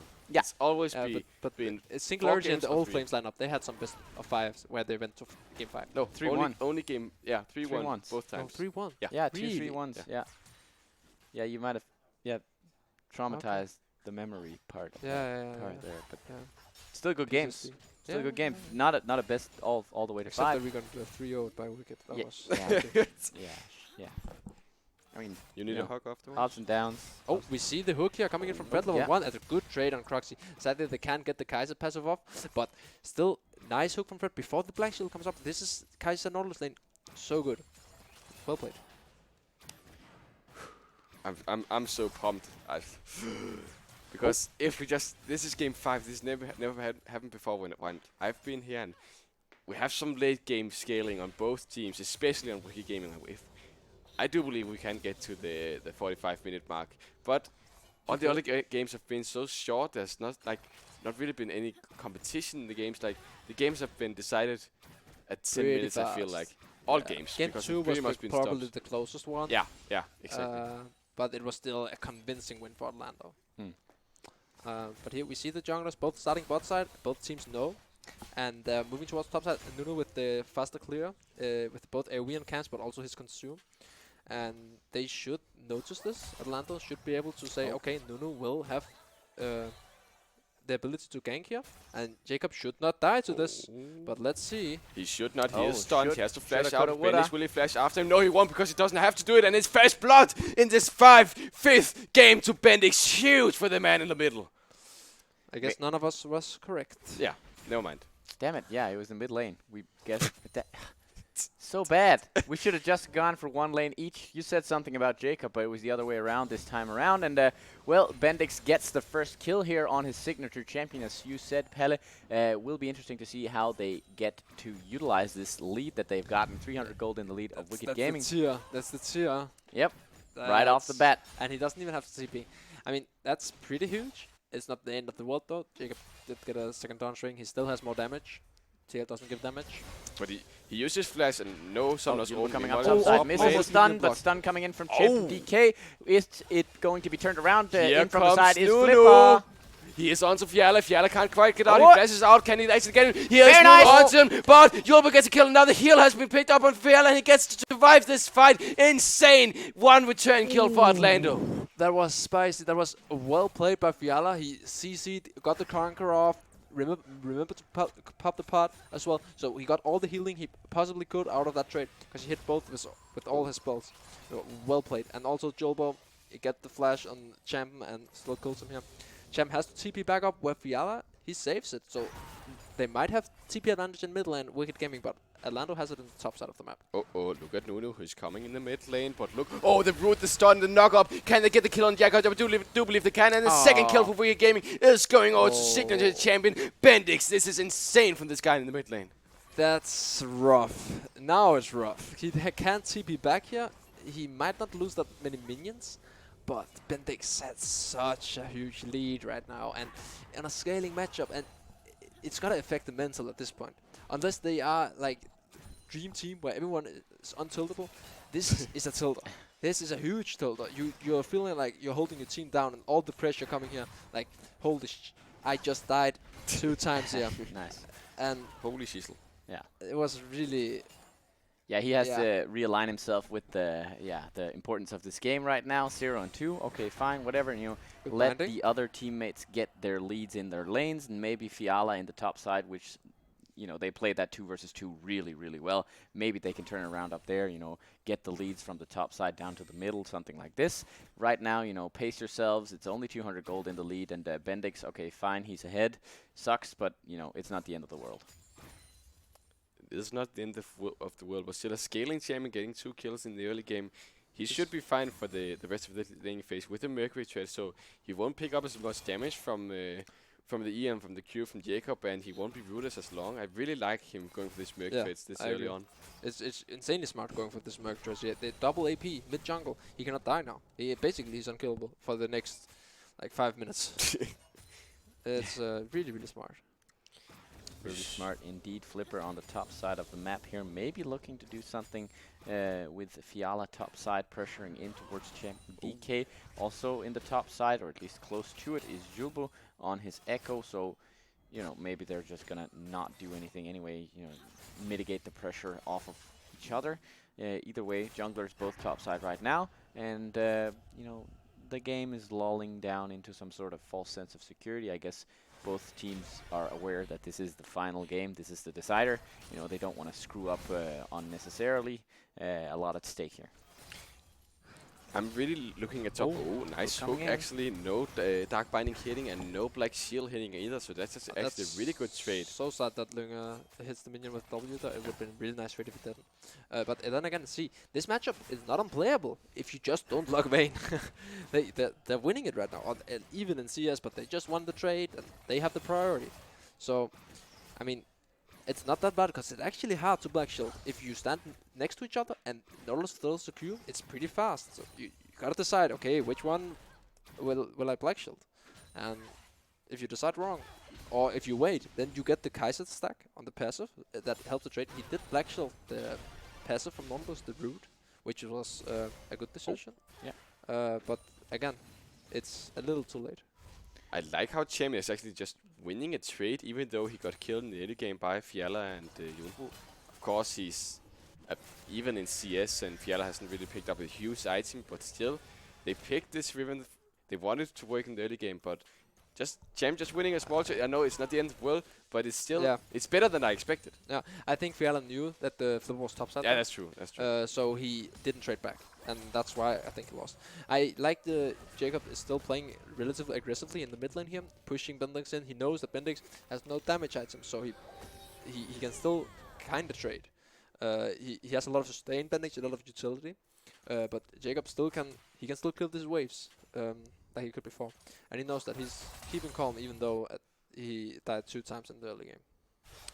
Sure, vision being planted towards the bot side from the side of Wicked Gaming right now. Top side more like it from the side of Atlando. And the first dragon spawn here is a Cloud Drake, something that you would be very nice to have on either side of the team, of course. But especially Nuno. Yeah, exactly, and the 1-3-1 composition might really utilize that with the Rise having his ulti as well to roam and create advantageous situations. And that was a smart play by Lugon. Yeah, denies the recall there. And very nice, and actually Flipper, I think he might just be on the dragon here. They are pinging him out, but can they do anything to stop it with the priority coming down in the favor of Wicked Gaming? I don't think that they can. Yeah, very nice from Wicked Gaming. Looking to take the lead win condition-wise with the dragon coming in here. Kind of free, just off of smart recalls and wave positioning and priority utilization, I should say. We see him. He lost the play top lane here. Fiala actually getting a little lead. Just pushed in the wave. Champion missed some CS and he got the plate. So that's 160 gold. And again, I mean, it is prior. And they can use it to get vision here. We see Bendix rotating bot here. They should respect this. Oh, flash bite onto Fred. He can't get out of this sticky situation. Or can he? Flashes onto the wall, hooks it as well. Yes, Bendix with the TP. Not really necessary, but still 1 kill going over to Wicked Gaming in the bot lane. So, I mean, again, your jungler's top side. You should know this. Your mid laner rotates top side. Their mid laner rotates bot side. I wonder where Flipper is going. Lunga might be caught out here. Lunga is caught out here. Has flash, but it's way too late. Killing on the wall. Nice usage of this. But Bendix flashes on the wall. He wants to carry the team. He wants to get the kills, and he does. He's out, safe and sound. Meanwhile, in the top lane, Julbo goes after Atlando. Or not Atlando, after Champion. He flashes out, as well does Fiala, but it's still 1-0 in the mid lane. The fact that Lunga dies there is really bad for Atlando. I didn't exactly see what happened, but I feel like the bot lane should definitely respect this. I think there's some lack of coordination from Orlando's side here that does till they die to these ganks. They should have seen it coming, in my opinion, especially considering how the series went with map plays in general. You see Fred actually contesting the turret. This might not be so bad after all, because they got the first blood turret on the Riven, and they held the bot lane short for now. yeah, 700 gold in the lead of Wicked Gaming right now. They didn't get the turret to answer back or reply. First turret going over to Atlanto's side after having given a couple of kills over there, and just I guess very nice from Bendix getting out of the situation before, as well as we get a game pause. Oh, that's nice. That's real nice. Yeah. Okay, so we've lit a fire up under the ass of this fifth and final game. Right now, the kill lead is in the favor of Wicked Gaming with a 4-1. 4-1, right? 4-2? 4-1. And then they got the first turret on Atlanto's side. So, you know, they're evening things out, feeling each other up.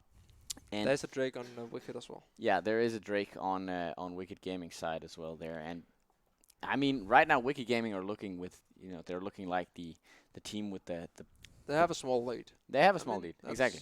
That's fair to It say. counts for something. And I don't know, they have to keep snowballing that lead, as it were, with the Nuno coming in there from the sides, if you want to, you know, get a pun intended in there as well. I mean, But again, Fred did misplay the binding. He could have buffered it as well. It's really hard to do in that 1 second that Ilugun flashes. Or he flashes the binding, which he didn't do either. No. And I think you have to take one of those decisions, because I don't think you can tank it. And also, after he got out of the bind, he was in range to hook the wall and flash over it, instead of just flashing closer to the wall and then hooking it, and he lost distance. But again, in these moments, it's really, really hard to take the right decisions, because you have such a short time to think about it. Yeah, for sure. Right now, let's see if any Summers are down. Fiala, Lunge, and Fred, but will all three have their flashes down. On the other side, Champ and DK, Flipper, Bendix, and Alogun have their flashes down. So a lot of opportunity for playmaking. He has his summons up, but he's quite strong as well. Yeah, he is strong. I mean, that's not the person you want to gank right now. Within the next 3 to 4 minutes, you want to try to enable yourself by going for one of these people without the flash up as a jungler, at least. Flipper going in here to help Bendix pressure this turret. They might be able to do something. We see Echo and Nico coming in. Oh, there's a clone. Yeah, there's a clone coming in there. Echo and Echo. It's a 3v3 around the mid lane. 2 echoes. Oh my god. Shit. Alright, they're clearing out a ward here. Getting the scuttler is Wicked Gaming. More vision in the bot side of the map, which seems like the place they want to play for. Fiala and Champ and DK are left with their blind date up in the top side. Not going so well for Champ and DK. It's a strong and fierce independent woman up here in the top lane. 0-0 and 1. See the Herald popping mid here? Yeah, actually. I think they might out-rotate it here a little bit. They're 3 mid lane. Can Wicked even respond to this? Look at Fiala on the yeah, backside. they get a couple of plates, but Engage coming in here from the side. Flipper actually finding Fred. Fred all alone. Dodges out. The binding might be the thing that saves him here. Jacob coming in from the side. Nice binding! 2-man binding here, but look at this return. Now Fred, what is next target? But Fiala gets a kill on Ilugun. Now Yulbo is in. He does not have his ulti up, so he can't get up. But look at Nuno. He's too far forward. Kill. And double kill. So Fiala picks up the enemy. And now Bennix might look for some return damage, but still, it's 2 completely free kills for Atlando. And this is Killer insect onto Croxy. They can't quite get him, but so close. Atlando, they are climbing back into this game. So this is so well played by Atlando. Their communication is really on point here. They know they have the prowess up lane. Oh, Fred. Bennix! He gets a retaliation kill. Always something you can use, and he's 4-0-0. 350 gold shutdown. Oh no, Yulbo, what are you doing? Oh. Or maybe... He can kite this. Yeah, okay. So Jobu got a lot of damage off that fight. I actually think he almost look did at the Bendix most now. damage that fight. It was really impressive. Oh, we see Rise actually coming up Bendix here. coming in with the Realm Warp. He wants to get the fight, but he Jobu doesn't might really go have the down mana here. I for think it. Fiala can get out. He has to be careful. Yulbo has to be careful. Fiala should be able to get out. There's no mana left on Bendix. Oh my god, he deals so much damage. This is completely insane. Nicely We're played. not Was even really 50 minutes into well this played. game. Yeah. But look, now here's Fiala, here's Jacob. But here comes Flipper for the return. Pop Oh my Blossom. god, so nice. Nice pop blossom though. 2-man root. They can actually get out. Ignite has been popped. And Ilugun will finish up the 3rd kill, or the 3rd death of Jacob, I should say. I don't think Atlando should look to keep this fight going. They have like Fiala and Jolbo pretty low. Fiala did a really nice job zoning there. And I mean, Jolbo, they were out. They didn't need to take this fight. But again, they rotated in with Fiala really, really nicely at the mid-turn. They have the priority in top lane. They know this. And they just used it to rotate in and get that fight that they needed to get back in the game. Now the goal is almost dead even. Bendix has a lot of the... But then again, Jacob, Nico, especially Jacob's Nico, but Nico's not a champion that's useless at this point. She has the slow item, and she at this point in time, she almost does more than Bendix in fights. Fred just getting because caught of out again here, has to flash out. Black Shield coming in there, and Chains going down. Elogun might just have gotten the target off on Fred, but no, maybe it turns around. Elogun has to flash out. Teleport coming down. Fiala coming down here to get Flipper. Flipper might just get out. Croxy is snaring him down, I should say. She might just go down, but can he get a kill to return? No, shutdown going down in the favor of Flipper and Wicked Gaming. Elogun is going down here as well. Elogun might go down right here. It's on the other side, but the root does go over on Jacob. He doesn't have to flash. He can't get out of this. Pop doesn't have them. Pops stunned off. Flipper has to flash up, and here comes Linger in the back line with kill instinct. Meanwhile, Elogun has been killed by Yulbo. Nice play with this man. Gets around, gets 2 kills for free for Atlando. I didn't quite catch what happened there. But he basically killed Flipper and ulted backwards and killed and Elogun. yeah, it was very nice double kill. Very nice double kill. Champion needs Champion needs to be careful here. TP coming in. Oh no, never mind. Croxy was trying to back, but here's Yulbo. He deals No so much ulti, damage. no ulti. Rooted up. Can he get a kill? Champion gets a huge 550 gold shutdown onto this Yulbo. This just put Champion right back into this game. This is fine and all for Atlando, but they need to keep calm. The turrets are falling down here. The mid lane turret, you cannot afford to lose this. You are against the Nunu. It's really dangerous if you lose this. And the same for Ryze. Ryze loses a lot of tempo and priority if you can get his mid turret. So again, I want to see the same play before. They use Riven, get the prior, rotate mid, and then they take the turret this time instead of taking the fight. Also, they need to calm down after they make this play and just take, okay, we take this play, we win this play, we take the objective. Okay, good. Yeah. Now calm down. There has to be a point with, you know, the kills that you're getting. Yeah, you never fight without an objective. The objective could be vision even, but you cannot just fight randomly. The motto for LCD is just fight. Yes, but it seems like they're just fighting to fight sometimes, and well, as you say, as long as there's something to gain with a fight, is good. But they're just dying. And now Jacob might be stuck here. Oh, Root does go down. Oh, this damage from Benny is insane. Pop Blossom has him pop, but it doesn't matter. Benny's almost just picked up the solo kill in the top lane. Here comes Yulbo in the bot lane. Onto Flipper. Can he actually get out? He does have his ultimate. He can deal so much damage to Flipper right now. Look, he also is backwards. Flipper's still alive, and now the Soul Shack's behind. And it is Croxy picking up the kill. Now Fred with the next one. Penix is dominating in this 5th game. They do want to be your Danish champions. Only 17 minutes into the game. It is 6-0-3. 700 goals shot down Bendix. That's unfortunate that's for Atlando. That's really tough. Now we see Champion winning the side lane as well. Fiala was forced to flash away defensively there after Champion got that huge shutdown on the Jilbo. He's just back in the game. He just wins there. Yeah, he has to flash away, and Jilbo here might make a slight misplay by saving the ult for so long, so he doesn't get really out. Also, Lunge wasn't in a position to jump in here, and it was just a 2v3, and if Lunge joined, Croxy was there as well, so 3v4, really not optimal fight. So, again, Atlando can fight the fights they need. Fiala is still strong, so is Jilbo. They just need to shut down Bendix, first of all, and that shutdown needs to go to Lunge, because he is the late game carry for this team. And, he needs to get online. And he needs to do it kind of fast. Yeah, he does. Not the stage they're in right now. And after that sequence of plays, it's 4,500 gold, I should say, in the favor of Wicked Gaming. A lot to boot there. Giant, snowball coming in there. Not something they play off of right now. But yeah, things are looking dire for Atlando Esports right now. Yeah, that one, for example, I would like Fred to just walk up and buffer that. Yeah, exactly. As you said, just mitigate it and then take it out with the anchor on some sort of Fiala. Fiala going for the 1-1 against Benny. Very nice! That's such a good play by Fiala there. Now he might even be able to 1v1 Champion again. That's huge. 950 gold shutdown. That's so huge. And that well played. But again, it didn't go to Lunge as I wanted it to. So they're still weak, Atlando as a unit. Fiala is strong, but 5v5, I still don't see them win. We have Elogun, he's gotten 2 kills, so the Sun is already completed. Again, 90 minutes in game. So from now on, he's pretty much impossible to kill. Oh, perfect timing, calculated. There you go, nice red buff steal. No, Yulbo might just go into his death here, or is it Elogun caught? Nope. popping out his ulti is the Echo.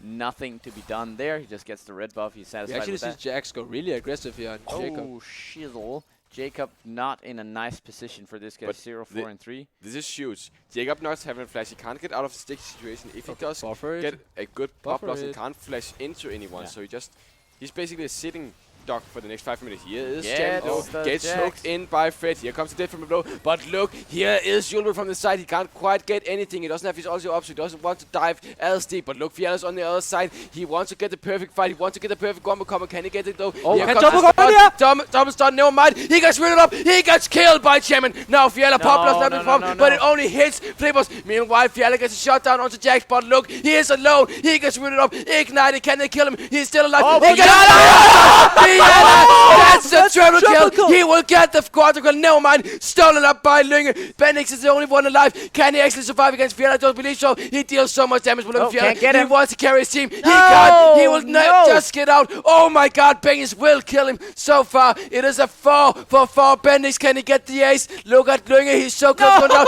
It's a double kill for Bendix. It's an ace for Wicked Gaming. Absolutely Oh. crazy fight coming was out a- from both sides here. It looks so bad for Atlando, but Fiala comes in showing that he really, really, really wants to be the MVP here, wants to win this game. But on the other hand, he can't forget the Bendix on the rise. They're finishing out the fight, getting the last 2 carries on the team of Atlando. Just insane fight, There insane was fight. 1 millimeter from Julbo to connect on that stun, and it would have double stunned. The fight would have been over instantly. Yeah. It's so frustrating for Julbo right there that play didn't work. It was right play. Oh, Julbo. Julbo, up Okay. again. What's Nautilus ulti called? It's not death from below. I'm saying death from below. Oh, rude. It's On depth to charge, not something charge. Yeah, I death think. charge. Death charge. That was the word. Yeah, death from below is Infernal Drake spawning here. Can it be contested? Is something that they want to, take a fight over here. It's 5 Fiala versus 5. has his Oh, he has flash in like 20 seconds. Oh, doesn't Oh, steal it. Julbo You'll over go the in wall. there with Here them comes now. a Hey, 3-man nice stun. stun. Hook on two Crocs. He gets killed by Fiala. Now the fight continues. Here comes Pop Blossom. Pop So Blossom. far, it's a 1 for 0. But look at Bendix in the next target. He gets shot down. down Oh, by Baron is Linge. up. Now Baron is up here. Ilugun will be the next target as well. 3 kills for Atlando. Double kill for Linge. Look at Baron. It's alive. Flippers is alive as well. They are looking for Are they gonna for chase? Baron. Oh my god. They do stuff. Flippers in his back. Linge is here. He wants to get yet another kill. Can actually do. Oh my god. Nice deny. pop from the popcorn here by Ling, and they will pick up their 4th kill. Ling is now on a killing spree. Baron has been started. That's exactly the fight Atlanta were looking for. That's amazing. That's even though he doesn't get the Drake better. Champ Look is at this the stun, only look at one this stun. alive. Yeah, that's huge. That would have happened the other fight as well. Well played by Jobel. He doesn't let it get to him even in the slightest, and he just goes in the next fight, gets the huge stun, just completely carried the fight. Can Champ stop this Baron alone? I don't think he can. We see Fred zoning him here with, the Baron goes down to Baron Atlanta. goes. Well played. So well played. And they have so much gold to spend right now. We see Lunga get his 2nd item. Jacob will probably get his slow item. Gilbert probably finish his Sonya's.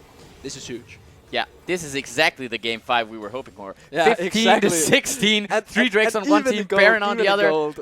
Amazing. Very, very, very nice. We have definite carries on both teams. Bendix, the big boy pants on him on Wicked Gaming here. But on the other hand there, Atlanta, Fiala, I should say, big lady. It's big Fiala versus Bendix. Yeah, You can exactly. feel it. Yeah, exactly. Also, I want to touch on that he actually finished Sonya's instead of going the 2nd slow item, which I find, I guess it's fine in this game because he uses a Sonya's a lot, Jacob. Yeah. But it's uncommon that you don't see the double slow item rush now that he has the glacial augment. Yeah, I mean, they have to keep the level of play up, though. Julbo getting some crazy-ass Yeah. near stuns and very good stuns as well. It's stacked. The tier, it's stacked on Lunga. Yeah. Yep. Yeah, actually, Manamune all the way stacked up It now. wasn't stacked the fight they just won, by the way. Yeah, of course. So that's definitely a spike. And I think Fiala wins the side right now because Jax doesn't have his Spear of Shogun. When Jax gets it, he might win in 1v1. But in team fights, Fiala does so much more. Bendix, he can't peel for himself. No. And the Black Shield, it does something. But if Bendix doesn't have flash, he cannot get out. It doesn't matter. Yeah, it could And definitely. especially with Null Assault as well, that's a huge threat. Because if Null Assault forces the Black Shield, the Xayah ult, then Fiala gets free game. Yeah, it could very well be. This turret actually still standing, though. They can't defend their last minion here. Yeah, Very that's nice flash. wave clear coming in from Wicked Gaming. And yeah, they want to get this mid turret down. They want to utilize this Baron. Right now, it's a 400 gold lead in the, in the lead for Wicked Gaming. Of course, they still have the 3 dragons to boot there, but not a very nice. It's a short cooldown, so I guess he can do it and be relatively unpunished. Oh, that's 1 Q by Kaiser. That champion. It's Julbo has to be careful. You want to get down Here there comes now. absolute zero. Ling Engage has to be coming. careful, killer instinct. But look at Benix. Oh, yeah, Jacob! Can he actually get something? Meanwhile, Coxie, he has been killed by Fiala. Fiala is so huge. He is champion. They do get the kill on Julbo, but so far it is a 2-for-1. But Benix is still alive. Benix is still alive. Can they actually get something? Champion is here, but look at Fiala. He wants to get the kills. He's bloodthirsty. He wants to get more. Doesn't have flash up. Gets rooted up by Benix, who rushes out with his face rush. But so far it is a 2-for-1 for the side of Atlando. Yep, And they 70 will to look to 17. siege down the mid lane here and probably get 2 turrets.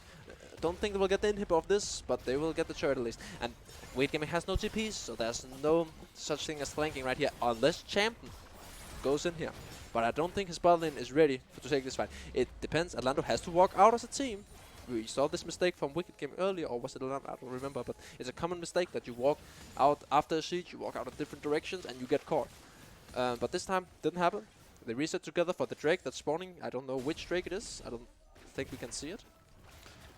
Yeah, for sure. We'll get to check that out once they zoom around there or get around that area again. Something I want to see from Wicked Gaming, because right now it's looking dire for them in the team fight stages, or at least they're getting an awkward direction when it comes to the team fights.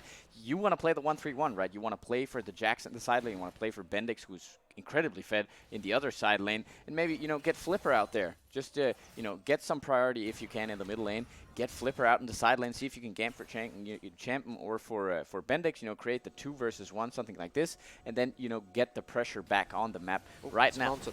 it's the mountain break. And that's good if you have Baron, but it's really strong for the next Baron. Oh, Julbo. No, But I think Atlando looks stronger right now. They're spiking really hard. We see 3 items on Kaiser as well. I think they're strong in the fights, but again, it can go both ways. If Champion gets a huge stun, if Bendix gets a huge AoE, I mean, it's anyone's game to take still, and that's what's exciting about this game. We see Jobel looking for the steal here. He might actually... Okay. Never mind. No, he might actually not Forget steal it. That was Anuno and Sae at the same time.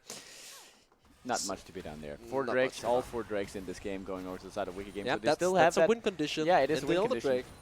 Exactly. They have a lot of movement speed. They have a lot to work around with in this 1-3-1. They don't necessarily have to take the fight. They can mitigate a lot of things here. Wait for the spikes. Fiala might get caught here. Bendix is roaming down.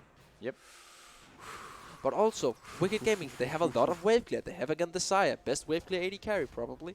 We have Bendix on Rise, like no introduction needed as a wave clear champion. And Atlando, they don't have a great siege. It's quite bad actually. They have like short range they on have the no sheets. yeah, short range on the range champions and semi bad dive. Like they have the Fred, not the Fred. They have Fred and Nautilus, who can dive with his ultimate. But besides from that, they don't really have anything to break these inhibitors unless they find the perfect fight with the Fiala flank, and then they ace them. Of course, then they can break it. But if Wicked Gaming plays it smart, they have a strong composition right now. Yeah. But Atlando, we talked about this in Championship League. Atlando has the fighting team. They just want to take you in the team fights, especially with Fiala coming from the flank in the backline with whatever the hell the ultimate is called, wing slash whatever, deals so much damage, and that's what is working out because they can't siege, they can't really take objectives. They need to have the fight before. Yeah, see it. Good macro from Wicked Gaming here. Here's a split push, but look, Champion doesn't have his TP. Oh, they're Bendix keeping- has they're TP going. very shortly, but look, Fiala's here in the bot lane. What do they actually Jax. want to do? Jax deals so much damage to these towers. They will take this inhibitor, but look, Baron is What is Atlando alive. doing? Oh, never mind. Bob Yes. Blossom. Can't quite see what is Can actually Wicked going end on, here? but so far no health bars going low. Meanwhile, the fight has been started here up. Flipper, can he actually steal the Baron? He's dived in way too deep, but look, here comes Absolute Oh, he Zero. gets the ulti. Yulbu gets the ulti, never mind, he actually survives, and now the Baron will be on the menu. Can they actually fight this? I don't believe they can, because it's only Croxy and it's only Elogun. Elogun has to get the hell out of here. It is a Baron buff traded for an inhibitor. Okay, let's see. Now comes the question. Can Atlando get an inhib and more out of this Baron buff. Was it worth to trade this? A bot inhib, it's really, really valuable because it's really easy to make plays on the other side of the map. Yeah. Minions at this point in the game, it counts as champions if it's in side lanes because you have to set a champion and go clear them. If you don't, you lose objectives and you lose gold as well because the minions, if turrets kills them, you get nothing. And that's what's so important about getting this bot lane or top lane for that matter inhibitor. The Drake is probably the next objective, but I can't see if it's under 5 minutes. It probably is, so it would have been better for the top inhibitor. But again, bot lane, yeah, I mean, it's pretty decent. Yeah, it's a nice inhibitor to get. It's on. The cards are in Atlando's hands. They have to utilize this Baron in a way that pays dividends in some sort of way. And you touched on it before. They don't have a lot of range to deal with here, so the wave clear coming in from the side. They have a lot of utility on Jacob. Jacob is actually a quite decent siege champion on this Nico with a slow item, because if you overstep and get that 100% slow almost, then Stun's coming down from. We see the fight out. Good block by Jacob. Very nice block. Oh, in from the side, Pop Blossom here. Pop Blossom has to pop, and look at Elogun, he takes so much damage. Croxy is still alive in the back line, but look, now here's Fiala, can actually kill on Croxy. He can, Bandit, he flashes on the wall, but so far, Fiala is still alive. He does go low, but look at Flipper, he just gets shredded by this Riven right here. Bandit can actually get the kill, double kill from Riven so far. And look, Yulbo gets a shutdown onto Champion. It's only Bendix alive. I felt like I've said this 100 times. Bendix, can you save your teams? Bendix, can you be the hero they need right now? Yulbo, he has to be so careful. Oh my god, Bendix deals so much damage. Can he get the return kill onto Yulbo? He can. Shut down. Now he has to get the hill back to the base to defend it. I think Bendix is able to defend this, but he saves the game he loses there. the inhib. But I don't think they would end even if Jolbo didn't die there. If he just cancelled him, Croxy and Ilogun was spawning right on the corner. So, I mean, it was quite a decent fight from Atlando. It was huge all from Jacob, but again Fiala, really well played. There's nothing to say there. He just absolutely dumpstered, then got Bendix Flash. It costed him his own though, and Riven Flash is so valuable. Especially now here, you kind of have to wait for it almost to actually be able to get on that back line. Look at the Drake, it's spawning very shortly, and Yulbo is dead. Another Infernal Drake. That would be really, Fiala really already huge. down here. Didn't pop his Guardian, and that is the worst time to get a pause. We see the ultimates actually are up again. The summoners are down though. So for both teams, if Fiala finds a way to the backline without his flash, then it's super worth for Atlando to have traded the flashes with their carries. But if he doesn't, if he can't come onto the backline, then... Oh, we're back in. Buckle up, Dorothy. It's the Infernal Drake time, and where was Fiala? All the way...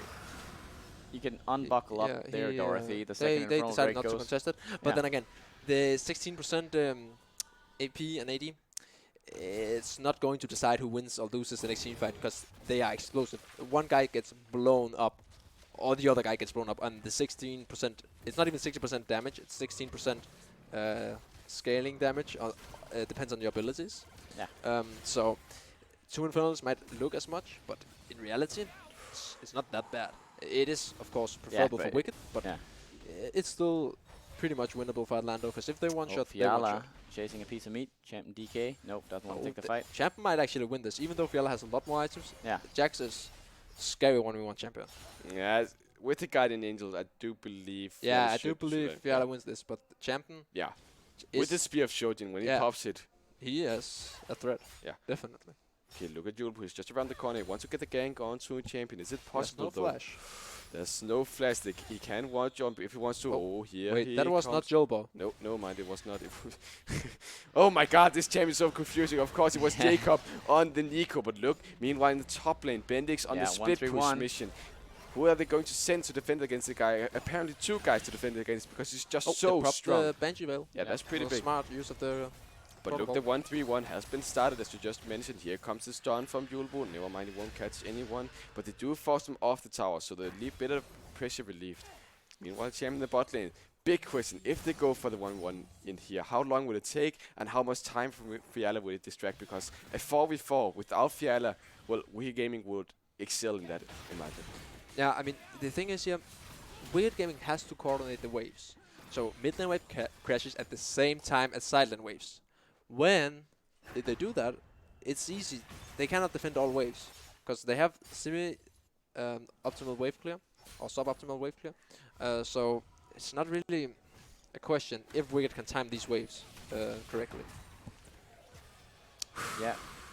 I'm shaking right now. Yeah, This is so exciting. this is the 40-minute game. This is the 50-minute game. Yeah, This is the yeah, 60-minute game. We don't know yet. We don't have the answers. It's 22 Oh, to 20. this is actually to the catch him duel. The duel in the bottom. Here comes the TP. Holy moly, Fiala completely dumpsters Gem. There's nothing he can do. Oh, So that's low, so- and he oh, gets killed. it. Now the WTP, TP Bendix. is here from Bendix. Oh, can he actually get the kill? Here comes Flippers with the W, but look, the Calvary is not here. Croxy is not here. coming down. Bendix Bendix is down. He down. gets shot down. Now the next target will be Croxy. He is knocked up. He is tucked up. He is knocked up in his own ulti, and now he's chased down by Fiala and by Nautilus. He will be killed. Atlando, they are winning this fight. It's almost a complete ace. Can Flipper clear this wave though? That's the thing. If he can, Atlando might not win the game here.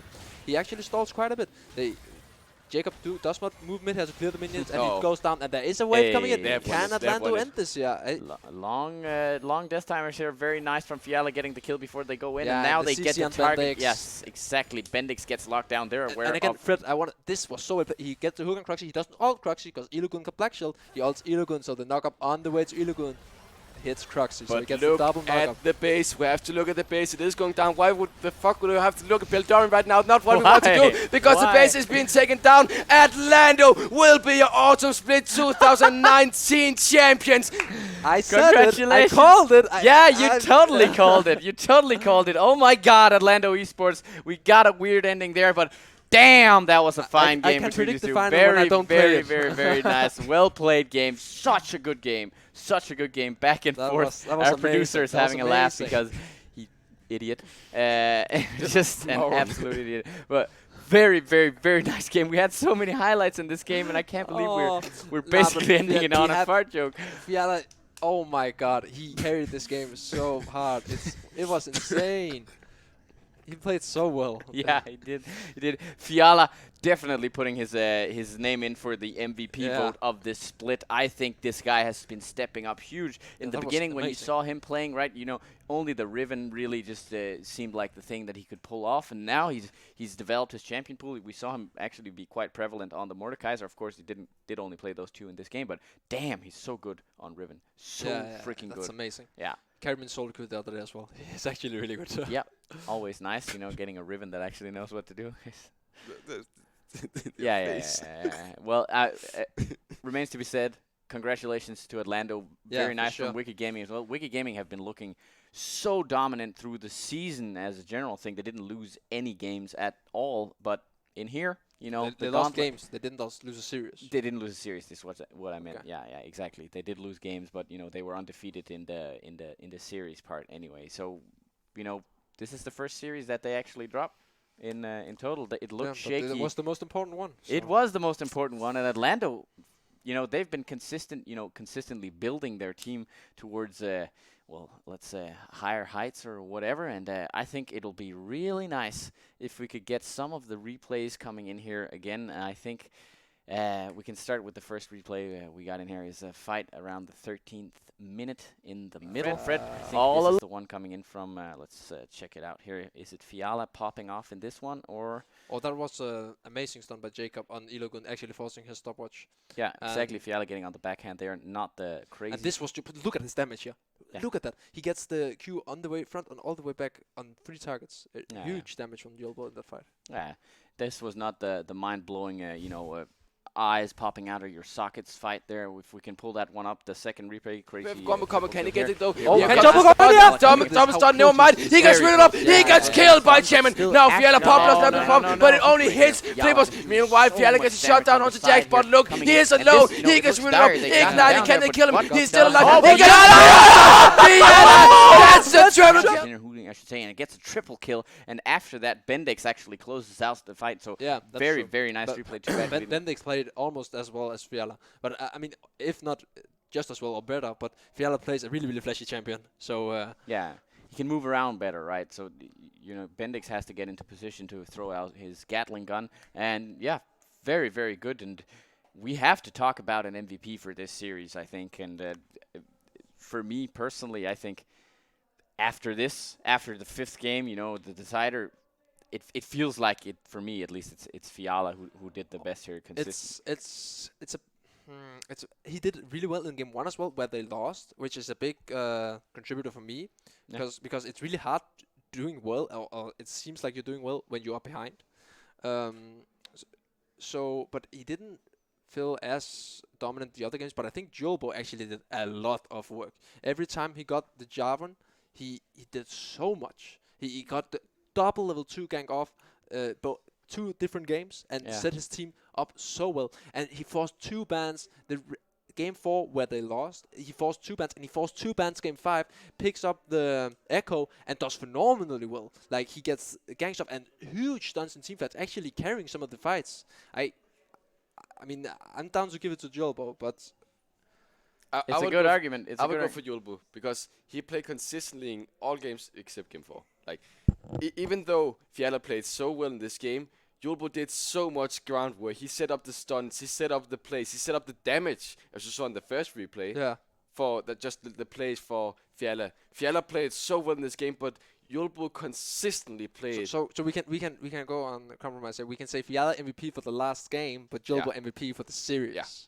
All right. I mean, I guess different perspectives there. I think without the stuns, because Julbo was a key factor for sure, and those 2 are the best, I think, as well. But, even when he missed the stuns, right, Fiala had so much damage. Got to the right targets. Got the 2 versus 1s and 1 versus 2s, whatever you want to call it, right? He gets the kill on Champion DK solo kill as well. After that, he locks down the rise in the last fight of the game. That's true. And that's without the Echo. Julbo, he But I'm more talking about the Jarvan games, actually.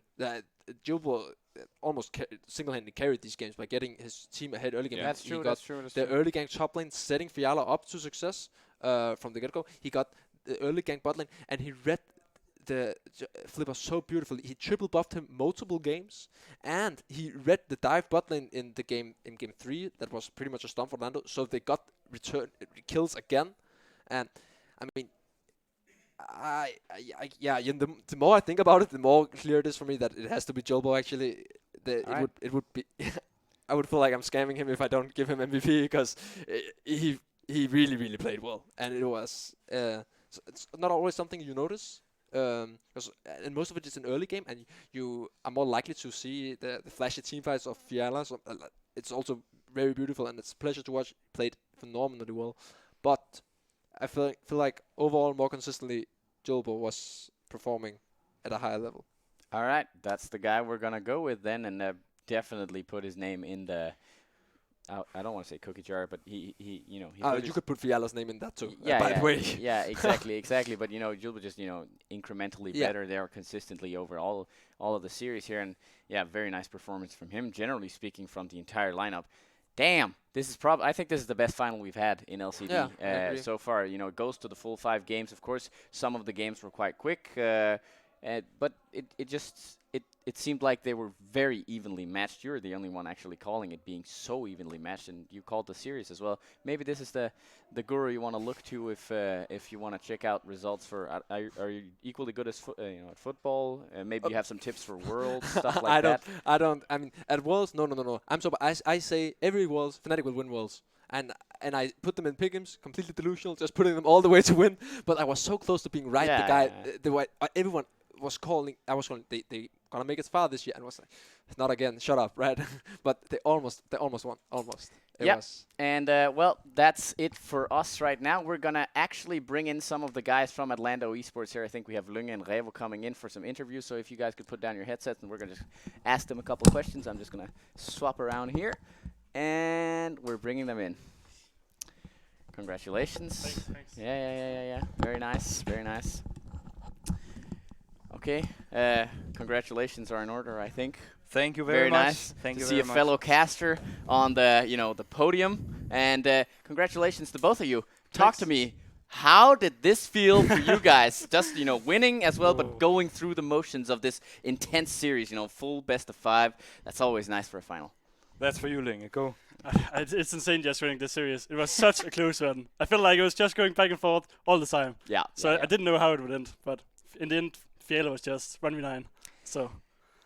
Very, very crazy. Yeah. We just talked about it here, actually, and we ended up on Julbo being the MVP over the entirety of the series. But what do you guys feel about this? Because I thought Fiala, I put his name in there. Just crazy. Crazy Rune. Completely crazy game. yeah. I mean, if he's not getting a cold beer after this or something, right? I mean, when would you celebrate otherwise? Exactly. So who do you feel came out ahead as the team carry this game? You know, who put the extra effort into to drag you over the line here? I mean, I felt like personally, I felt like Flipper was such a good player. I feel like Julbo just showed him that he could be the better jungler at this series. Yeah. And I think Flipper was probably the most consistent on the Wicked lineup, but Julbo just were better, I think, overall. He kind of canceled him out a little bit Yeah. in this series, and it's not.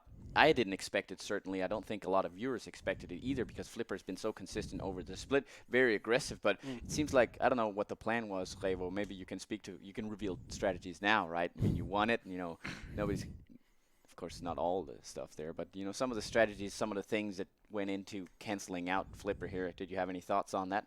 Well, I opened up today's preparation for today's series by putting two tendencies that I've noticed from Wicked Gaming throughout the entire split out. Number one is Flipper is doing everything before the 15-minute mark. Everything. Yeah. Everyone else, we see the Wicked Gaming, what they're good at is drafting these like safe, well-scaling lanes, right? And they're very good at coming out even of losing matchups, which is a huge strength. And then Flipper does a lot of work. Also, Lunge mentioned that he's consistent. The second thing I said was they do not win team fights without Bendix being there. So I don't know if it was showing, but we were really trying all throughout the series to keep Bendix apart from the rest of the team, which is also why I think here in the end, where he played a phenomenal Rise game, we still end up winning, because we take our fights when he's not there, or we collapse on him. We try to keep him separated from the game deciding fights, right? So those were the two main points I want to make, and the two main weaknesses or strengths from Wicked that we definitely didn't want to play. Yeah, but it gives you an overview, right? You paint with the broad brush. You figure out, okay, what's the most general thing you can go for as a coach, and how do we play around this? How do we cancel out this part of their game style or their game plan? And I think that's very nice. Instead of going down into the minute details, we have to get that blue at the 8th minute and then we get that at the 16th. No, okay, you look at the parts of the game that they're exceedingly well or good at, and then you cancel that out, and that's a very nice point, and that nets you the win in the end here, albeit from a crazy performance from Fiala, because in the last fight he gets all the way to the rise there. He cancels him out. There was a close fight in the middle of the game where we see a triple kill on Fiala, and we do see it's Bendix cleaning out the fight at the end of that. What was the communication like? Like, were you elevated all the way up and pretty hyphy? What was going on? I felt like we had a hard time knowing what to do against Rise, because we did not played against it, I think. So we kind of struggled against the slow all the time coming. So the fight was like, okay, this is going pretty good, but then he just killed us all, and we just okay, what's going on? Okay, we need to do this next fight. Yeah. So we just talked it through and just made a plan for this next fight. Okay, so you could get yourself down to a calm, okay, this is what we're doing. Because you were 4,000 gold behind at some point in the game. I don't recall exactly what minute count, doesn't matter. What do you do then? You just calm down, okay, we figure out we need to look for a pop blossom, we got to get Bendix out of the fight. What's going through the motions there? Does Fiala step up communications-wise? What happens? I generally think we have some pretty mental stable players. Lunge is a little bit, I can say that to his face because he's here, he's a little bit of a mood player. When things goes great, he's great. Like today, for example, he's really in a good mood. You can feel that on Lunge. But when he's in a bad mood, he's also he's a little heavy on the moral side of things, right? So we have some consistent players. Julbo also showing up big today. Also on the vocal part, he's really lifting up the team. Yeah. And also Fiala, obviously. When stuff got rough, we could lean the other four guys could just lean on him, and we balance each other out like that a lot. And I think that's really healthy for the dynamic on the team. And I think that's why we have such an easy time just settling down going back into the lane assignments, or going back assigning lanes. Yeah. Just clean the sheet and talk the wind conditions through, and not doing anything before everything is prepared. Yeah, that's very, very nice. And something we've seen from Atlando's side is, slowly, incrementally, building steadily, almost the same roster, at least, in core parts of the roster. Either way, you have a platform, you build on that. Getting closer, you had a not so great performance last year. You wanted to go to the finals, obviously, but you got knocked out in 0-3. But then you completely turned around this year, and probably some would argue a stronger Wicked Gaming this year than we saw last year, at least if you look at Hydra's esports this year, which had 4 out of 5, I think, people from that roster. So, what's the next thing for Atlando esports now? Are you looking internationally at what you can do there? How has it been so far? What do you have in your scope of field in League of Legends terms, at least? I would be very sad to say goodbye to my players, but I do think they deserve to reach up higher, and what we can provide for them, obviously we will try to look to improve as always, but we are not really looking for achievements too much. We are more looking to improve as players, as a team, as a unit, and reaching heights. We will move up in the system. As long as we get better, we will keep winning, and we will get moved up. And now we're here, and let's keep the curve going. I'm going to say we're going to travel around, win the big tournaments in Denmark. Is the initial plan. Yeah. We want to try to battle for EU Masters, as we saw Copenhagen Flames doing earlier. We want to get out there. I do think that over the last couple of months we've lifted our B games up, and now we are more or less consistently delivering these high performance games. Still, obviously, always a little bit to shave off in the bottom, but I do think that we deserve the spot we got today in first. I do think Wicked Gaming would have also been a well-deserved winner if they had taken it tonight. Very, very even series, and that's the cool part, right? Those are the best games because you feel like both can win. Today, you were, for most people, at least for myself, certainly the underdogs, but the game style is so different from what we've seen during the split. I feel, you just changed it up, and that's a characteristic of a very good team. I mean, speak to maybe your personal ambition as an AD carry now. You've been through the military, you've flexed your guns and gotten that put into the game now. Where do you want to, what's your skill ceiling? What's your aiming at right now? You talked about the EU Masters, but what are you going for? I mean, I'm not exactly with some tournaments, something I just focus on improving. I think our team with Revo is exactly very good at coaching. Yeah. And we learn a lot all the time. Support players. So I think we're just improving as a team right now. And I like the guys on our team. We have good synergy, and I think we just play together. Okay, yeah, that's very nice. I guess an oddball question here. I don't know if you've seen the play-in stages and stuff like that, but something that we believe in is, eventually we would get to a stage where, we could get the Danish teams in there. If you compare yourself to the play-in teams, if you know any of them, do you think you could compete as a team there, or still a little bit, a little ways to go before we can get the Danish team into that, level? Do you want to take this one to begin with? I mean, I feel like the top teams in Denmark are pretty good, to be honest. So I think when we scrimmed the international teams, I don't think we struggled that much. Okay. I feel like Wicked Gaming is a lot better scrim partners from the other teams. Top teams. Have an example of a top team from another country? Like you don't have to spoil the UK League.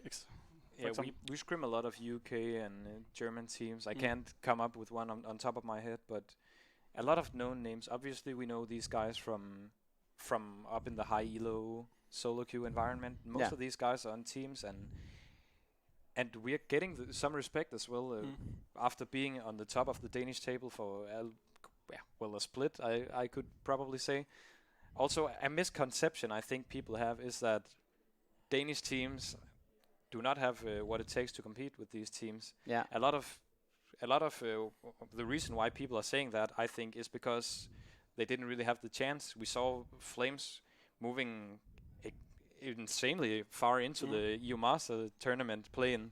So why shouldn't we be able to do that, right? Yeah, that's what I think, at least. And I think at least on the individual talent, obviously we have a lot of work to do, and we have to adapt to newer things and have to get better at switching metas, all of this kind of stuff. But with our current level, I think I think we can reach heights, and I think Certainly. international teams should be scared of Atlando as well. They should be always afraid of the Danes. Vikings coming to plunder your cities and sack your women, or is it the other way around? We don't know. But that's it's very, very nice. Wolfpack, traveling together there. You have any final remarks here? What's the plan for tonight? You're gonna go, party together or something like this? Celebrate the win. Most likely. Yeah. we are. We've really been practicing hard up until this. I really think we should give ourselves time to celebrate now. Tonight. Yeah. Very nice for you guys out there. It's been an excellent broadcast today. Thank you very much for joining up. We have Matthias here coming in from the Atlando team as well. Congratulations for the Atlando team here, getting the 3-2 best final we've ever had. And on that note, we end out the LCD Autumn Split Championship here with a win for Atlando Esports. I can't say it enough. Very nice games. If you missed them for some reason and you're here now, go watch them. We put them on YouTube. And thanks for this split. Have a, nice vacation. GG well played. Yeah, GG well played.